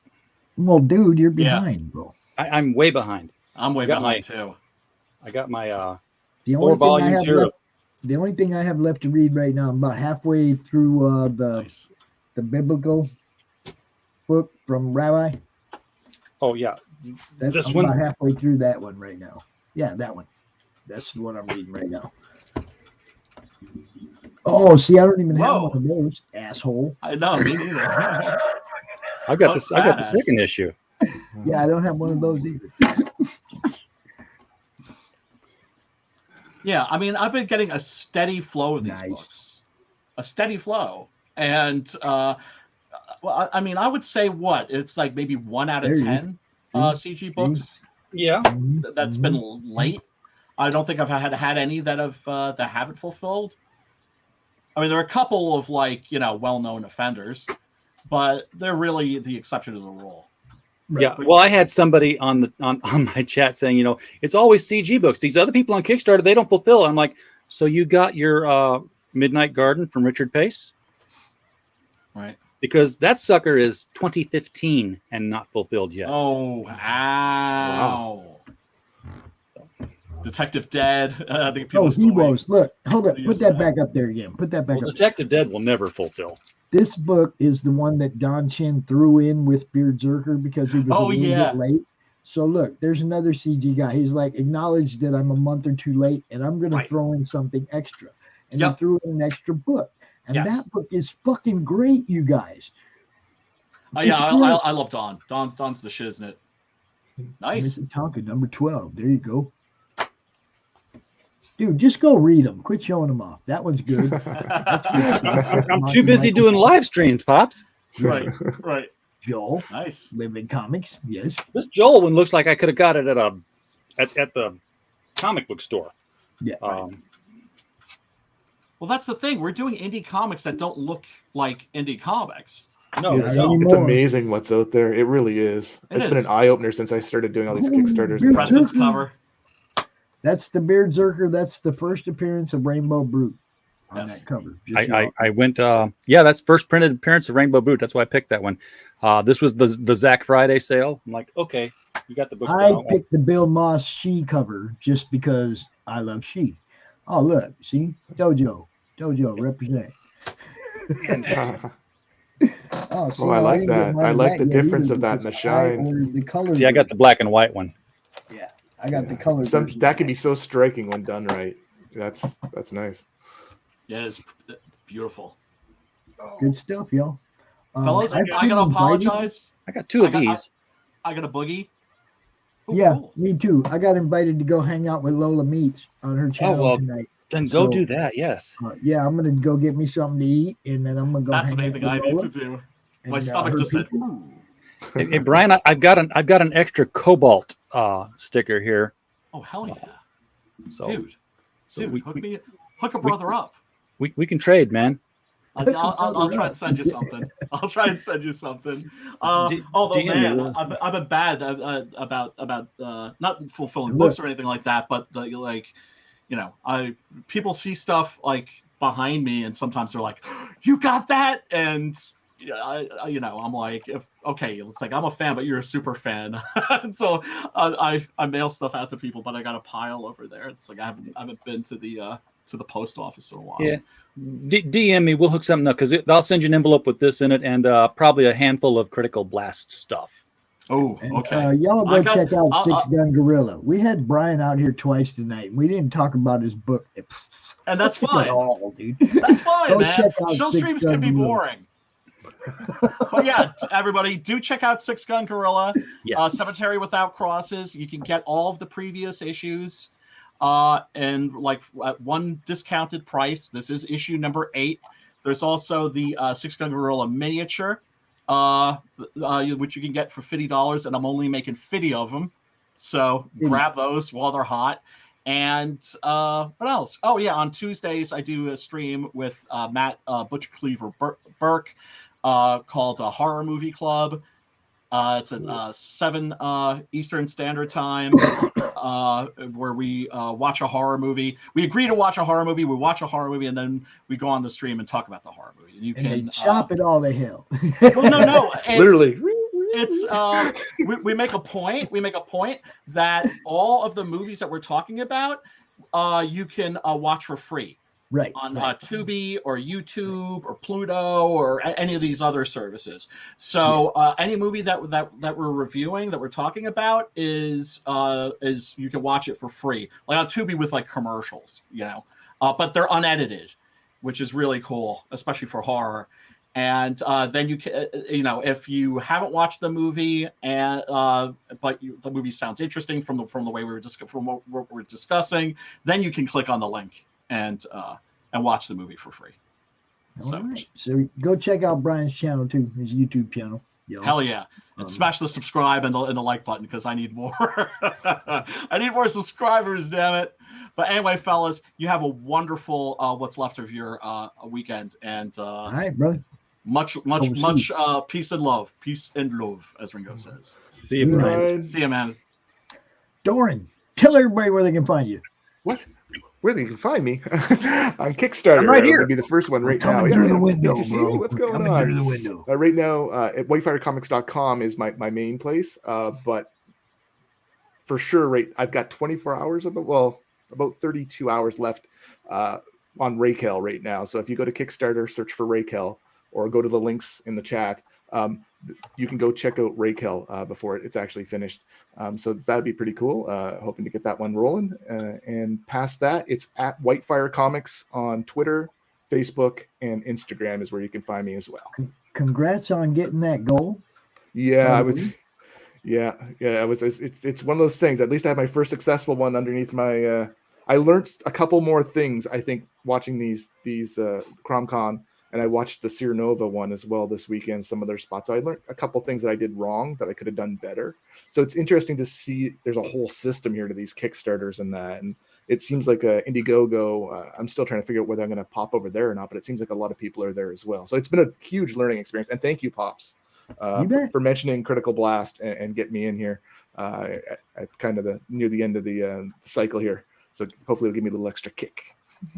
Well, I mean, it's kind of like, we hope to get everybody seen. Okay. We didn't really know what tonight was going to be. We just, you know, and RJ invited some people. I invited some people, and we got people to come out, and we got a panel. That's what we're. Oh yeah, it's awesome. I love it. And Dorn, we got to get you onto our show for like just a full hour of nothing but Whitefire Comics. Yes. Yeah, You there's gotta a talk lot to going RJ. on there. If you go to the website, yeah, I've got a lot of different things in the burner, on the stove there. It's a matter of getting to it. Being the one-man band, I think I put a comment in one of these, maybe in CRoM CoN at one point. It's hard to do it yourself, and I finally got two teams I can work with now, which is Now, so see, nice. that's another reason to talk to RJ, though. Oh, that's another reason, because he can take some of the weight off your shoulders. Right. We can talk about that. Yeah. We can talk about Critical Blast Logistics fulfillment service. So gotcha. Oh, wouldn't it be nice to just be able to art? Yeah. No. This promoting thing is a whole new thing for me too, right? Here I'm sitting in my basement doing my stuff, and all of a sudden this year, for sure, like when I tried to release The Forsaken Future, I was like, what? I had no idea there were shows out there, and this whole community that you could tap into and say hello, and the geekdom of it almost, which has been really, really cool to see it all and experience it all for sure. Good stuff. And we're always looking for people to have on. So yes, please come on. Oh yeah, just send me an invite.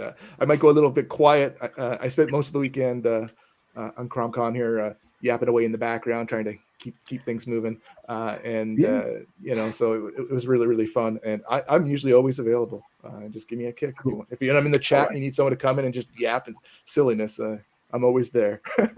All right, good. You said there's like 36 hours left. So tomorrow I'm kind of open on Monday Madness, 4:30, 5 o'clock, something in there. You want to come out? Let me know.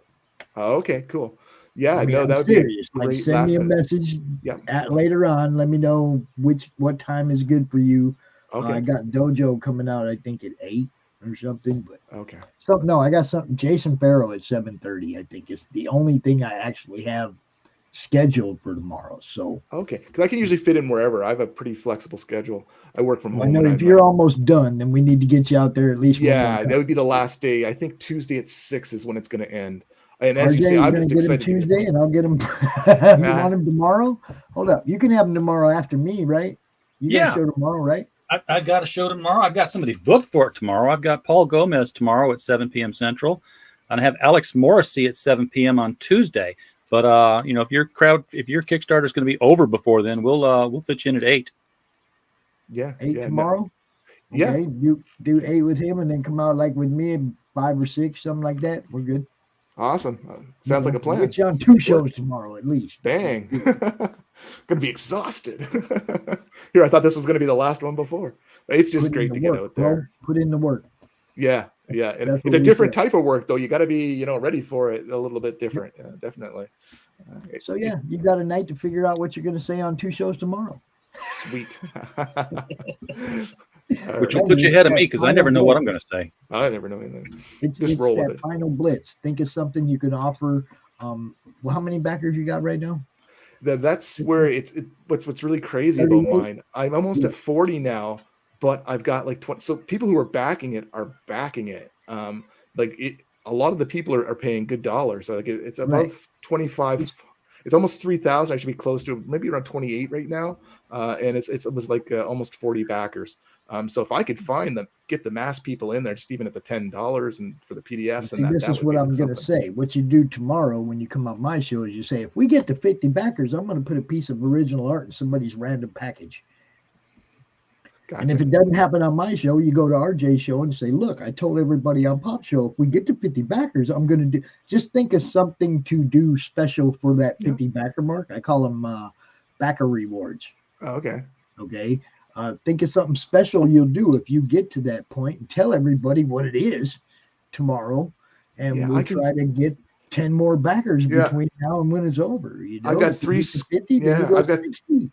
Boom. Yeah. Because I've got 3 sketch cards from Aja that I haven't gotten rid of on the thing yet. So as add-ons, I could pull them off the add-ons where it's so closely in and just throw them in as like just pull one. Pull one. Say if I get to 50 original sketch cards, I'm just gonna throw this in somebody's random package.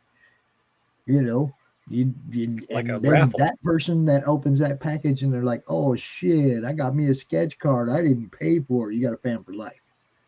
I hear you. You see what I'm saying? That kind of stuff. To 50. If you get to 50 and you still got some time left, say we'll do something else at 60. I'll pull another one off. We'll put another one in. You see what I'm saying? Yep. It's that final enticement, that last day, whatever you can do to get more backers, go for it. Just get creative, get crazy, go out and tell everybody what you're willing to do to get more backers this last day of my campaign. Sweet. Yeah. So I'll expect you to have something good for us tomorrow. And George. George. He's getting Are you with us? Wake up, George. George fell No, asleep. he went to sleep. I don't Check hear out him snoring, George's though. channel. Check out George's channel though, because he's been doing these public domain films, these Batman serials from the 40s, and these other superheroes. And what he's doing is he's cleaning them up. He's making them so that they don't get kicked by YouTube in any way, shape, or form. He's cutting all the cliffhanger parts out and then stitching it back together. It's seamlessly we watched Batman 1940. It was seamlessly two 2.5 hour movies. And there was none of this, if you ever seen the Republic serials, there's like, he's on the railroad tracks and the train is like 2 inches from him. And then you come back, the next one is like the train's still 6 miles down the track and he wriggles out of the ropes. All of that's gone. It's just like, the train's coming, he's on the ropes, he wriggles out, he escapes. So there's none of the backtracking. Everything's been sweetened up, and we get to see some really cool actors before they were doing anything, and we see a lot of stuff that inspired the stuff that we love. Destination Moon last night, we watched that, and we realized we were watching the Fantastic Four, but this came out like 11 years before the Fantastic Four. We watched The Ghost in the Invisible Bikini with Nancy Sinatra in it. And we realized that scene for scene, character for character, this was a Scooby-Doo movie. A decade before Scooby-Doo came out, you had Fred, Shaggy, Velma, and Daphne. They even wore the colors in their costuming. So no, you just know where they got the inspiration for Scooby-Doo from now. Well, they didn't get the dog wasn't there, but certainly the kids were. You see, those damn kids. And back then there was no, they even did they even did the hallway running scene where they were like in and out of different doors, and it ended with them pulling the mask off the guy, and he said, and I'd have gotten away with it too if it wasn't for these kids. I'm telling you. Do you know where the inspiration for Scooby-Doo came from? That's where it came from. Now, guys, I hate to do this, but I want to go hang out with Lola. Oh, yeah. Retreat. Y'all go check out Lola Meets channel. I'm pretty sure she's out there already. I'm gonna go hang out with her. George, we gave you a plug for your YouTube channel. GeorgePeterGastis.com. Y'all go check out the book as well. Okay. I mean, there's the character from the book right there. It's a good book. There's I'm fulfilling it. Yeah, there you go. See, go talk to RJ. Be getting it in January. All right, cool. Oh yeah, he Trash Can Conductor wants to watch the movie. Do you got the link to George's channel right there handy? You sure he wants the movie, or does he want Lola Meets? I don't know. I mean, I think he's talking about. He wants Raquel Quick Curse link. That's what he wants. I don't even have I only have the link to get into Lola's stream. I don't even have her channel loaded up or anything. But as always, you guys are wonderful. Thanks so much for coming out, spending time with me on a Thanksgiving weekend, and showing off your great projects. Y'all check out Critical Blast. He does what I do and even more, because the fulfillment and all that stuff, that's like, I ain't doing all that shit. RJ is fucking working, y'all. Hey, Trash Can Conductor, DM me at Critical Blast on Twitter. I'll send you the link to that movie. Because I'm going to have to look it up first. Where'd you tell him to DM you at? At Critical Blast on Twitter. Okay. At Critical Blast. See, the one under me, that's him. The one under him, that's me. Yeah, good. We've screwed it up. Thing is, I'll go a week with this. Yeah, we're just fucking with people, having fun. You guys have been great. Thanks for coming out. I'm going to play my outro, and I'm getting out of here. I'm going to go see Lola. All right. Bada boom. Y'all were awesome. And where is it? It's somewhere around here. Oh, Insert jazz CRoM CoN hands. 19 is now officially over. Hey, yo, Pops here. Are you looking to be on Monday Madness? Is Monday no good? Do you need a special edition? Are you looking to be on the first timer spotlight on for you new guys? Launch parties, countdowns, CRoM CoN monthly. We got it all right here at the Madness Comic Network, providing online promotional services for the indie comic community and proud sponsor of Comic Books for Kids provides comic books to kids in hospitals and cancer centers across the U.S. It's a place where we can all work together to make sure every child has a comic book. 100% of all proceeds go towards the kids. It's about making a difference, and while they're in the hospital, allowing them to fly like a superhero, battle dragons, or rescue teddy bears. We are in every state in the country and now support over 160 hospitals. Every month, we add more. Visit CB